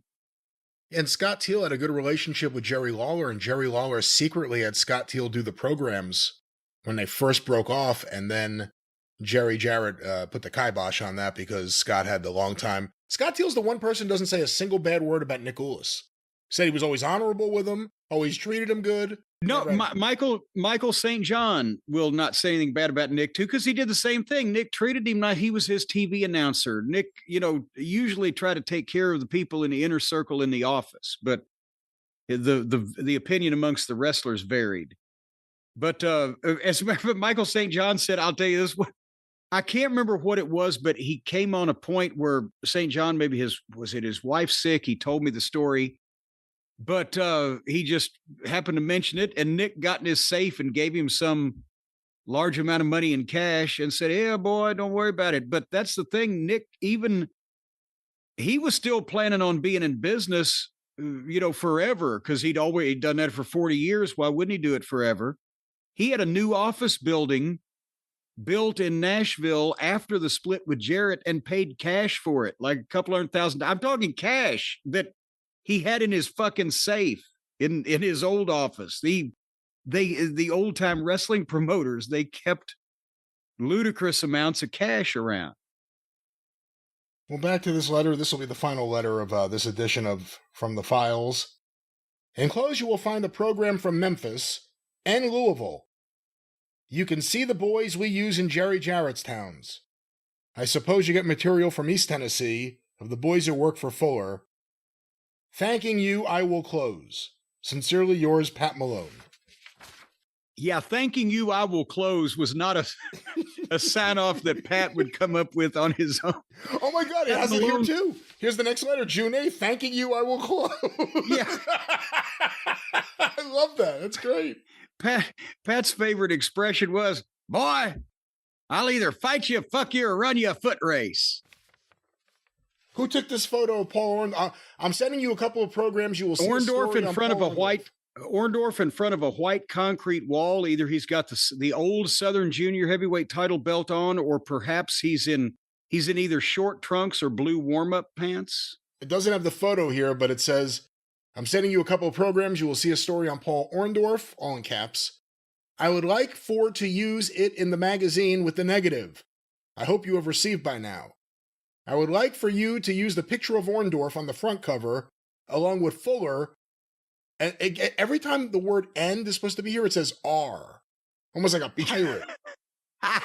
So Fuller, R someone from the East Tennessee side. Be sure and have them on the cover. Let me hear from you. Thanking you, I will close. That is my new favorite sign-off. Thanking you, I will close. But we will close there with this. Obviously, this is a massive file. This is 77, and it goes until... I didn't realize he was still doing stuff. 86? Yeah. 87? 88? So it goes until 1988, and here is...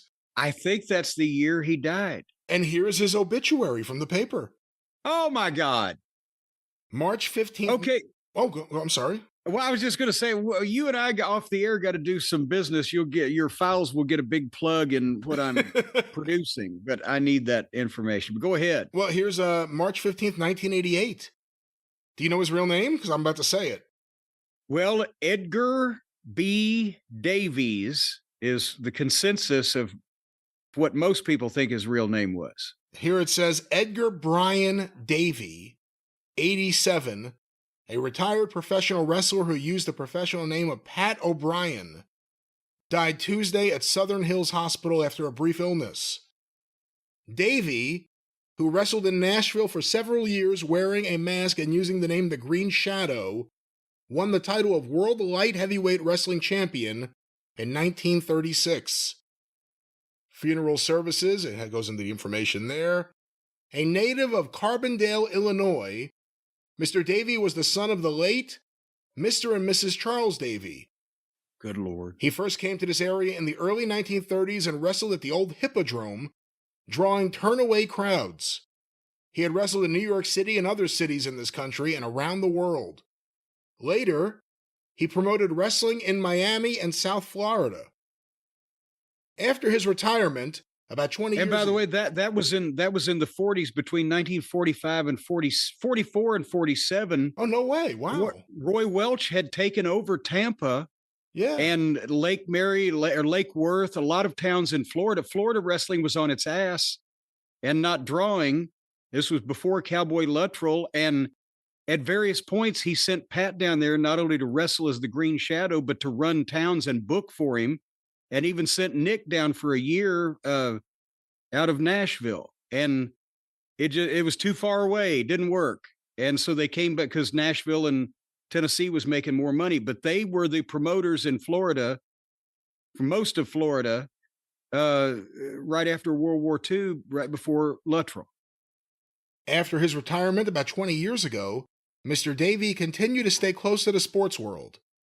In recent years, he had worked as a guard at the sports arena at the state fairgrounds.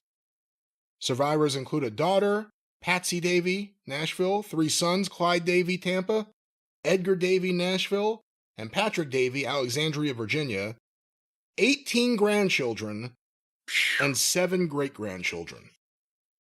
So there it is. It doesn't say which paper this is from, but I'm sure it's a Nashville. By the way, he did fill-in matches every once in a while in the early 1960s when he was past 60, and he was still taking Ginger the Bear around in the 60s and I think to the early 70s.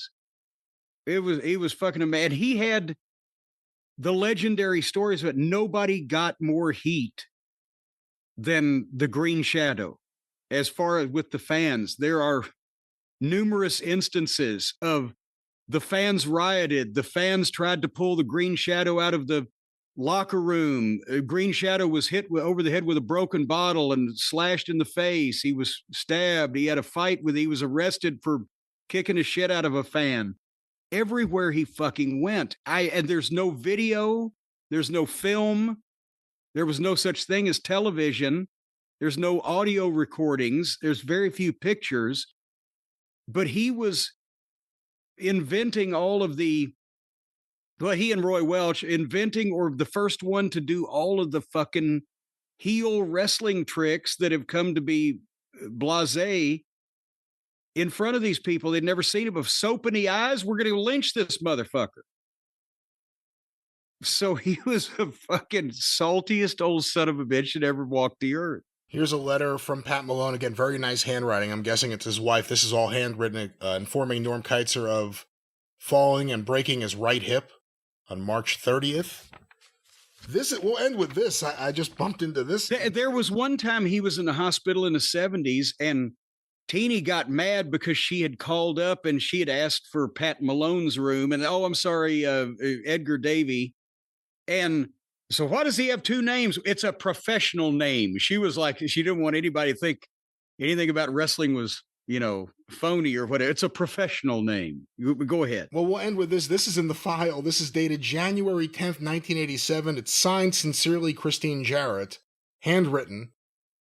Dear Norman, please believe me when I say that my grandson, Jeff Jarrett, is #1 box office. It is not just from a grandmother talking. Whenever you see fit to put his pictures on the front page, you can automatically send me 700 magazines for shipment. Hope you are well, and I wish trying to bribe Jeff's way on the cover of the magazine. And I wish for you all great things in the new year. Signed, sincerely, Christine Jarrett. That's the whole letter. Believe me when I say he's #1. Yeah. Put him on the cover. I'll buy 700 copies. Well, you never know what you'll find in the Pat Malone file. This has been From the Files. Pat Malone. Jim, let's end today with 4. In today, there's still about another 7 hours of it left, but I'm in favor of calling it here. We might miss the severe storms. Well, first let's do some From the Files, and I said I'll do this. I have the Eddie Gilbert file here from the Wrestling News Archive. And, here Dennis's... Which is actually apropos because the Dark Side of the Ring on Eddie Gilbert is about to air. For the Eddie Gilbert Memorial Show in '96 that you and I both went to, Does it say, it says Jerry the King Lawler in the official thing, not Jerry Thinking Lawler. Thinking Lawler. Full page ad, $150, half page, $100, quarter of a page, $75, or a business card size, $50. Payable to the National Wrestling Alliance. That's not the typical thing that you see in here, but let's, there's a lot of pictures. Eddie sent in a lot of pictures of himself. There were 8x10s. There's a letter to Jim Melby. Jim, thought I would send you a new color photo of myself. Thanks very, very much for the photo on the front issue of Review and Story. Also, thanks for the programs you've been sending home. Thanks again, your friend, Eddie Gilbert. Eddie loved to send pictures to all the magazines because he was promoting himself. He was, there's nothing wrong with that. He wanted to make sure that if he was going to get some press, he wanted to cooperate. And also, unlike any other wrestler, by and large, he had been schmoozing with all these people for years. They all knew who he was before he broke into the business. Yeah. There's another one. Jim, hello, old buddy. How's everything going? Fine, I hope. Here's some things on Puerto Rico. We won the North American tag titles from Moondogs, June 5th. Kangaroos, Don Kent and John Heffernan. Who's John Heffernan? That was, oh, God damn it. Managed by Al Costello, the World Tag Team Champions. The original Kangaroos were Al Costello and Roy Heffernan. And then Heffernan went back to Australia or whatever he did. And Costello had a couple of different partners, maybe not as Kangaroos, then found Don Kent, and Costello and Kent were the Kangaroos from, 69, 70 through the early 70s. And then when Don Kent went out as a single, Costello was a manager for a little while, but then he kept putting groups of Kangaroos back together. And I'm trying to think, John Heffernan was somebody else under another name. Well, obviously. And I can't remember what other name he used, but in Puerto Rico, would that have been 1980, the date on that? Because had they just left, it would have been 80 or 82. It doesn't have a date or a year on this? No. Tommy and they won the tag team title, meaning Tommy and Eddie Gilbert. They were the tag team champions in Puerto Rico in between runs in Tennessee, I believe. And the Moondogs, that would have been, maybe it'd have been 82-ish, because the Moondogs had a run first in the WWF. That's where they got the gimmick, and then went to Puerto Rico, I think.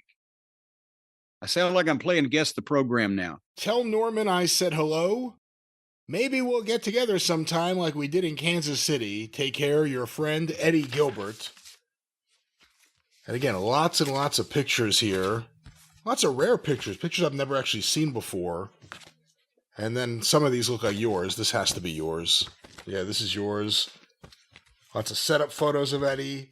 Just lots and lots of photos that you can't Lots and lots of photos of Eddie. You can't really read. Hold on. Let me go back here. This is a big file. I have a letter from Norm Keitzer to Eddie Gilbert. Oh, this may answer your question slightly. July 27th, 1982. Mr. Eddie Gilbert, Saint Tropez, apartment 3F.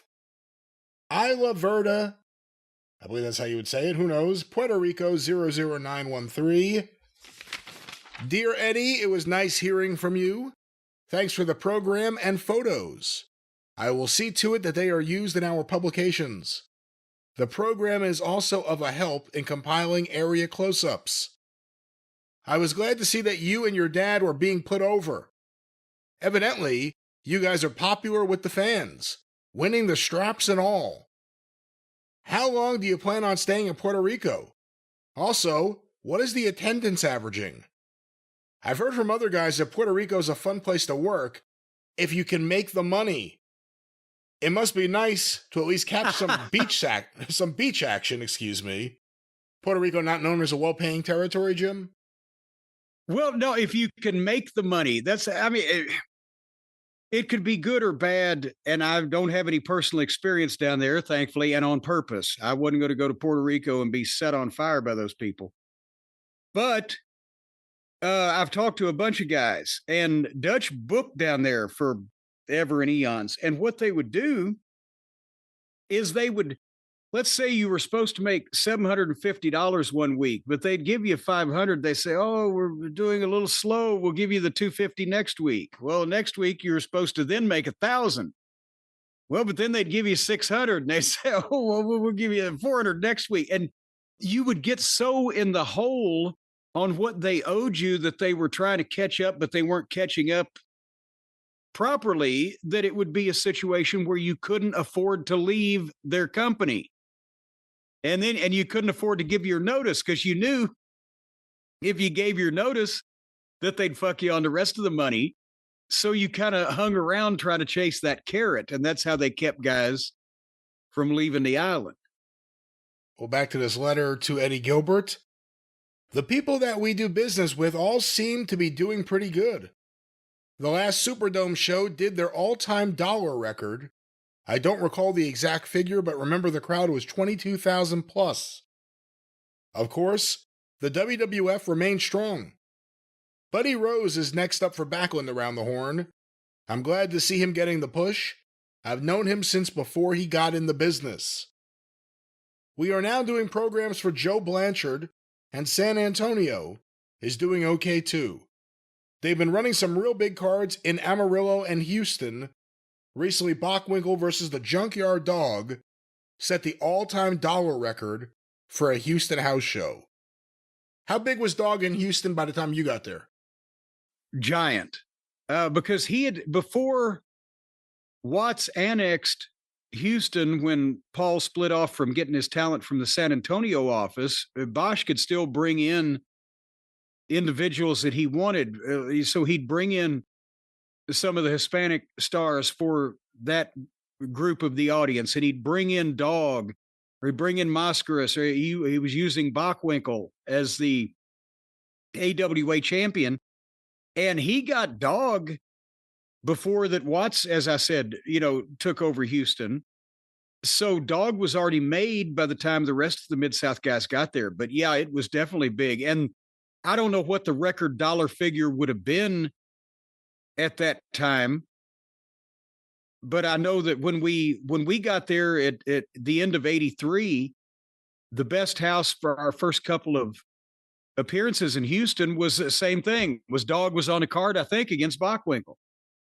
But then later on that year, with jacked up ticket prices, we did 89.8 for the scaffold match with the Rock and Roll, and 102 grand for the Last Stampede. I think the best they had done beforehand was like in the $70,000 range. Locally, Vern and Wally are having their best year ever. We have been selling out the St. Paul Civic Center on a regular basis, which is 18,000 plus when you sell standing room. I've enclosed the latest card so that you could see who is working here. What do you think of that main event? It was one of the few times I've seen 4 babyface work in a tag team match, let alone on top, and draw a sellout no less. Who was this? The match itself was excellent. The finish was Santana being counted out after missing a flying body block on Brunzell. I think that was the High Flyers versus Tito and Rick Martel. I bet you're right. Which, yeah, the footage I've seen, I think, of them in San Francisco is incredible. I'll close for now, but remember, if there's anything specific that I can do for you, just let me know. Please give my regards to your father for me, your friend Jim Melby. Once again, July 27th. And boy, he's right. In 1982, everybody was doing great business for the most part. And Jarrett, 1981 was the biggest year that Jarrett had in business since he'd started his company, because of Lawler's comeback and all those giant houses in Memphis all year.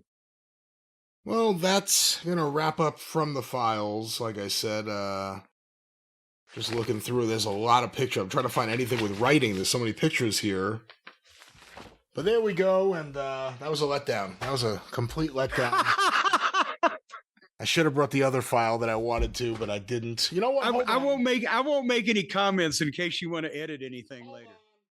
Wild card. Oh no, I'm dropping stuff. And I'm picking stuff up. And I'm dropping other stuff. And I'm picking other stuff up. Oh, boy. Hold on. This is a mess. Ladies and gentlemen, Brian Last has been lost in the San Andreas Fault. All right, take two. We're going to have an additional From the Files today. Surprise sneak attack. This is From the Files. This file is labeled the Tommy Rich Fan Club. Let me see if it goes this way or this way. It starts, okay. Oh, I think it goes both ways. October 11th, 1982. Norm Keitzer sends out two letters, one to Carol Barry, West Columbia, South Carolina. Dear Carol, I understand you operate a fan club for Tommy Rich. We would like to include it in our fan club section in the wrestling news. Enclosed, it's an application for you to complete so we may do this. Sincerely yours, Norman Keitzer. Same day, a letter to Karen Langley, Fairborn, Ohio. Dear Karen, I received your letter concerning the Tommy Rich fan club. Since Miss Barry has not filled out an application for listing it in our fan club section, since I have taken it over, I've written her for information about her club, and I will let you know what she says when I receive a reply from her.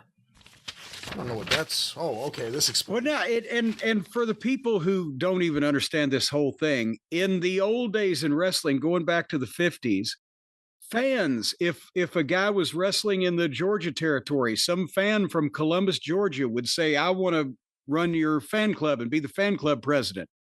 And the magazines would actually promote this if you provided them with a permission slip from the particular wrestler being honored, signed that, okay, it's okay for this person to run my fan club, which guys would do all the time or whatever, they didn't give a shit. But you would have different ones because the way the guys moved around until you got the real established fan club, like in the early 70s when it was probably the biggest deal it had been. Everybody knew that, this guy, the Pedro Morales fan club is run by so-and-so or whatever. And otherwise, you just get them when guys switched territories. Other people would want to start them. And meanwhile, the other fan in the other territory would lose interest because the guy had left. So it was always moving around. Well, it seems this was prompted by a letter to Norm Keitzer from Karen Langley, October 8th, 82. I'm writing to you concerning a fan club, in particular Tommy Wildfire Rich fan club run by Carol Barry. In February 82, I sent $6 yearly dues to Miss Barry for what was supposed to be monthly bulletins, membership card, etc., etc. In April, I received a very nice letter from the West Columbia Postal Service containing it's hard to read. She's very nice cursive, but it's hard to read everything. The remnant of what had been a packet of pictures and who knows whatever. It's hard to read a little bit of this. Sorry, folks. They asked me, if possible, to tell them what the contents were so that they could try and find them. Since I had no way of knowing what it had contained, I returned the remnant and Postal Service letter to Miss Barry, hoping she would replace it. I, as of yet, have received no response. In May, I received Volume 1, Issue 9, February, March 1982. It was very nice. In August, I received Volume 2, Issue 10, June, July 82. It was also very nice. It included some Brad McFarlane photos of Tommy. I still have received no membership card. I wrote to Miss Barry offering to help her with her problem. Tommy comes to Ohio at least once a month, and I could help her out with pictures, etc. I also asked for the price list of McFarlane's pictures, but I've still received no reply. Poor Brad McFarlane being drug into this. By the way, the world's only deaf pro wrestling photographer. He was also a manager, handsome Johnny Bradford, but he took great pictures. I have written to Miss Barry a few times asking her to please send the membership card. The woman simply does... The woman simply does not answer letters from the members. Frankly, I'm beginning to be steamed. I'm trying to give her the benefit of the doubt. I know that Tommy Rich hasn't been on a Southern tour for quite a while, and it must be a pain to gather information on someone, she has no access to. But couldn't she at least send my card? She's making herself look bad. Would it be possible for you to contact her and maybe get this mess worked out? Also, do you have any addresses for other Tommy Rich fan clubs? Maybe I'll have better luck with one of them. I would really appreciate your help on this matter. Thank you for reading this. I hope to hear from you soon, Karen Langley. So then... And that's the thing, is that people would take this task on and then it would be over their heads and they've got a real life or they're teenagers or whatever. But normally you'd get, a membership card and you get the bulletins, which were Xeroxed, stapled together, do-it-yourself type of things. But Brian, I've told you how I became the Bob Armstrong fan club president, haven't I, before? How you did? No. And I won't mention this guy's name because he has actually written me in modern times, like in the last several years, that he's up in the north now and has a successful business. But I joined all the fan clubs that were plugged in the magazines because I wanted to get like autographed pictures, or I got one of Larry Zabisco from 1980 or whatever, and the bulletins and all the stuff. So I joined everything. Well, one of them I joined was the Bob Armstrong fan club, and this guy down in Ackworth, Georgia, outside Atlanta. He was the president, and he did the bulletins, and they were all the bulletins of the fan. Most of them looked like fan club bulletins, but every once in a while you'd come across a real sharp one. But anyway, I got about 4 or 5 or 6 of these, and then he wrote me a letter and said, "Hey, would you like to take over the fan club? I, don't have time for it. I'll send you the entire club treasury. And if you want to do this," I said, "Okay," because I wanted to do the bulletin, right? I'm a frustrated writer, magazine publisher, whatever. This is my first shot at that. Am I 16 yet? Maybe, whatever. So, and Bob also had just started in the Tennessee territory, so he's going to be around here. So I said, "Okay, I'll do it." And he sent me the entire club treasury. It was like $2.77. And I started printing these, doing these bulletins with my friend Walt Belansky. Sent all the results and everything from the WWWF, and somebody else would send the results from here and there, and I'd do Tennessee, and I'd have features, and I'd have pictures in there that I was taking at the time. I was starting to take pictures, and I would do them on legal size white copy paper, and with my typewriter, I would leave room to put the pictures in with double stick tape and all this stuff. And then it'd be 20 pages of legal size. My mom would drive me down. I didn't have a driver's license yet. My mom would drive me downtown to this copy shop she knew from working down at the Chamber of Commerce. And they do the fucking bulletin for like 3 cents a page, but it still was like $30 to have all these fucking bulletins done. So I think I did like 3 or 4 of them, and I'm like, fuck, I was making money taking pictures and spending money doing the bulletin, and something had to go. But it was fucking fun. Well, here's a follow-up letter from Karen Langley to Norman. "Dear Norman, hello again. Have you heard from Miss Barry yet? I highly doubt it. I still haven't heard anything. Maybe she left town. I had a brainstorm, and maybe you can help me. I figured that since Miss Barry is such a blank up with her club, maybe I should start my own here in the Dayton area. That leads to a few problems, and that's where you come in, I hope. I know that I would have to contact TR, obviously Tommy Rich, first, and get some kind of permission from him, right? The only address I have is World Championship Wrestling, Suite 110, 100 Techwood Drive, Northwest Atlanta, Georgia, 30303. If you think that Tommy Rich would get a letter from me out of the thousands that go through there every week and actually read it, is there another address that would be better? Maybe someone I could call. I tried calling the NWA in Atlanta. All I got was some dipstick, in quotes, who knew nothing except where the wrestlers were. I already knew that. I tried to get in to see him and get things started on this I'm club. thinking, did she get like Charlie McGowan on the phone or something? He's like, go to the Omni on Friday. But have you ever seen the size of the goon squad they have? It would be easier to see Ronald Reagan. Who would want to do that? Anyways, to make a very long and getting longer story short, I'm sincerely considering starting a Tommy Rich fan club, and anything you might be able to tell me would be much appreciated. P.S. Have a happy Thanksgiving, and in case I don't get a chance to tell you, Merry Christmas and a Happy New Year too. Hope to hear from you soon, Karen Langley. What about Valentine's Day? How'd she feel on that? Norman Keitzer responded November 15th, 1982.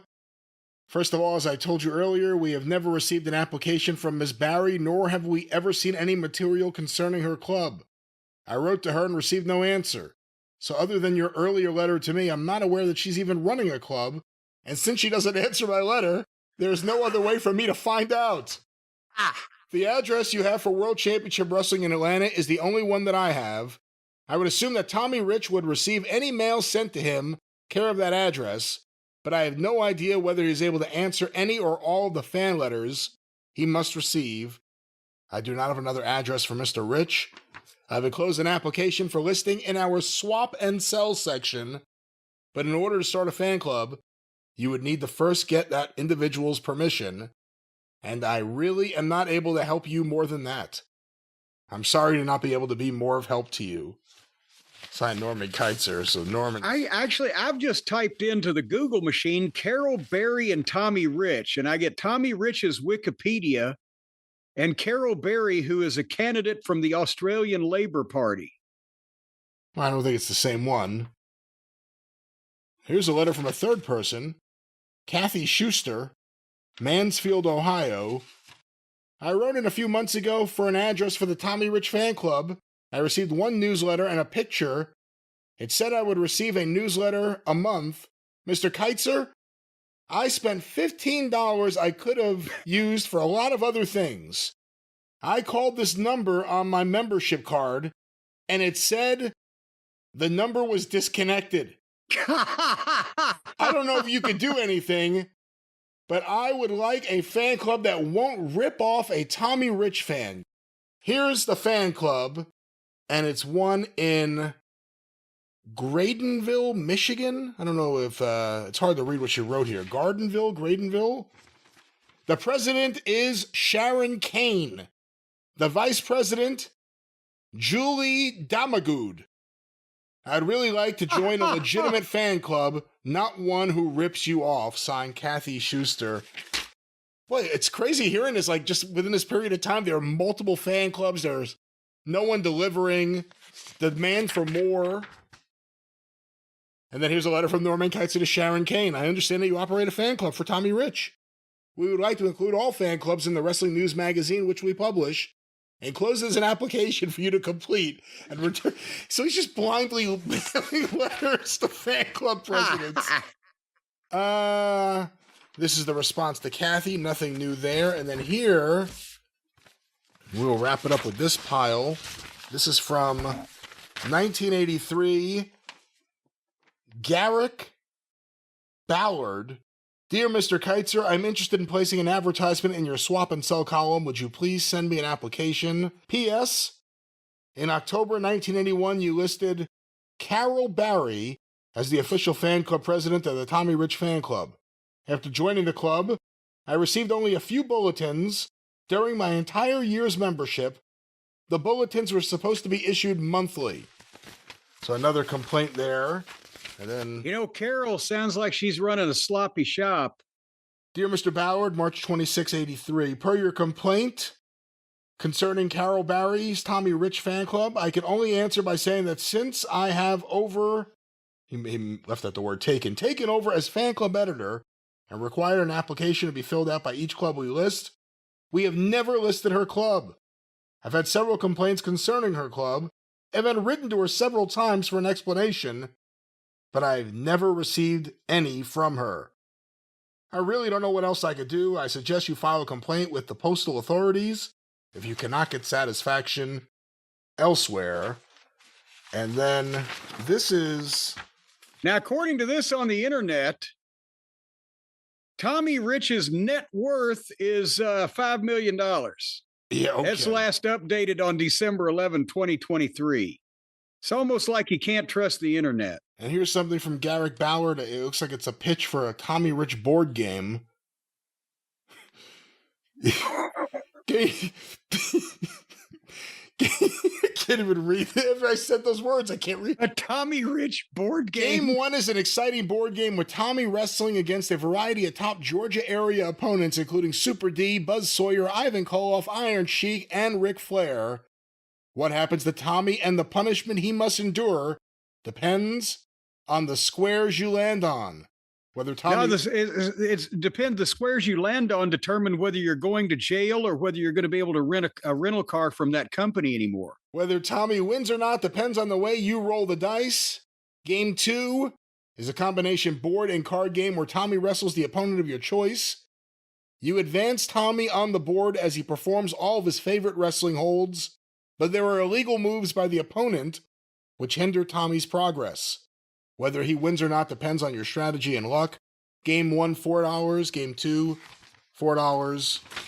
Both games for $6.50. And here's his application. And there's then that's the Tommy Rich fan club. Information there. Any final... Oh, here's another... Oh, hold on. Here's one final one. Let me open this. August 29th, 1983. There's an envelope, and I thought it was empty. Dear sir, I would like an advertisement application for the Tommy Rich fan club I started. Signed by Carrie Bailey, the co-president, Ironton, Ohio. Wait a minute, Carrie Bailey and Carol Berry? What kind of scam is this woman operate? Yeah, I don't know, but there it is. From the fan club days, from the files, Tommy Rich. Jim, let's get to some classic stuff before we get to some questions. I have a file here. This is from the files, ladies and gentlemen, where I go I was through... about to say, you're not a carpenter. Where were you on the 3rd? No, this is from the Wrestling News files, the archives of the Wrestling News, Wrestling Review, Wrestling Monthly, the Rings Wrestling, Major League Wrestling programs, and so much more. This is the George Grant file. Oh my God. Now, I'm sure none of the listeners have any idea who George Grant... Well, some of them do, but a lot of them don't. The younger ones probably don't. We do have one of the smarter historical audiences. That is true, but we do also have a lot of young wrestling fans listening. I have here... George Grant, by the way, we left that dangling, was one of the imitation Gorgeous Georges that popped up in the business, especially since George died, unfortunately, at an early age in 1963. But a lot of people didn't get the memo. George Grant was still doing a Gorgeous George ripoff in the mid to late 60s, I think, and then later on became some type of bogus evangelist. Am I correct in that? Well, this is a really interesting file. Something here is a photo that was sent back. It still has the National Enquirer stuff from 85. George Grant versus Tony Nero. I have a letter here to Norm Keitzer, Pro Wrestling Enterprises, Mankato, Minnesota, from Mark J. Lieberman from Houstonville, New York, December 12, 1982. Dear Norm, enclosed is an article that appeared in the Sunday, December 12, 1982 edition of our local newspaper, the Poughkeepsie Journal. Written by a Marshall Fine of the Gannett News Service, it's all about the wrestling career of George Grant, who wrestled as Gorgeous George. I know for a fact that the first and original Gorgeous George was George Wagner, who passed away in the early 1960s. This Grant character did wrestle, but not as the original Gorgeous George. But yet, as this article is written, this Grant is taking the full credit as being the one who made the moniker Gorgeous George famous, and I feel this is wrong. Being Mr. Wagner is dead, I feel someone should set the Poughkeepsie Journal and the Gannett News Service straight on the facts as to who was the original Gorgeous George. In the best interest of professional wrestling, I also feel that the one organization to best accomplish this is your Pro Wrestling Enterprises. Yeah. Please send them a letter stating the facts, and I will pay the postage for the letter. Please find the stamp enclosed. Yours truly, Mark J. Lieberman. I have here the article. Let me just see if the stamp is still here. And I have the self-addressed By stamp. the way, I know a Mark Lieberman, and it can't possibly be the same one. But Mark Lieberman, if that is you, send me an email saying that's you, and I will talk about the incredible coincidence. Here's the article from the paper, December 12th, 1982, by Marshall Fine. That's the thing. Not only did this fucking guy do that and told people that he was the Gorgeous George, but when he died, newspapers ran the obituary like he was the goddamn Gorgeous George. In the wrestling ring of life, Gorgeous George has a stranglehold on sin and a hammerlock on salvation. But Gorgeous George Grant, 58, a pioneer of professional wrestling, now spends his time in the preacher's pulpit, grappling with the wave of godlessness he sees overwhelming America. Here's a quote. "I was saved in 1965, Grant says in his growling drawl.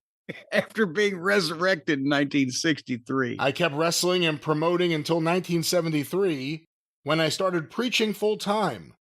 The last few years, I was just using wrestling as a means to make a living while I was studying and preparing to go into full-time ministry." At his peak in the early 1950s, however, Gorgeous George was a gloriously outrageous villain, one of professional wrestling's first national stars. He was a mincing pretty boy with long bleached locks and flowing silk robes. "My image was true," Grant says. "I was brutal, sadistic, self-centered, and vain. I would beat a guy mercilessly and then prance around the ring to aggravate the crowd." A native of a small Texas town northeast of Dallas, Grant learned to wrestle while working at the carnival he joined at 15. He dropped out of high school, then joined the Navy during World War II. When he was discharged in 1946, he entered the professional wrestling ranks. Although Grant was one of the first professional wrestlers to adopt an attention-getting gimmick, it was more an accident than a plan. one of the first. It was more an accident than a plan that vaulted him into the national limelight. "It started by accident," Grant says. "I intended to use this sissy gimmick for 2 or 3 days, and it just exploded. After that, some guy got a hold of me and started telling me stories about how I was going to make lots of money. I did too, and he stole most of it. At that point, I hadn't even bleached my hair. That didn't come for about 6 months. I just had long hair, but in 1947, long hair was an absolute novelty." Let me stop right here. Was it that hard because this was what year, 1982? 82, December 82. Okay. You would have had to have not done any fact checking whatsoever. Now, I know that, again, the average person on the street didn't know that Gorgeous George Wagner died in 1963 and all of his trials and tribulations and etc. But I guess people just, this guy accepted this guy's story without even going to the library to check out whatever happened to Gorgeous George or any contemporary newspaper. If he was in the newspaper business, he could go down to the morgue and look at the files. How do you not fact check when somebody claims to be a former celebrity that they don't really look that anything like otherwise than they have bleached hair or used to have bleached hair? I don't even know if he was still bleaching it then. You see what I'm saying here? Eventually, wrestling lost its sparkle for Grant. The expansion of television changed the sport from a national phenomenon to a regional one. Each territory had its own stars, and even its own world champions. Grant discontinued the Gorgeous George persona in 1963 and quit wrestling altogether in 1972. It buried the body in the desert. That was the year Gorgeous George died, I believe. So You know, the bad thing is he didn't quit that gimmick in 1963. He did it all through the 60s. And he didn't even, at least Gorgeous George Jr. called himself Gorgeous George Jr. I'm convinced we're in the last days. I've reached a point of utter disgust. There's a growing ungodliness in this country because we've gotten so far away from the precepts of our founding fathers. People need salvation. Now, wait a minute. Hold on here. He's mixing his metaphors. The founding fathers wanted nothing to do with organized religion. That's why they wrote it out of the Constitution. He's thinking of the real rules you got to follow. The 10 Commandments. You know, the stuff that says, thou shalt not lie. Well, I'm moving to the next thing here in this file. Here is an article. What is this from? Does it have a date? No date. Gorgeous 3. Oh, wow. This is coming close to home. Pastor John Michael of Mankato's Grace Baptist Church thinks George Grant might be getting a bum rap. Though Grant was not the original Gorgeous George, the wrestler turned evangelist did perform during the 50s and the 60s as Gorgeous George. And Michael believes Grant did not intend to misrepresent himself when he spoke in Mankato.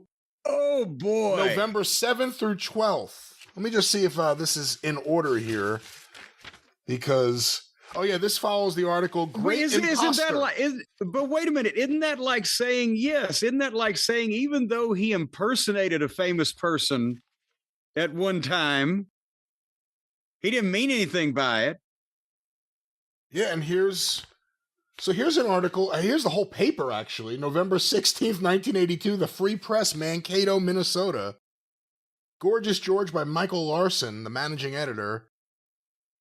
Ever since I started in evangelism, I've carried a whistle. If someone starts talking in tongues while I'm preaching, I want to see if it's real. If it's the Holy Spirit, a blast in the ear won't hurt him at all. Oh, good. I never heard that before. If it's the Holy Spirit, you can just blow whistles in people's ears? Well, yeah, that's whether you tell whether they're faking it or not. What in the world is going on with these people? Trying to see where it actually starts with him. Here's the original article, Pro Wrestler Coming to Grace.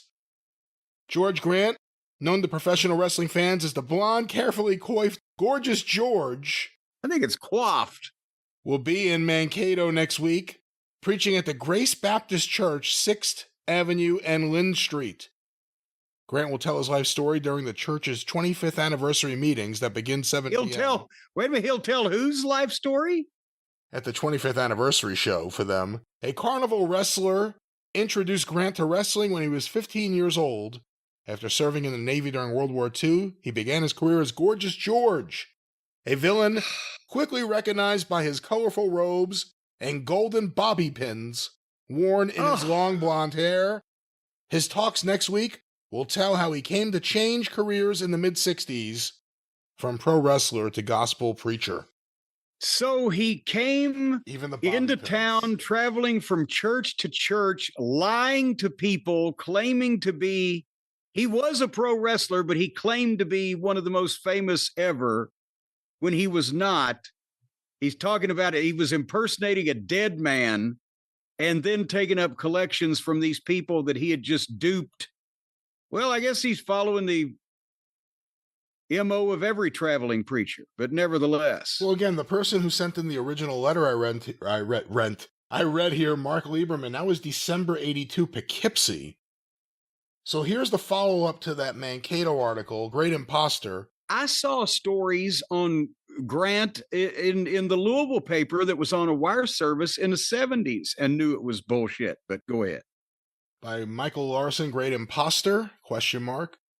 Norman Keitzer of Mankato and Gary Campbell of St. Peter want to set the record straight on Gorgeous George. Both have stepped forward to challenge evangelist George Grant, who bills himself as the former professional wrestler Gorgeous George. Grant was featured in a column here last week following his appearance at Mankato's Grace Baptist Church. Here's a quote from Norm Keitzer. While George Grant was a professional wrestler, and it is a fact that the word gorgeous is an adjective, which could be used to describe anyone, gorgeousness being in the eye of the beholder, and his first name is George, he is not the wrestler who was internationally famous as Gorgeous George in the 40s and 50s. That man was Gorgeous George Wagner, and he is the wrestler who headlined the major wrestling cards in Los Angeles, Chicago, New York, etc. It was Gorgeous George Wagner who became the top wrestling star on early television and who starred in several movies, etc. George Grant used his own name except for a short period of time during his career where he called himself Gorgeous George.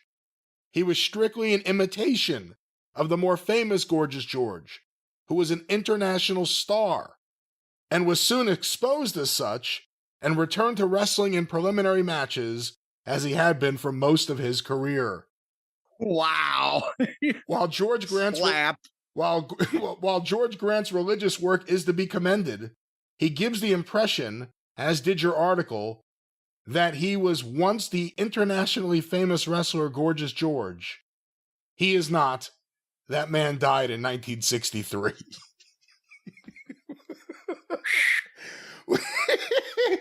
Can you imagine if you are Norm Keitzer, you run this Pro Wrestling Enterprises, and this guy comes to your hometown? He's in his hometown. Yeah. Well, besides that, can you think of what all these churches hear he wasn't the guy he said he was. Well, he seemed like such a good Christian. Well, what's it say here? Who's this Campbell guy? Let me fold this over. Campbell brought in a copy of a Playboy magazine article entitled Gorgeous George MD. The article quotes from the publisher's preface to Gorgeous George's autobiography. It was Gorgeous George who almost single-handedly transformed professional wrestling from a sport to a spectacle, who ushered television out of the electronics laboratory and into the living room. No one who has grown up in the unremitting hothouse glare of the commercial tube will ever be able to imagine how brilliantly those first feeble sparks of video at home illuminated the spirit of post-war America. Yet even then, when a simple test pattern was a miracle enough to command our rapt attention, Gorgeous George was special.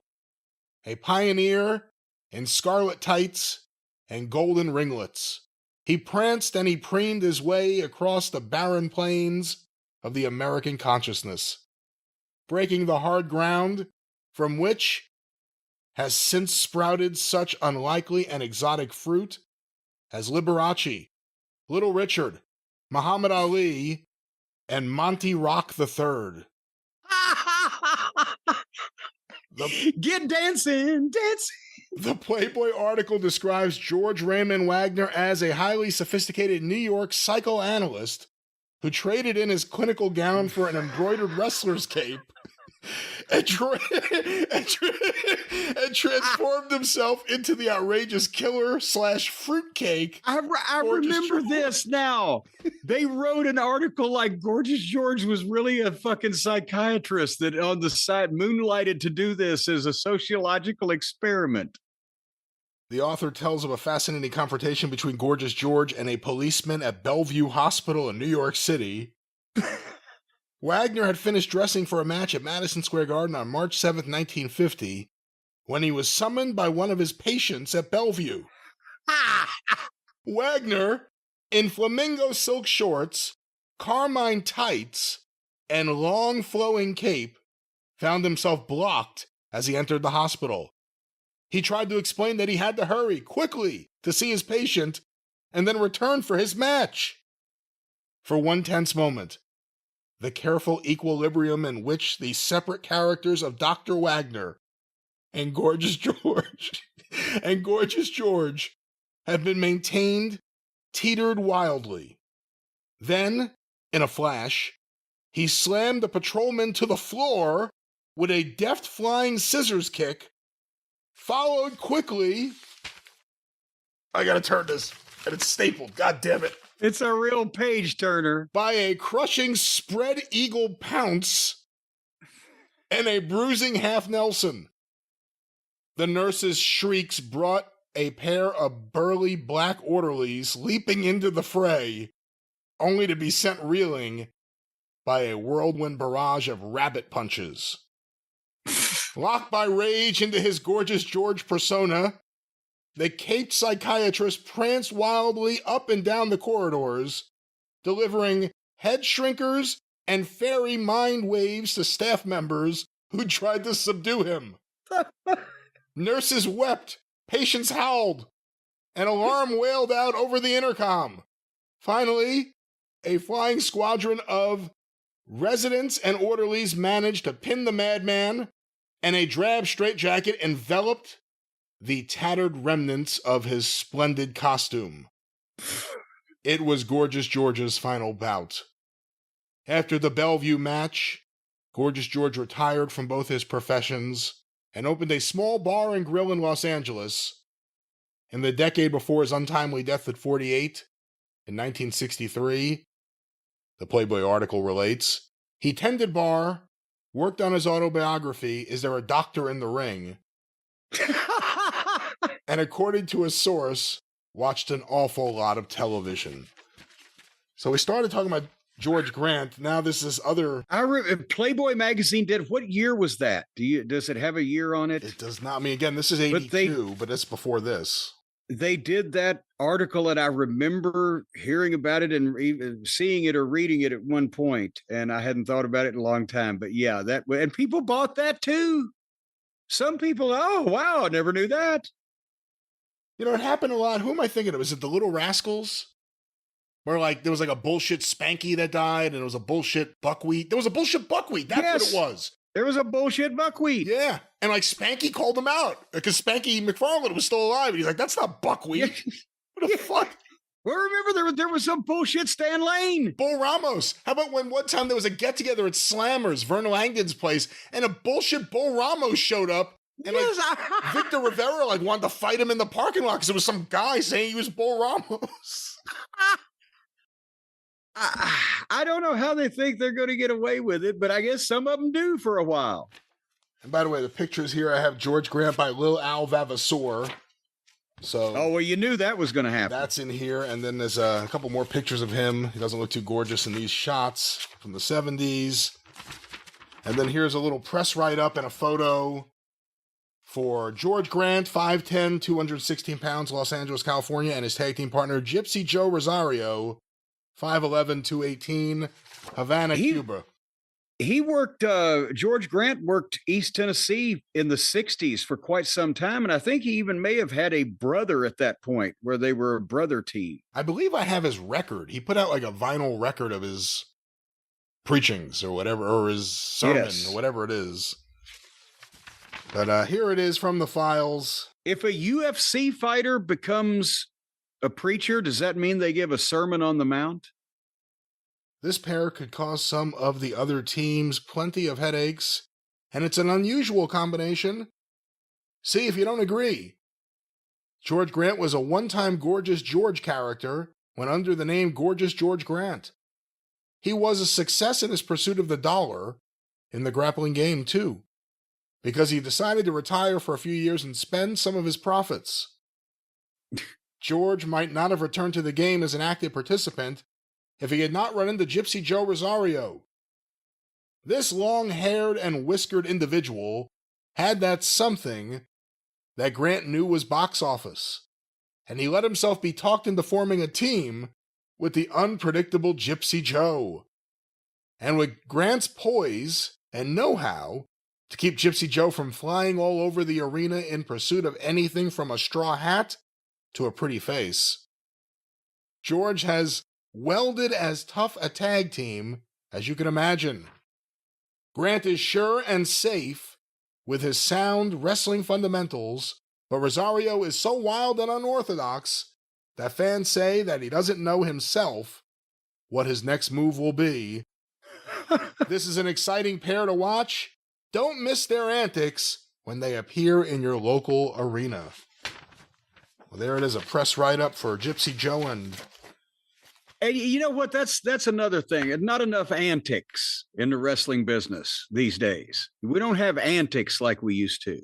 When you would receive, let's talk about Smoky Mountain, just because OVW, it's a little late in the game at that point in terms of how people communicated. But when wrestlers would send you videos to come into Smoky Mountain, did they usually write up like a one-page in kayfabe explaining who they are? Like, what came with the video usually? Some of them did, unfortunately, yes. The guys who are professional would have an 8x10 picture of them looking halfway decent and a sheet with their contact information and maybe who had trained them or examples of places they had worked, and a videotape with highlights, not 2 hours of shit with 30-minute long matches shot with a camcorder from the back of the gym that nobody's going to fucking watch. And they were trying. It was the modern, more up-to-date version of, Stu Hart said, Bobby Fulton would say, if you called Stu Hart, wanted to get booked in Calgary, it's, send some pictures. Send some pictures. Like, you can tell how you can work if you send pictures. But that's what they had before video, right?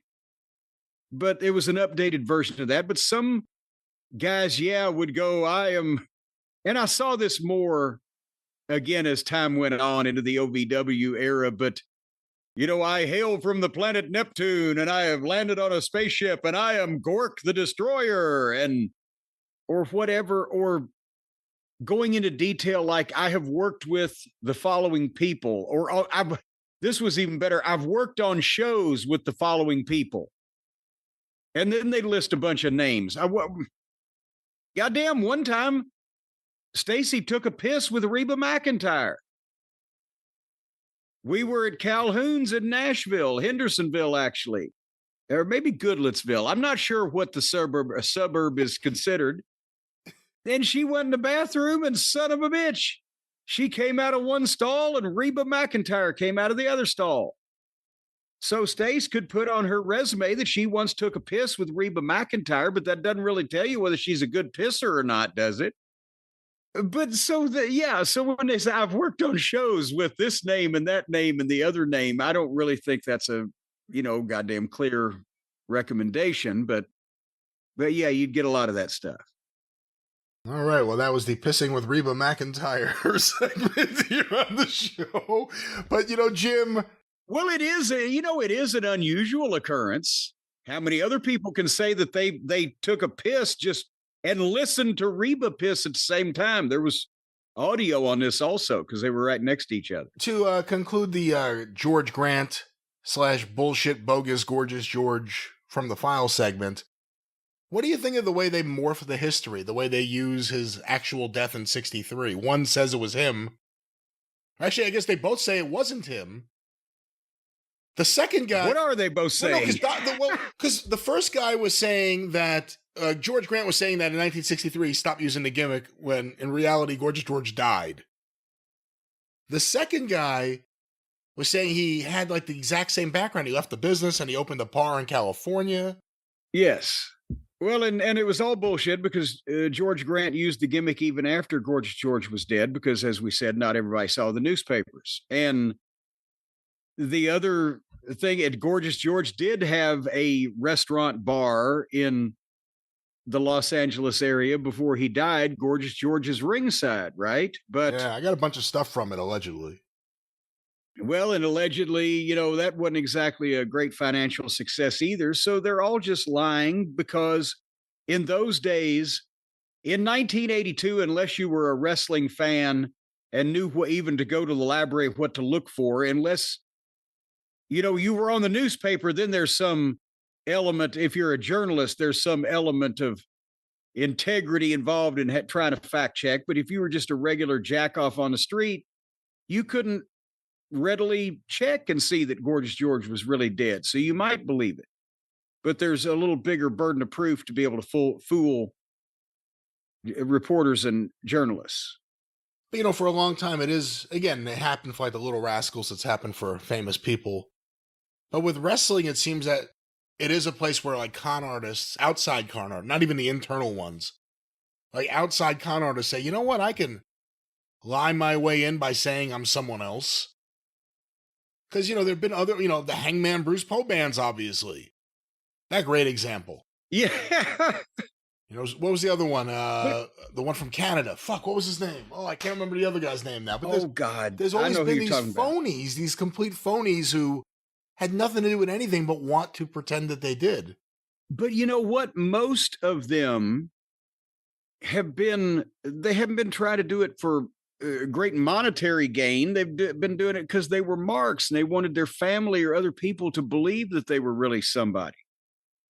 And they would do it that way rather than the con people who have misrepresented who they are that have gotten into wrestling or the money backers and the Olu Olianis and people like that. Nobody ever tried to impersonate a wrestler to actually make a lot of money at it. Maybe the Gorgeous George Grant was getting publicity for his preaching scam, but there was no money to be made by making anybody in a business especially believe that you were somebody, because it wouldn't hold up. But in the public, you could get attention and people would say, oh, he's somebody. You know what you did, Brian? I'll tell the people what I hate to know. You hate to find out about the things that you did. Well, what you did was you demanded that we delay the start of this recording 15 minutes earlier before we started recording. You demanded it or you wouldn't go on. I said, all right, I acquiesced to your demand. So while I had the 15 minutes sit here and twiddle my thumbs, I opened one of these file cabinets that I have yet had the time to fully go. I mean, I got a lot of file drawers up here, and a lot of the old 30-year-old, 40-year-old paperwork is not filed as nicely and neatly as possibly my, federal income tax returns. Although all these things can come back to haunt you. But I just stuck a hand in and pulled a few things out that I thought that I might present to you and the listeners and the cult of Cornette, the people out there, and they may like to hear some of these. So would you like to hear what these things are? Yeah, considering we have no context whatsoever for what it could be, let's find out what it is. Well, that's because I didn't know what it was going to be until about 20 minutes ago when I stuck my hand in there and started pulling shit out. I found a postcard. This postcard was written postmarked August 18th, 1986 from Scarsdale, New York. And it is a motherfucker. It's a picture of the punk rock folks with the spiky hair and the spiky pink hair and like the Lady Maxine type of outfits. And they're wearing the Sid Vicious and Johnny Rotten type of stuff. And it says scenic sights of New York City. Right. And it says, Jim, thanks for the best time I've had in a very long while. By the way, well, wait a minute. Wait a minute. Hold on. There'll be some context in the next sentence. Now the pictures make sense. No, shut up. Yeah.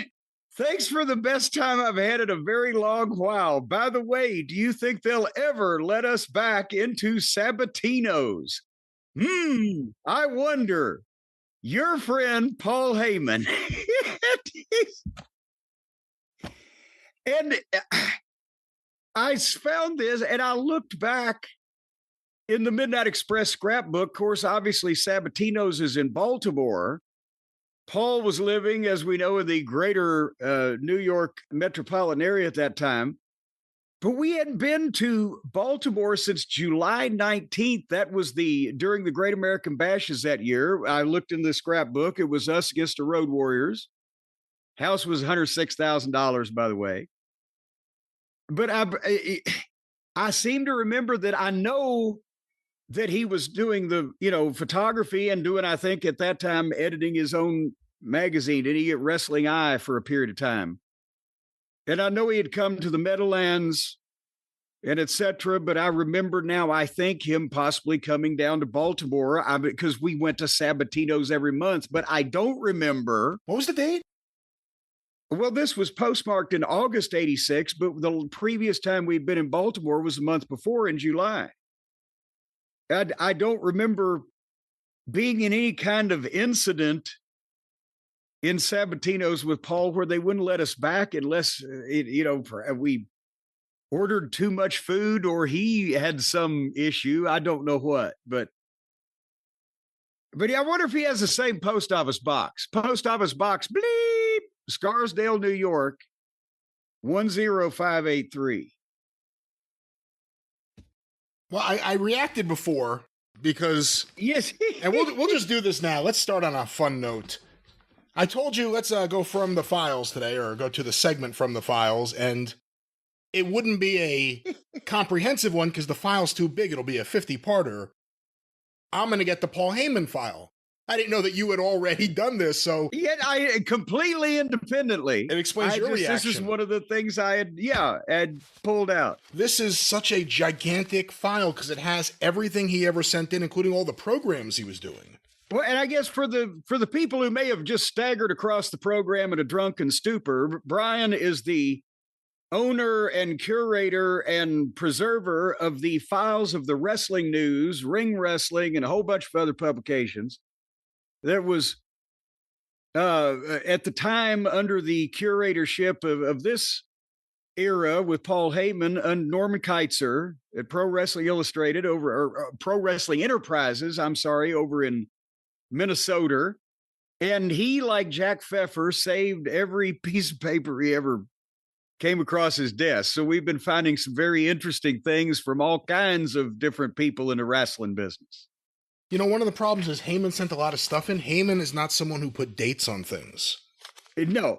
So Norm Keitzer, everything is dated. I'm looking at all this Heyman stuff. Nothing has a date on it because I'm trying to find if he sent anything in around that weekend in '86. Lots of photos, but I'll pick an interesting one here from, whoa, this is a gigantic file. Ladies and gentlemen, Brian Last is secretly a hoarder, and one of his stacks just fell over on top of him and just smothered him. Here's a letter from Paul Heyman to Norman Keitzer. Dear Norman, the April 19th show at the Meadowlands was the host for what could become a major problem. Including myself, there were 16 photographers at ringside. A situation which made it difficult for the regular photographers, not to mention the wrestlers, to do their jobs properly. Let's stop there, because 16 was all in caps here. Have you ever heard of that many photographers at ringside? No, that's ridiculous. And hold on, because I have pictures that Paul took of us in the Meadowlands. I think that was the February show. I'm looking in my book. You can continue reading if you want, but I'm looking up that time period to see if we were on that April show. I don't think this would be you, because I think this is April 85. Oh, that's 85. Yeah. Well, in that case, then, fuck that. Out of those 16, 3 were representing your publication! ! I was there, as usual, and 2 other gentlemen, partners, I believe, named Bob Epstein, and I can't remember his partner's name, were there with authorization to cover for the Wrestling News. Gary Juster told me you okayed them. He gave them up right away. This creates a potentially dangerous situation. One of the reasons Vince McMahon Jr. threw the press out in February 1983 was because he was tired of the shenanigans that went on each month involving who represents whom. Bill Apter would have two guys at ringside. This guy would complain. This paper wanted to get in. This guy's credentials were questionable, etc. And although Junior's primary motive was his magazine, the fact remains that he was not lying when he told us that the press situation was ridiculous. So let's stop there, because obviously you've seen footage. You never shot ringside at the Garden. There were regulars on top of any special guests like local media for the newspapers or whatever. At what point as a promoter or a booker do you not want? I mean, you want some kind of action, I guess, maybe at ringside, someone shooting pictures. It makes it look like a big deal, especially when you had Flash. But when they're bumping into each other and fighting for the shot, what do you do? Well, and there is a happy medium, and there has to be a limit, and all of these things can be true at the same time. At the Garden, for the people who have seen, God, not only the stuff that's out there from the 70s because of the WWE, collection and the stuff they've got in the vault and everything, but even the pictures back in the 60s, the Garden was always a close area around ringside, close, not roomy, not spacious, is what I'm trying to say. The seats were pretty close to the ring, and there were the press tables. Bill Apter, even into the 70s, because it was in the up through the 60s, it was set up like boxing at the Garden, even for wrestling, even down to, you've seen the pictures, they had 4 ropes. They had a boxing ring. There were 4 ropes on the Madison Square Garden wrestling ring through the 60s. And Apter used to talk about having to stand up because of the height of the Garden ring, but lean over the narrow press table they had that ran down one whole side of the ring and stick his head under the bottom rope to try to get a good picture. It's like he got scoliosis. So they didn't do or encourage until really the Vince Jr. era, guys fighting outside the ring in the Garden because of the riot in 57 and all that other stuff. And so that's why, since they hadn't done a variety of stuff like that for so long, when they started doing it, it was, they had to give you some more room, but still it was tight around there. So to the photographers, yes, you always had your main guys, Bill Apter, obviously, George Napolitano for his section of the wrestling magazine universe, the photographer, the Frank Amados of the world, and all of the guys that shot at the Garden that were regulars. You had to allow access because the magazine publicity was still, very important in those days, but you couldn't go down the line to everybody that wanted to get in. That's how, remember, Paul admitted himself that he called up and bullshitted Vince Sr. and said he promised to give him a press pass when he never had to shoot pictures. That made him the 4th or 5th photographer at Madison Square Garden right there. But, so you had to draw a line, and usually because of the closed nature of the business in one, any particular market, if they had somebody shooting picture, me in Louisville, Mike Shields was doing Memphis, Scott Teal was in Nashville, this other, you had 1 or 2 photographers in a territory that did everything needed to be done. It's just because the Garden was such a big deal, everybody wanted to get in on that. But again, and modern day TV tapings also, before, when they were still trying to use old fashioned, ring setups with not a lot of room around ringside, now with guys with TV cameras and cable pullers and still photographers and ramps, and it was a goddamn pain in the ass. Anyway, I'm sorry I'm droning on. Well, no, back to this letter here, again, about this situation and Vince McMahon Jr.'s response to it. I see the same thing happening here. If enough wrestlers complain to Vern Gagne and or Gary Juster, the press may start finding it more and more difficult to have their cooperation in future months.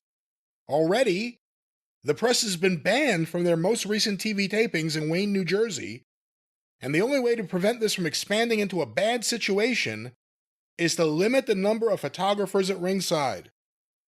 If possible, from now on, please be extra careful about giving additional authorizations out for Pro Wrestling USA Northeastern matches. Except for me, we would like not to have anybody else around. One photographer per magazine is adequate, and it keeps the situation around the ring under control. I would hate to see Vern get mad one night and start throwing press members out arbitrarily. Thank you, Paul Heyman. P.S. The Meadowlands material and early material for next month's programs will be on their way in 2 days. Because he was already helping with those programs.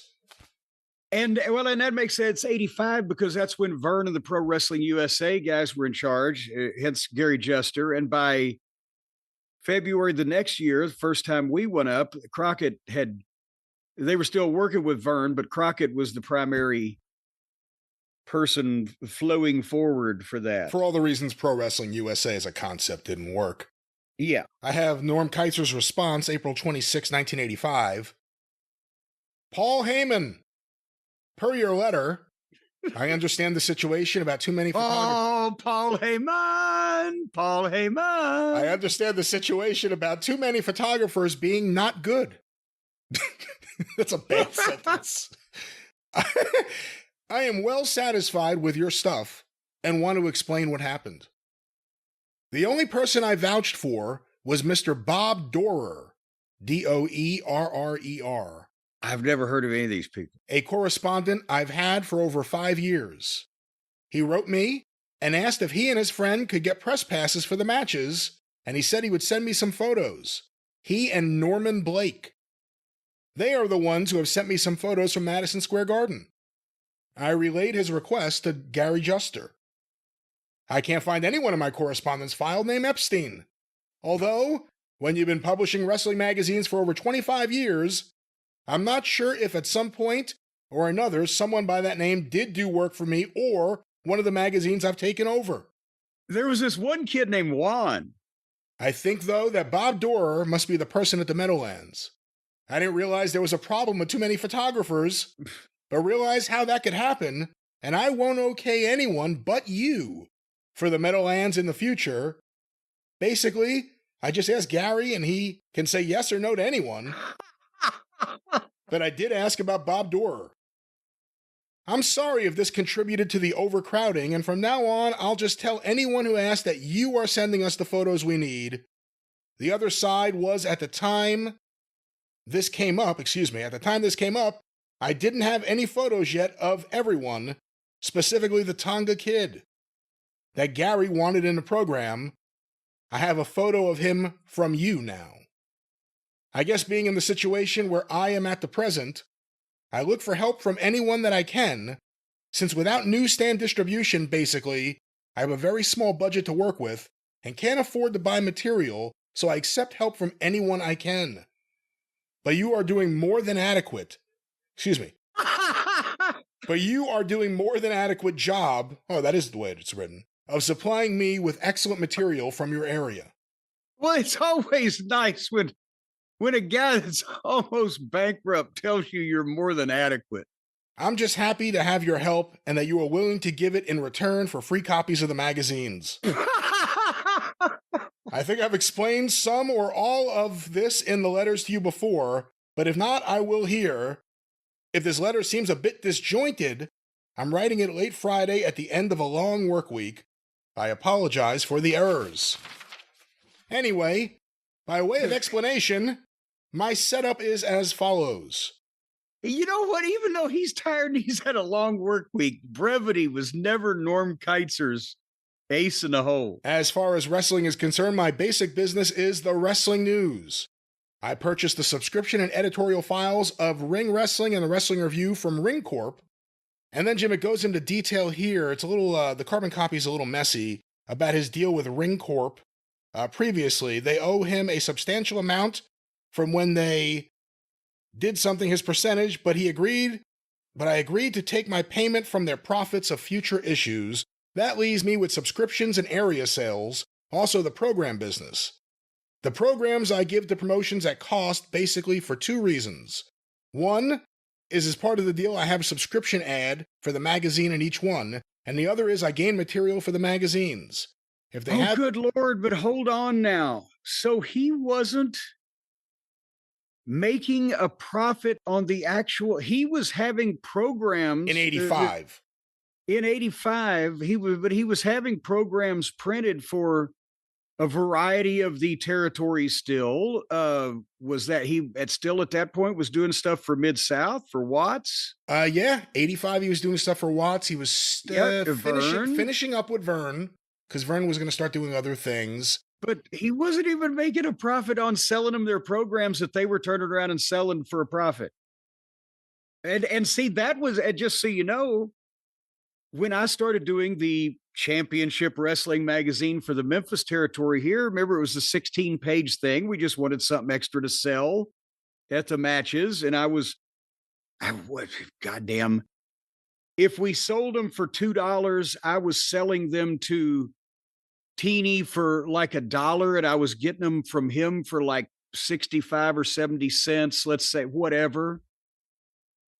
But then the reason why he offered me, wait a minute, it was all 16 pages of my stuff. He said, I'm not getting my ads for the Wrestling News magazine in this, and they're outselling the Wrestling News. So he gave me for the same price, like a full-size magazine, the same size magazine as you would buy on the newsstand. In fact, what was it?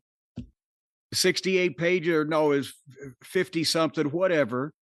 If he could put his ads in and I got more content for the same fucking price so he could get his ads in. That really was the way he was making all of his money, was just with the fucking ads. Let's go back to the end of this. There were quite a few correspondents who helped me by giving me material in return for copies of the magazine, although no one has given me as much as you have of late. I just wanted you to know that I really do appreciate all your help. I'll follow your suggestion about photographers for the USA and the Northeast. I should have thought of that earlier. I thank you again, and I'll close for now. But it's like nothing you can write to him that he won't write back a kind of pleasant... Yes, he was a very pleasant fellow. Here's an example of what Paul Heyman would be writing up for indie promotions to hype them up 40 years ago, 1985. Independent Championship Wrestling, the ICW, is headed by Bob Raskin of Raskin Sports Productions and holds cards in New York, New Jersey, Connecticut, Pennsylvania, and Delaware. This promotion is shaping up to be the biggest and best independent promotion on the East Coast. And promoter Raskin has announced that he will soon be holding a tournament to decide heavyweight and tag team champions. Certainly among the favorites to win the tournament is Private Rocky Jones, the muscular youngster who is the latest protege of Sergeant Slaughters. Never heard of Private Rocky Jones. I've never heard. Apparently, he never even made corporal. Always a good wrestler, Jones has shown remarkable improvement since his training under the Sarge. Another favorite, though not of the fans, is the former Rikers Island Corrections Officer, Smokin' Steve Sandor, who recently had a run-in with Jones in Port Chester, New York. The 6'2", 355. We're at the mall. The 6 over at Dairy Queen. Where did they have this run? I've never heard of any of these names. The 6'2", 315-pound rule breaker has vowed to become the first ICW heavyweight champion. Dominic DeNucci has also announced his intentions of winning the tournament. Good Lord! A seasoned veteran. No kidding, seasoned.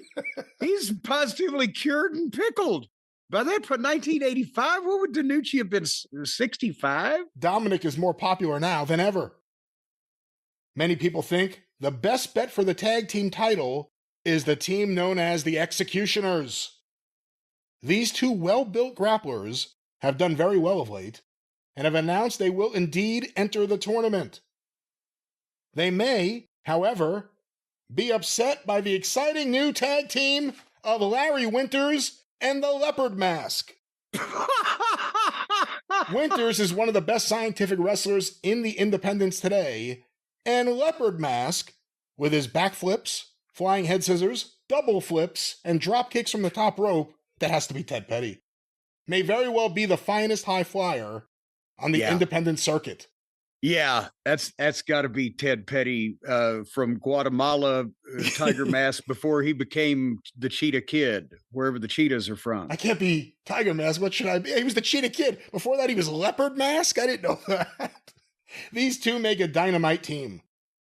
Other wrestlers who have appeared on recent ICW shows include The Terminator, Davey O'Hannon, Damian Kane, Crystal Monroe, Nature Girl, and Pete Sanchez.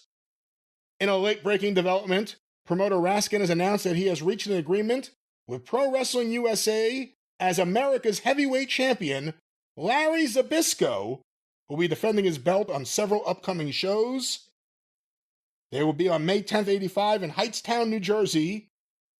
For the America's Heavyweight Championship, Larry Zbyszko versus Private Rocky Jones. Special attraction, Smoke and Steve Sandor versus an opponent to be named. Tag team attraction, The Executioners versus Larry Winters and Leopard Mask, plus a ladies attraction, and a special midgets match, plus an appearance by The Basher. The Basher? There's a Paul Heyman indie press write-up from there. What a difference 40 years makes. What is this? Oh, wow, look at this. And this is signed too. This is to Norman Keitzer, May 1st, 84, from Jim Crockett Promotions. It's signed by James A. Crockett Jr., President.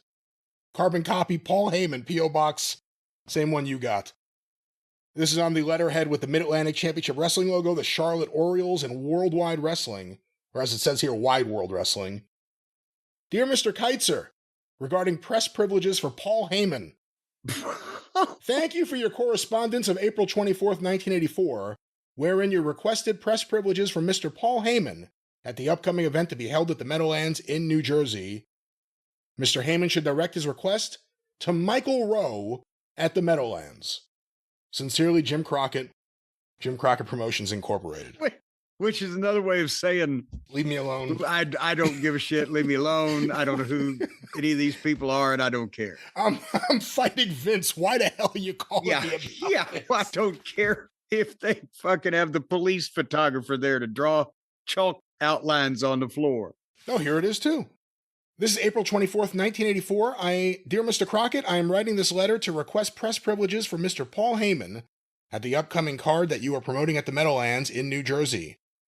Mr. Heyman regularly contributes material to our wrestling publications, and any courtesy you would extend would be appreciated.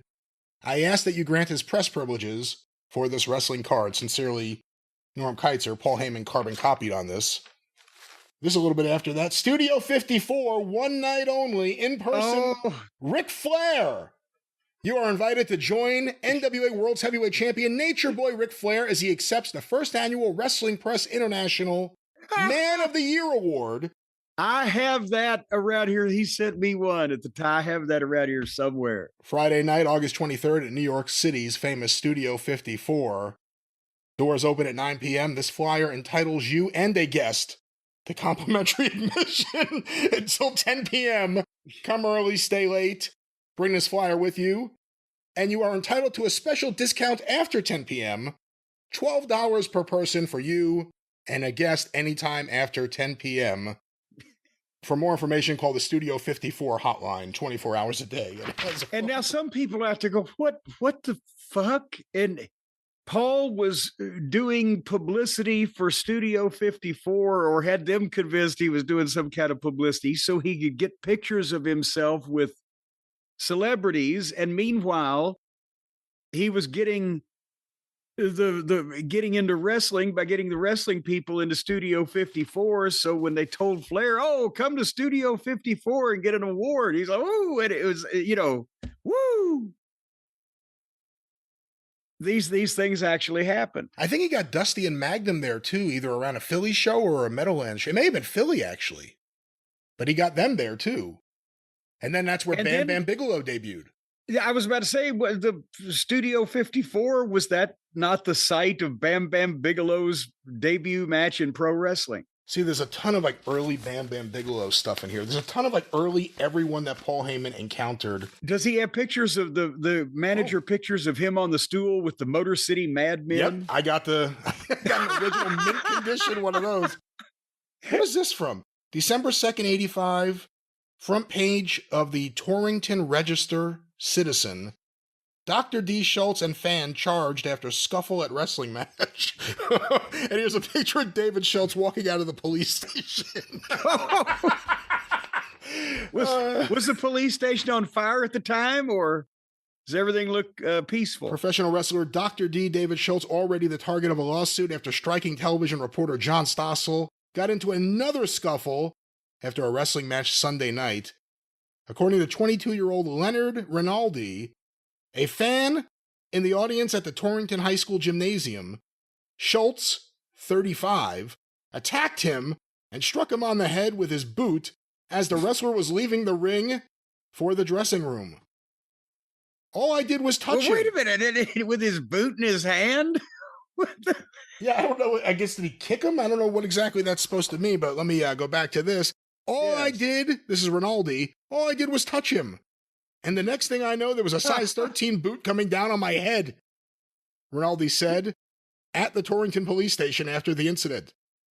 Both Schultz and Rinaldi were charged with breach of peace. Police would not comment further on the incident Sunday night. Schultz, who lives in Woodbridge, was released on written promise to appear in court December 16th. Rinaldi, and has his home address here, who lives in Torrington, received a court date of December 6th. Rinaldi, who said he had touched other wrestlers at the event and shook hands with a female wrestler, said Schultz shouted, "Don't touch me, you punk," during the scuffle. A slight man weighing about 150 pounds, Rinaldi, clearly shaken by the incident, says he covered his face when he hit the floor and later complained of a throbbing head and pain in his upper body. William Montalbo, a fan sitting near Rinaldi. No. What is his name? Montembeau. It's Mighty Blow. It's a mighty name. A fan sitting near Rinaldi said wrestler Jim Brady pulled Schultz away from Rinaldi. Police later arrived at the scene and brought the burly wrestler to police headquarters. Brady and other wrestlers followed him. At police headquarters, Brady and other wrestlers expressed considerable anger at Schultz's situation. After Schultz and Rinaldi left headquarters, Brady invited the fans to his next scheduled bout in Washington, D.C., which happens to be with Schultz. Montembeau, whatever this guy's name is, Mighty Blue, who earlier vowed never to watch pro wrestling again, said he and Rinaldi would attend the fight in Washington.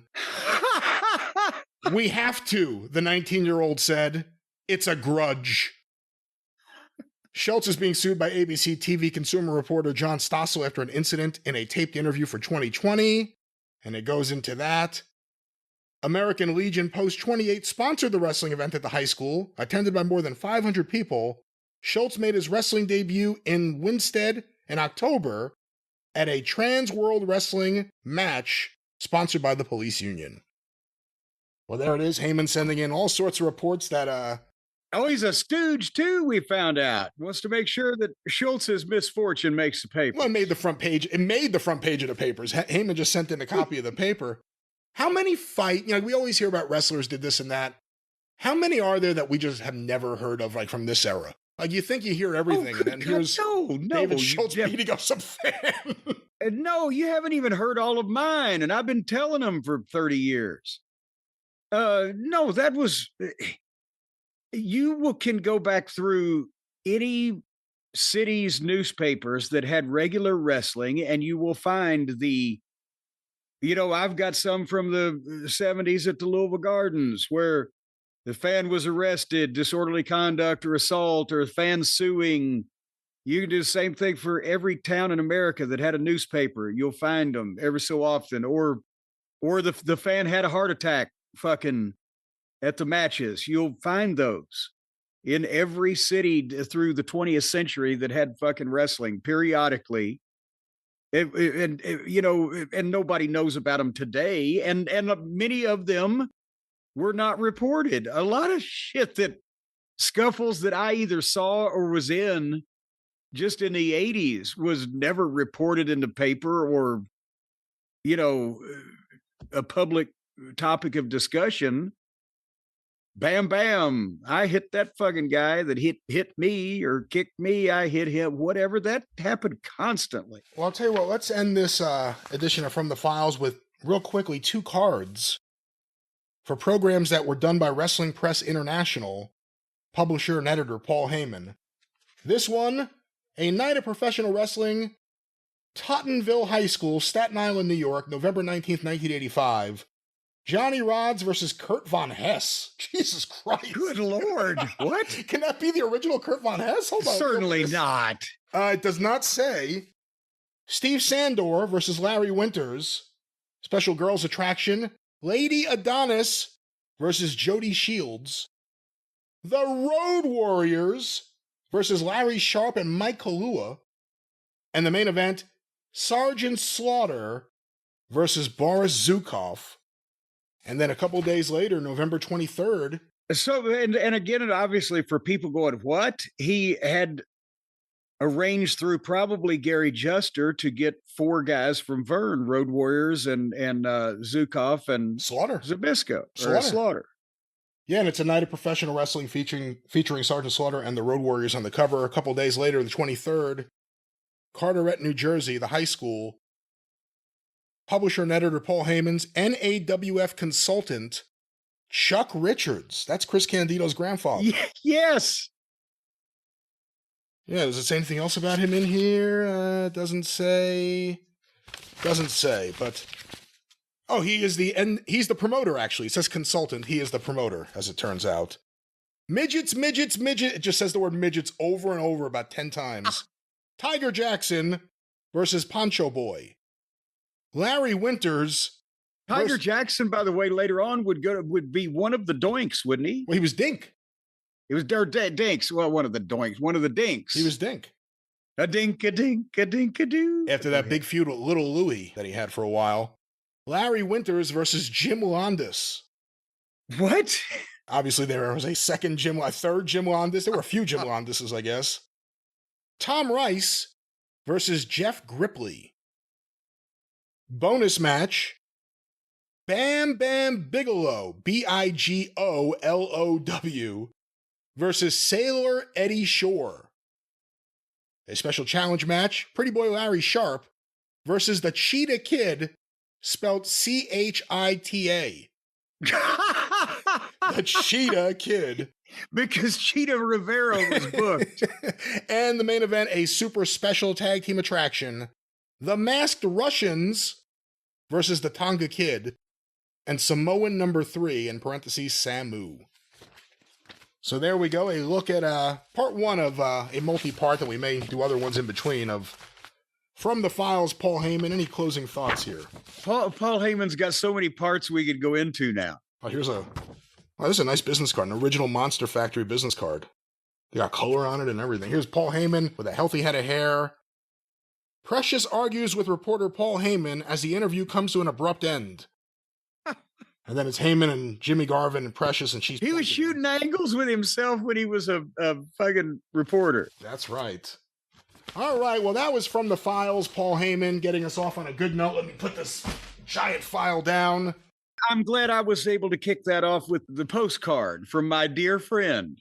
It's funny. Who almost got me banned from Sabatino's for whatever. What were you about to say? I was about to say, it's funny how that worked out. It worked out. The only other time that happened recently was when we both ended up doing something about Pat Malone independent of each other and came in From the Files too, actually, now that I think about it. Yes. All right. Well, Jim, let's go from Cynthia Plastercaster. Well, that's actually not who we're talking about at all, but let's go from that segment. Yes. All the way over to this segment. To Saudi Arabia. No, it's via not. Omaha. Why don't we, let me pick this up. Why don't we do a little From the Files, part 2 of something we talked about last week. Paul Heyman. I have the giant file here from the Wrestling News Archive. This is a compilation of everything that was a part of Pro Wrestling Enterprises, and Paul Heyman, for a few years, was a big part of it. You said it was the fattest file. It is gigantic. You know, the other interesting Just plain big. The other interesting thing here, too, is in a lot of ways, it's a document of what was happening on the indie scene in the Northeast in 84, 85, 86, 87. There's stuff here that Paul Heyman sent in himself, although he would say, like, credit this person. Yes. Like when he was working for like Windy City Wrestling. Or even when that big staff at, what was it, Wrestling Press International? Wrestling Press International. I just found the actual invitation for the Bam Bam Bigelow debut match.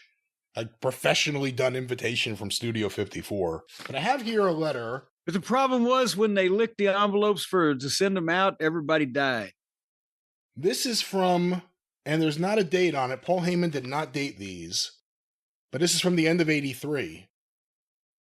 Dear Mr. Keitzer, enclosed please find several photographs and an article pertaining to the recent death of the Grand Wizard. I was a very close personal friend of his for many years, and as a matter of fact, it was he who broke me into the business, hooking me up with Vince McMahon Sr. and Jr. I ran a bulletin for 4 years, Wrestling Time, later renamed The Wrestling Times, and also ran fan clubs for Ivan Putski, Louis Albano, and Freddie Blassie. Besides this, I also ran, at his request, the Wizards fan club for the last 2 years of his life. Ernie himself asked me to run it as a personal favor to him. I recently spoke with a man with whom I believe you are familiar, Frank Amato, who told me that your publication usually doesn't print long obituaries. Thinking that letting a man like the Wizard die without proper tributes, I decided to enclose the aforementioned article. Please look it over and get back to me at your convenience. If necessary, you can call me Colette at 914, and there's a phone number here. I look forward to hearing from you soon. Very truly yours, Paul Heyman. P.S. Proper postage and a large envelope is enclosed in case you cannot use the material. So let's stop there for a second because we're going into now the origin story of Paul Heyman. Well, yeah, also, it's funny because when he says, Amato said you don't print it, Norman would print most things that if people would write them and send them, he would print them. I mean, it's not like if Bruno Sammartino had died, he wouldn't have printed a big story on him or whatever. But yes, Paul was closer to the Wizard than he was anybody else, and was kind of felt that he was a disciple of his. But I love the many years Paul was, what is this, 1980? What was that? End of 83. End of 83. Paul's 19. It's many years. I met him when I was 3. Well, the other thing, too, was Paul always had a deep, not necessarily deep, but he didn't always sound like a kid. He sounded like someone older, and he knew how to project his voice. So if you got him on the phone and you didn't actually know, you may not know he's a kid. I mean, he's putting out a whole act here about Wrestling Press International and all this. And he had some gravitas the way he worded things also in letters. But yes, that is true. That was because he was a New York kid, so he loved the New York managers, Albano, Blassie, Wizard, especially Wizard. That was who he, grew up watching, like we all did in our various places. I have the article here, but here's Norm Keitzer's response, December 2nd, 1983. Dear Paul, I received your article on the Grand Wizard, and thank you so much for sending it and thinking of us. It would be the type of article I might publish, and you indicated that Frank Amato had suggested you send it to me. I don't know if Frankie told you this, but the situation here is that we have gone through quite a reorganization. He's starting to let him down easy about getting any money whatsoever, right? And I don't at present have any money in the budget to purchase outside material from. The only outside material we are using in our magazine at this time is that which we get in trade in return for free advertisements and free copies of our publications. And since you didn't indicate that was the basis in which you were submitting this, or what you would want in return, what I'm going to do is hold on to this, making sure you are aware of our situation here, and then, when you can get back to me and tell me either to return the material to you, or we can make some arrangement to use it on that basis if you are interested. Thank you again for thinking of us. Hope to hear from you again soon. Sincerely yours, Norman Keitzer. Like you said, lowering the boom right there. And here's the article. What we could actually do, we can send you some beans and corn from our garden. The Grand Wizard passes away at age 57 by Paul Heyman. The Grand Wizard, known the world over as the manager of champions, passed away in his sleep on October 13th. The cause of death was listed as heart failure. Born Erwin J., and then in parentheses Ernie, Roth, on August 30th, 1926 in Canton, Ohio, he attended Brown University, graduating at the top of his class. Getting involved in radio, he worked as a disc jockey all over Ohio and Michigan. One of his fans was the controversial grappler Buddy Rogers, who introduced him to pro wrestling. His first job was as a ring announcer, but he quickly went on to become a blow-by-blow commentator on television. First, let me stop there. I didn't know that. Did Buddy Rogers discover the Grand Wizard? I never knew that. It would have been, I mean, it's entirely possible. I have not read any biography on him to either confirm or deny it. But Ernie Roth started, again, as not only a DJ, but also he was an announcer and he was a television commentator. And this was the Al Haft era, late 50s.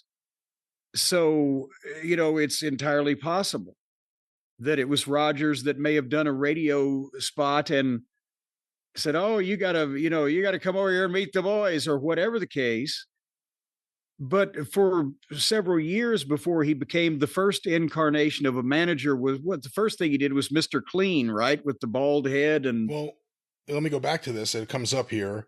Well, and it probably will, because this is his life. But yeah, that was the way he started.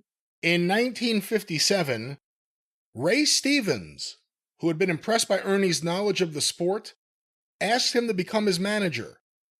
Accepting Stevens' offer, but wanting to protect his private life, he took the name J. Wellington Radcliffe. That's right. That was the first one. Once Stevens had moved on, the now successful manager went south under the alias Armstrong K. It was during this time, and that's when he had the long cigarette holder and he was wearing the capri pants like Laura Petrie on. That's right. Fucking Dick Van Dyke. Like right? Laura Petrie. That's right. Yeah. And and the thing is, as I guess everybody knows now, I'm not, saying anything out of school, but Ernie Roth was gay. And at a period when that was frowned on in a variety of places, in and out of wrestling.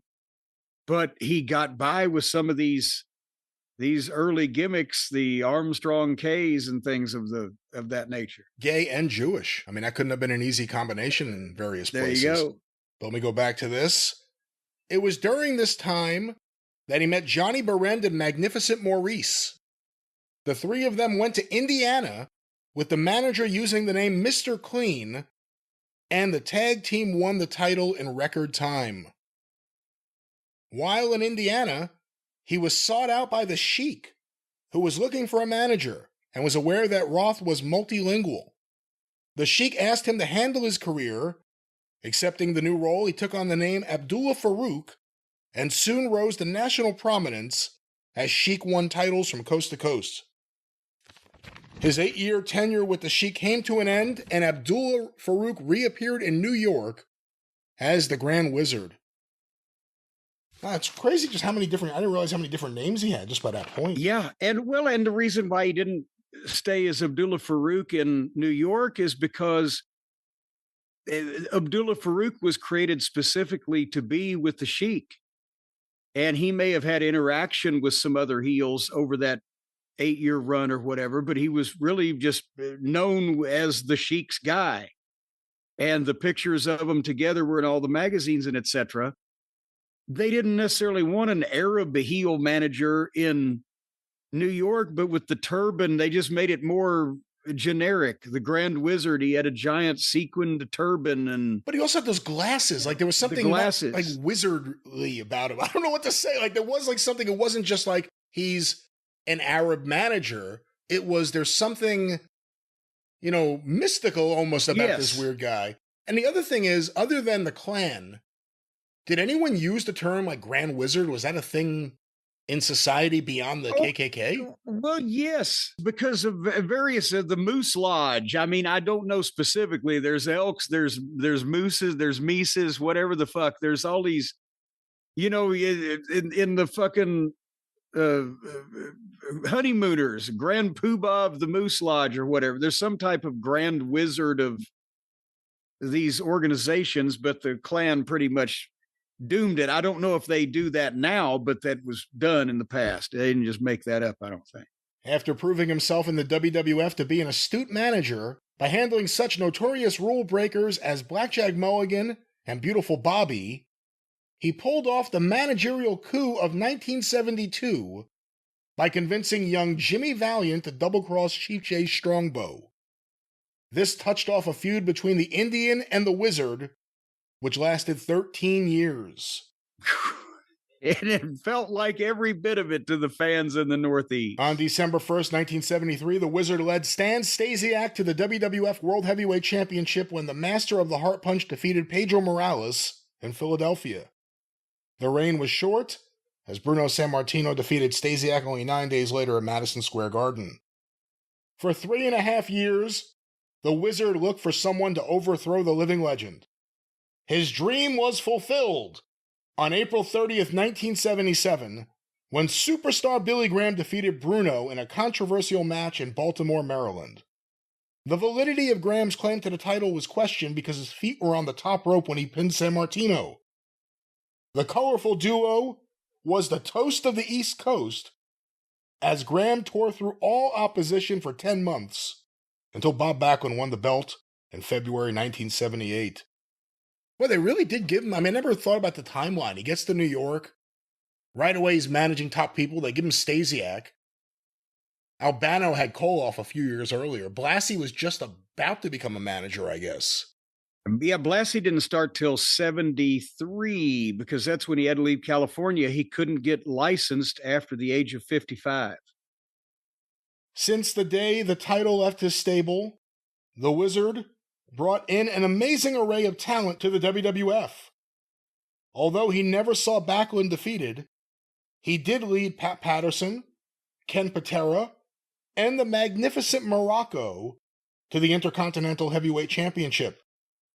At the time of his death, Sergeant Slaughter and the Masked Superstar were both under his management, and no replacement has been named as of yet. Though he was roundly booed and jeered, the Wizard was, without a doubt, the most respected manager in the history of professional wrestling. His wit, eloquence, and showmanship will be remembered fondly by the wrestling community for many years to come. And there's obviously a very personal write-up of the Grand Wizard by Paul Heyman, who, we always... So Paul does have a sentimental side. We always talk about Heyman being around the Garden. Albano and Blassie were there, but Wizard really was, for a lot of people, not even just Heyman, Wizard, Ernie Roth was someone who opened doors and got people involved somehow.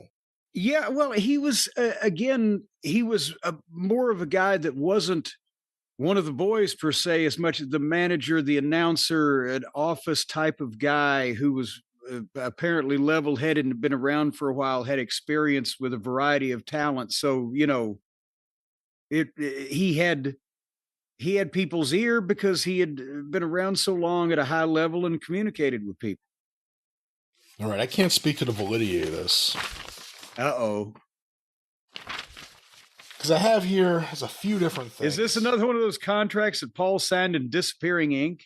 Well, no, I have a picture here, a couple pictures, and let me pull this up here. I have what claims to be a transcript of an interview that Paul Heyman conducted with Richard Belzer, 1985, Wrestling Press International. But again, I just don't know. It wouldn't, it wouldn't be like anyone would be surprised if I said Heyman may have made something up. Could this be like one of those Mike Lano interviews?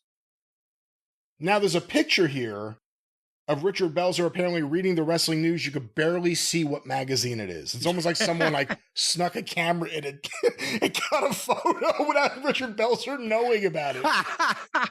But there's a couple of things here. It was either the wrestling news or porn. Let me go to this. I have the letter.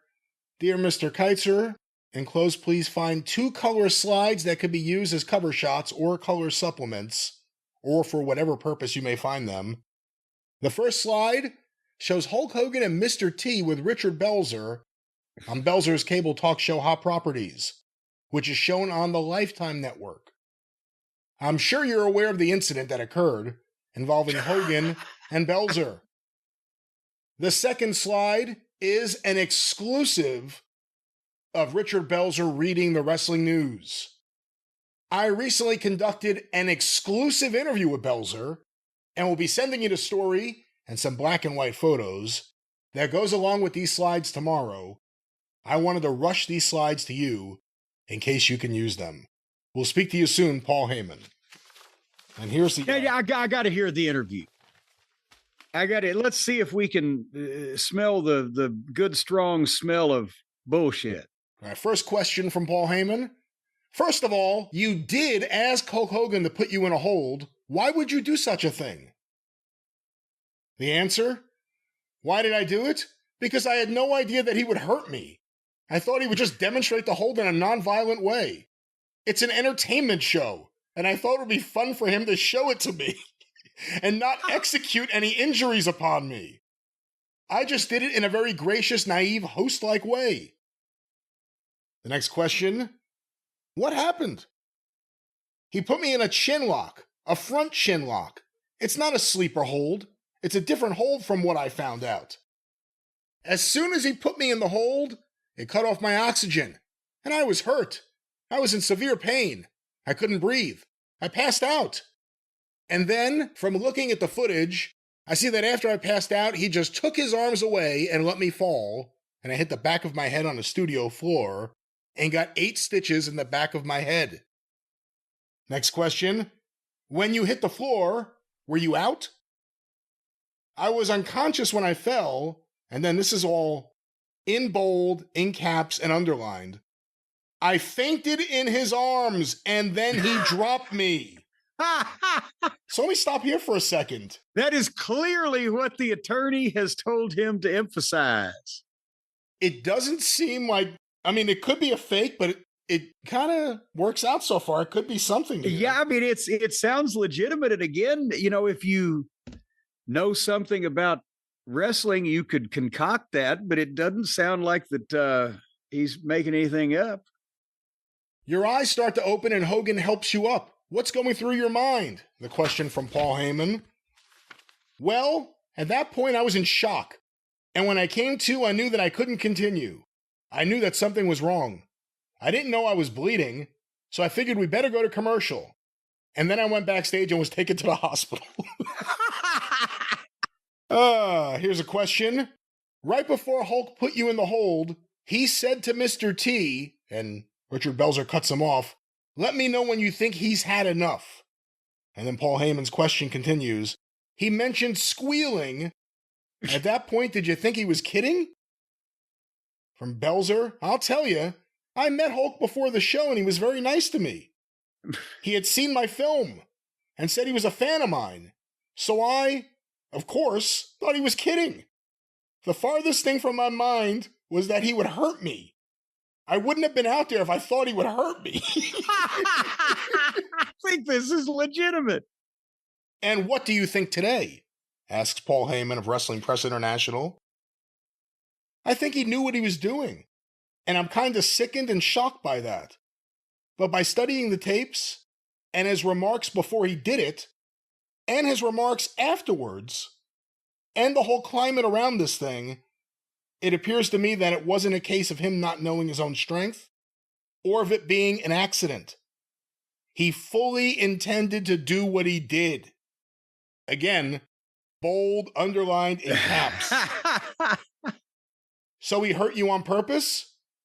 The answer, yeah, I think so. In my opinion, he did.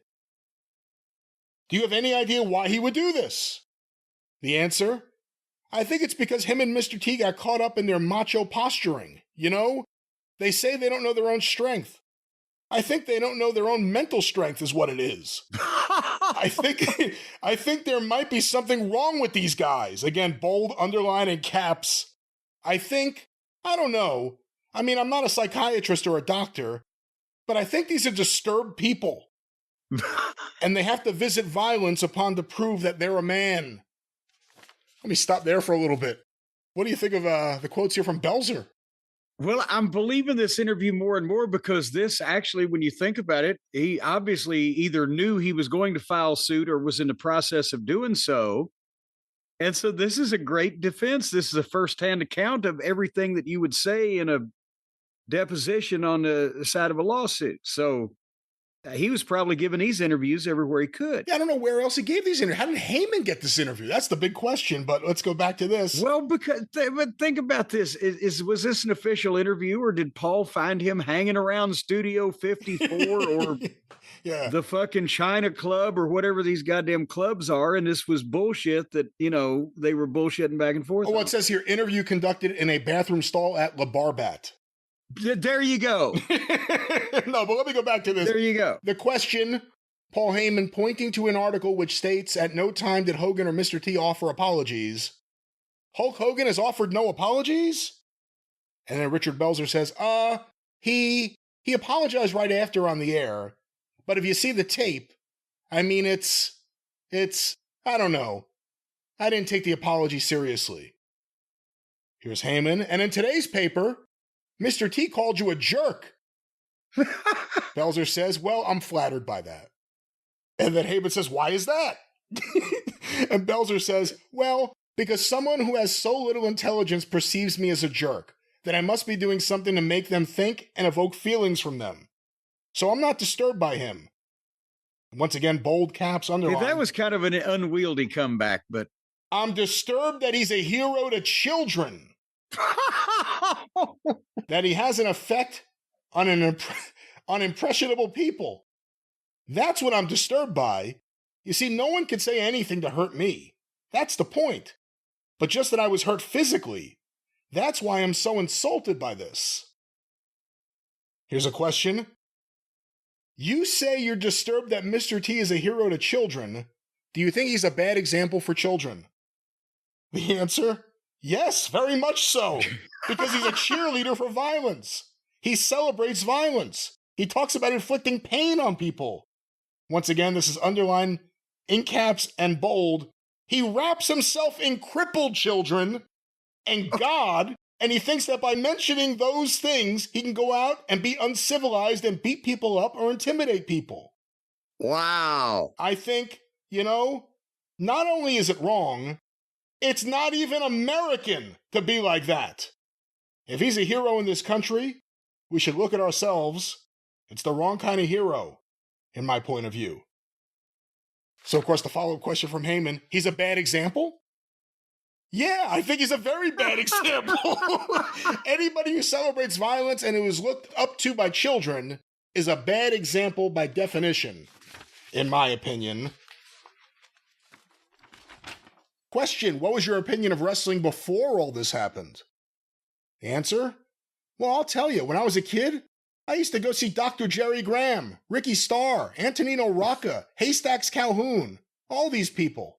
Jesus, he knew everybody. And I have very fond memories of wrestling from when I was a kid. Me and my friends used to go to the Knights of Columbus Hall in Bridgeport, Connecticut, when wrestling was on Channel 5.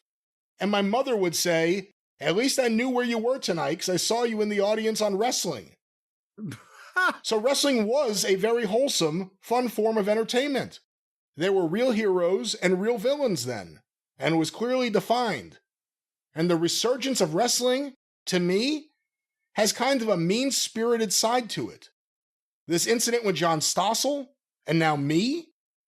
And as far as the controversy over whether it's fake or real, I don't care if it's fake or real. I just care that the guys Some of the guys in it are so insecure about whether it's fake or real that they have to go out and beat people up because they're working out their own mental insecurities. Damn. I mean, if people get enjoyment out of it, that's fine. But when the real violence spills out into the real world, then it's not the wrestling I knew as a kid. There's a different mentality here, and it's very intimidating. And it's not entertaining to me that the threat of violence is in the air. I think that wrestling should be controlled. There should be warnings with it when a kid watches it on TV, that these men are experts at what they do.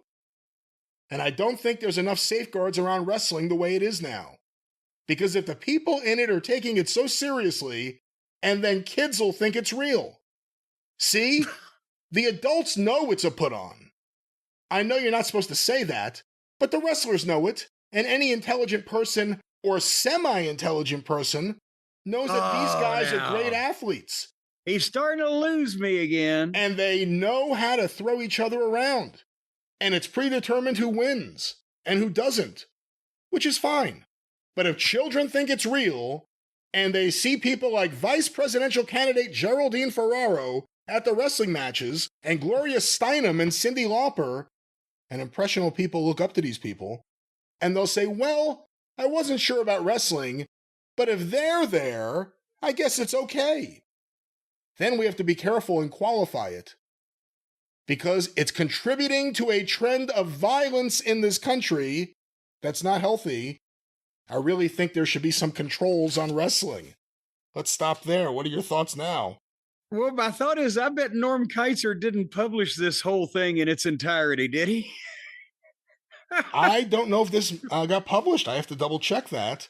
Because I don't remember Norm Keizer ever publishing anything directly admitting that wrestling was a work. You mentioned John Stossel and the incident with David Schultz on 2020. Stossel is suing Schultz. Are you planning a lawsuit against Hogan? Uh-huh. We don't know. My attorneys are talking about that now. So I can't really talk about it. We're definitely considering it. How many stitches did you get? 8. How come they didn't cut your hair off? I didn't let them. I begged the hospital not to. Well, they cut it, but they wanted to shave it, and I said no. Belzer adds to a previously asked question. You see, I think wrestling has lost its innocence. Either there was some Bolivian marching powder in that bathroom stall, or elsewise Paulie may have embellished some of that. Do you think he rattled that stump speech off top of his head in the bathroom at the bar of the Bats? There's a letter here. That's what's a little weird. It says, what has the public reaction to all this been? And Belzer says, actually, I've been very moved by it. I can read you a typical letter if you want, and then it has the letter printed here. But again, did Heyman, I guess if he had a tape recorder going, he would, Dear Richard, my husband and I are both fans of yours, and until last night, fans of Hulk Hogan and wrestling. We were aware that wrestling was staged, an act, staged strictly for entertainment, and never took that so-called violence seriously. We were outraged at the horrible incident that occurred on 2020. We were so disgusted that we decided to boycott wrestling. About a week after 2020, we decided that one barbarian like David Schultz, I believe that was the wrestler's name, didn't make everyone associated with wrestling a barbarian. We started watching it again, enjoying the ridiculous antics of the wrestlers. We liked Hulk Hogan, WrestleMania, the Rock and Wrestling Connection, Cyndi Lauper, Lou Albano, etc. But after what happened last night, we are never watching wrestling again. Never! We are just sick that such a thing could happen.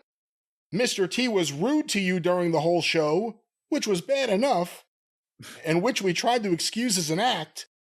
But for you to be injured by Mr. Hogan is just inexcusable. And then Belzer says, anyway, that's pretty much the tone of every letter I've gotten. Well, what are they going to do? They're going to write, yeah, you got what you deserved, you son of a bitch. I wish you'd have broke your fucking neck. I honestly lived through that in real time, as the kids say. And I remember the kerfluffle about the whole thing, and obviously the incident itself, and it was reported on news reports everywhere. And then the resulting lawsuit that did happen and didn't. Was it him or Stossel that named a house they bought after their lawsuit that year? It was that was Stossel. No, it was Belzer. It was a villa in the south of France called Chez Hogan. There you go. And it's Stossel, the one that said that his lifelong hearing problem cleared up a lot better once that he got his judgment. But I don't remember there being a groundswell of fan sympathy for poor Richard Belzer, that because not a lot of people knew how bad he was hurt, unless you were the wrestling nerd that delved into it. When he got Hogan cranked up on the front face lock, then let him go. Belzer slipped like a wet rag to the floor, cracked his head on the floor, got right back up and pitched, "We'll be right back," because he didn't know where he was at, and turned around and you could barely see the blood dripping down his jacket at that point. So most people thought it was some stunt that happened. Then the wrestling community focused in on it when it became a thing, and people heard about it otherwise in the gossip column in the newspaper or whatever, but I don't think they didn't start a charity GoFundMe for Richard Belzer's hospital bills. People weren't trying to set up sniping locations at Hogan for that. That would come later on in years to come. When we go back to we're getting to the end here. Here's a question from Paul Heyman. You must be bitter. The answer? Well, I'm starting to get all my senses back after this. I was in shock for a few days. But the thing that really, frankly, disturbs me, of course I'm angry and upset, and I feel violated. I feel raped. I mean, the guy came on my show, and this is all in caps again and underlined in bold, as a guest, and smacked my fucking head against the floor. So I am pissed off. But I'm more concerned about children looking up to these guys. Yes. I mean, that makes me focus on it even more. I've been focused all night. The fact that I was injured and these guys are heroes. I mean, that's very unsettling. So my personal jury, is still out as to what to do about that. But I'm concerned about that. I've been concerned for 3 days now. Do you have a warning for children? Asked Paul Heyman. Yeah. Yes, I do. Yeah, I have a warning for parents, not children. I think it's the obligation of the parents. If they're into wrestling and their kids are into Mr. T and the Hulk and all that stuff, then I guess it's up to the parents. Because obviously, the wrestling community is not taking the responsibility. So it's up to the parents to really set kids straight. It's like the Three Stooges. It's cartoon violence. In other words, it's not real, and the children should be told to be very careful and not emulate these guys. It's weird how, his focus is like this. It's not even about him. He's kind of making it a, look at the bird over here. Look over here. Yeah, it's not about this. It's about the children. Richard Belzer. Well, also, I think the bird of paradise has flown up his nose. But even more so than that, it's the attitude of Mr. T and the Hulk about hurting people and inflicting pain, and the way they openly talk about it and advocate it. That, to me, is sickening. Mr. T says I like to hurt people. I mean, who likes to hurt people? Psychopaths like to hurt people. It's okay if they're talking about wrestling in general, but it's another idea saying you're going around the streets and beating people up. Mr. T was noted for that in those days. One night he's on network television on the A-Team. The next day he's out in the street beating people up. And that everyone's a wimp if they don't weigh 300 pounds. I mean, what is that? That's really mindless thug behavior. So I don't know. It's sickening. I never was for the glorification of violence. Now it's being endorsed by celebrities, which makes it even scarier. I think these people should wake up. Celebrities that are kissing wrestlers' asses. It's not good. Anyway, what else? What else? Is there anything you'd like to add? I don't know. Just that this is a trend in our country. That America better wake up. Control wrestling. And put it in its place. and make sure the children are protected from the indiscriminate use of violence outside the ring. The children! I mean, I think that if wrestling has any inner kind of intelligence, they should get their act together and organize and not be controlled by one personality. But they should have a board and have insurance for the wrestlers and protect the public against this. Good Lord. He's all over the place. It seems like it's a trend that all of a sudden exploded on the scene. And people are very impressionable, and they see celebrities involved in it. You know, I think wrestling is a chance to really clean up its act and be safe and be a helpful form of entertainment. But it seems they are going in another direction, and it's scary to me, frankly. Richard, thank you very much. Okay, thank you. And then it says here, after the interview, that'll be $100 for that last 8-ball. After the interview, Richard requested that an unofficial poll be taken as to whether or not Hulk Hogan was at fault and what people really feel about this incident and the situation that has arisen with Stossel and now Belzer's own harrowing experience. Please send all comments to the Wrestling Press International, Scarsdale, New York. Interview and comments quotes copyright 1985 by Paul Heyman and the Wrestling Press International. Interview conducted in the Lifetime Cable Studios, New York City. So there we go. I thought it was in a bathroom at a bar. There we go. Paul Heyman, enterprise. I mean, that's the thing, I guess, when you look back at all the early stuff with Heyman and everything now. He's an enterprising guy. He's a bullshitter, but he uses his bullshit to get in the door. And, you know, eventually he had his own thing, but just always networking, always presenting, always performing. And it got him here. So, I mean, obviously he must be happy with how it worked out, but these early years are pretty interesting. And that transcript validates what I've always thought about the front face lock incident. Because remember, I've always said when Hogan, I believe Hogan cranked up on it to let Richard Belzer know, a little aha, you know, hey, type of thing. But it was 3 seconds at most. And then Belzer flopped like a goddamn circus seal. The only way that a hold like that can put you out that instantly is if your heart's beating 1,000,000 miles an hour. And I have a feeling Richard Belzer's heart spent a lot of time at that time period of the 80s beating 100 million miles an hour. That, you know, kind of gives me more evidence. Well, there it is. Do you think it's a real interview? Would you talk to some 20-year-old fucking wrestling press numbnuts for that long if you weren't just having a talkative day? And again, the photo I have of Richard Belzer reading the wrestling news, if we're going to assume that Paul Heyman took that photo there that day, again, how do you get in? If this guy's talking to the Times, the Post, the Daily News, Newsday, all of a sudden the wrestling news? He said it was conducted at the Lifetime cable station. It was somewhere or another. Paulie got in there and convinced him that he was somebody to do with something and got an interview with him. That's just while he's waiting to shoot some kind of cable show. Well, there it is. From the files, Paul Heyman, I guess part 2 of the Paul Heyman files. I think next week we need to read the Rockford files. Well, there it is, Jim. Our opening and I guess closing of the files for today. Our look at wrestling history as it was put into the files of the Wrestling News. Any final thoughts? Yes. Just keep listening to our various broadcasts, and every time that we can find a file, we're going to bake it into a cake and serve it to you. So yeah, something like that. And of course, you can hear us on the Drive-Thru and the Experience and the official Jim Cornette YouTube channel.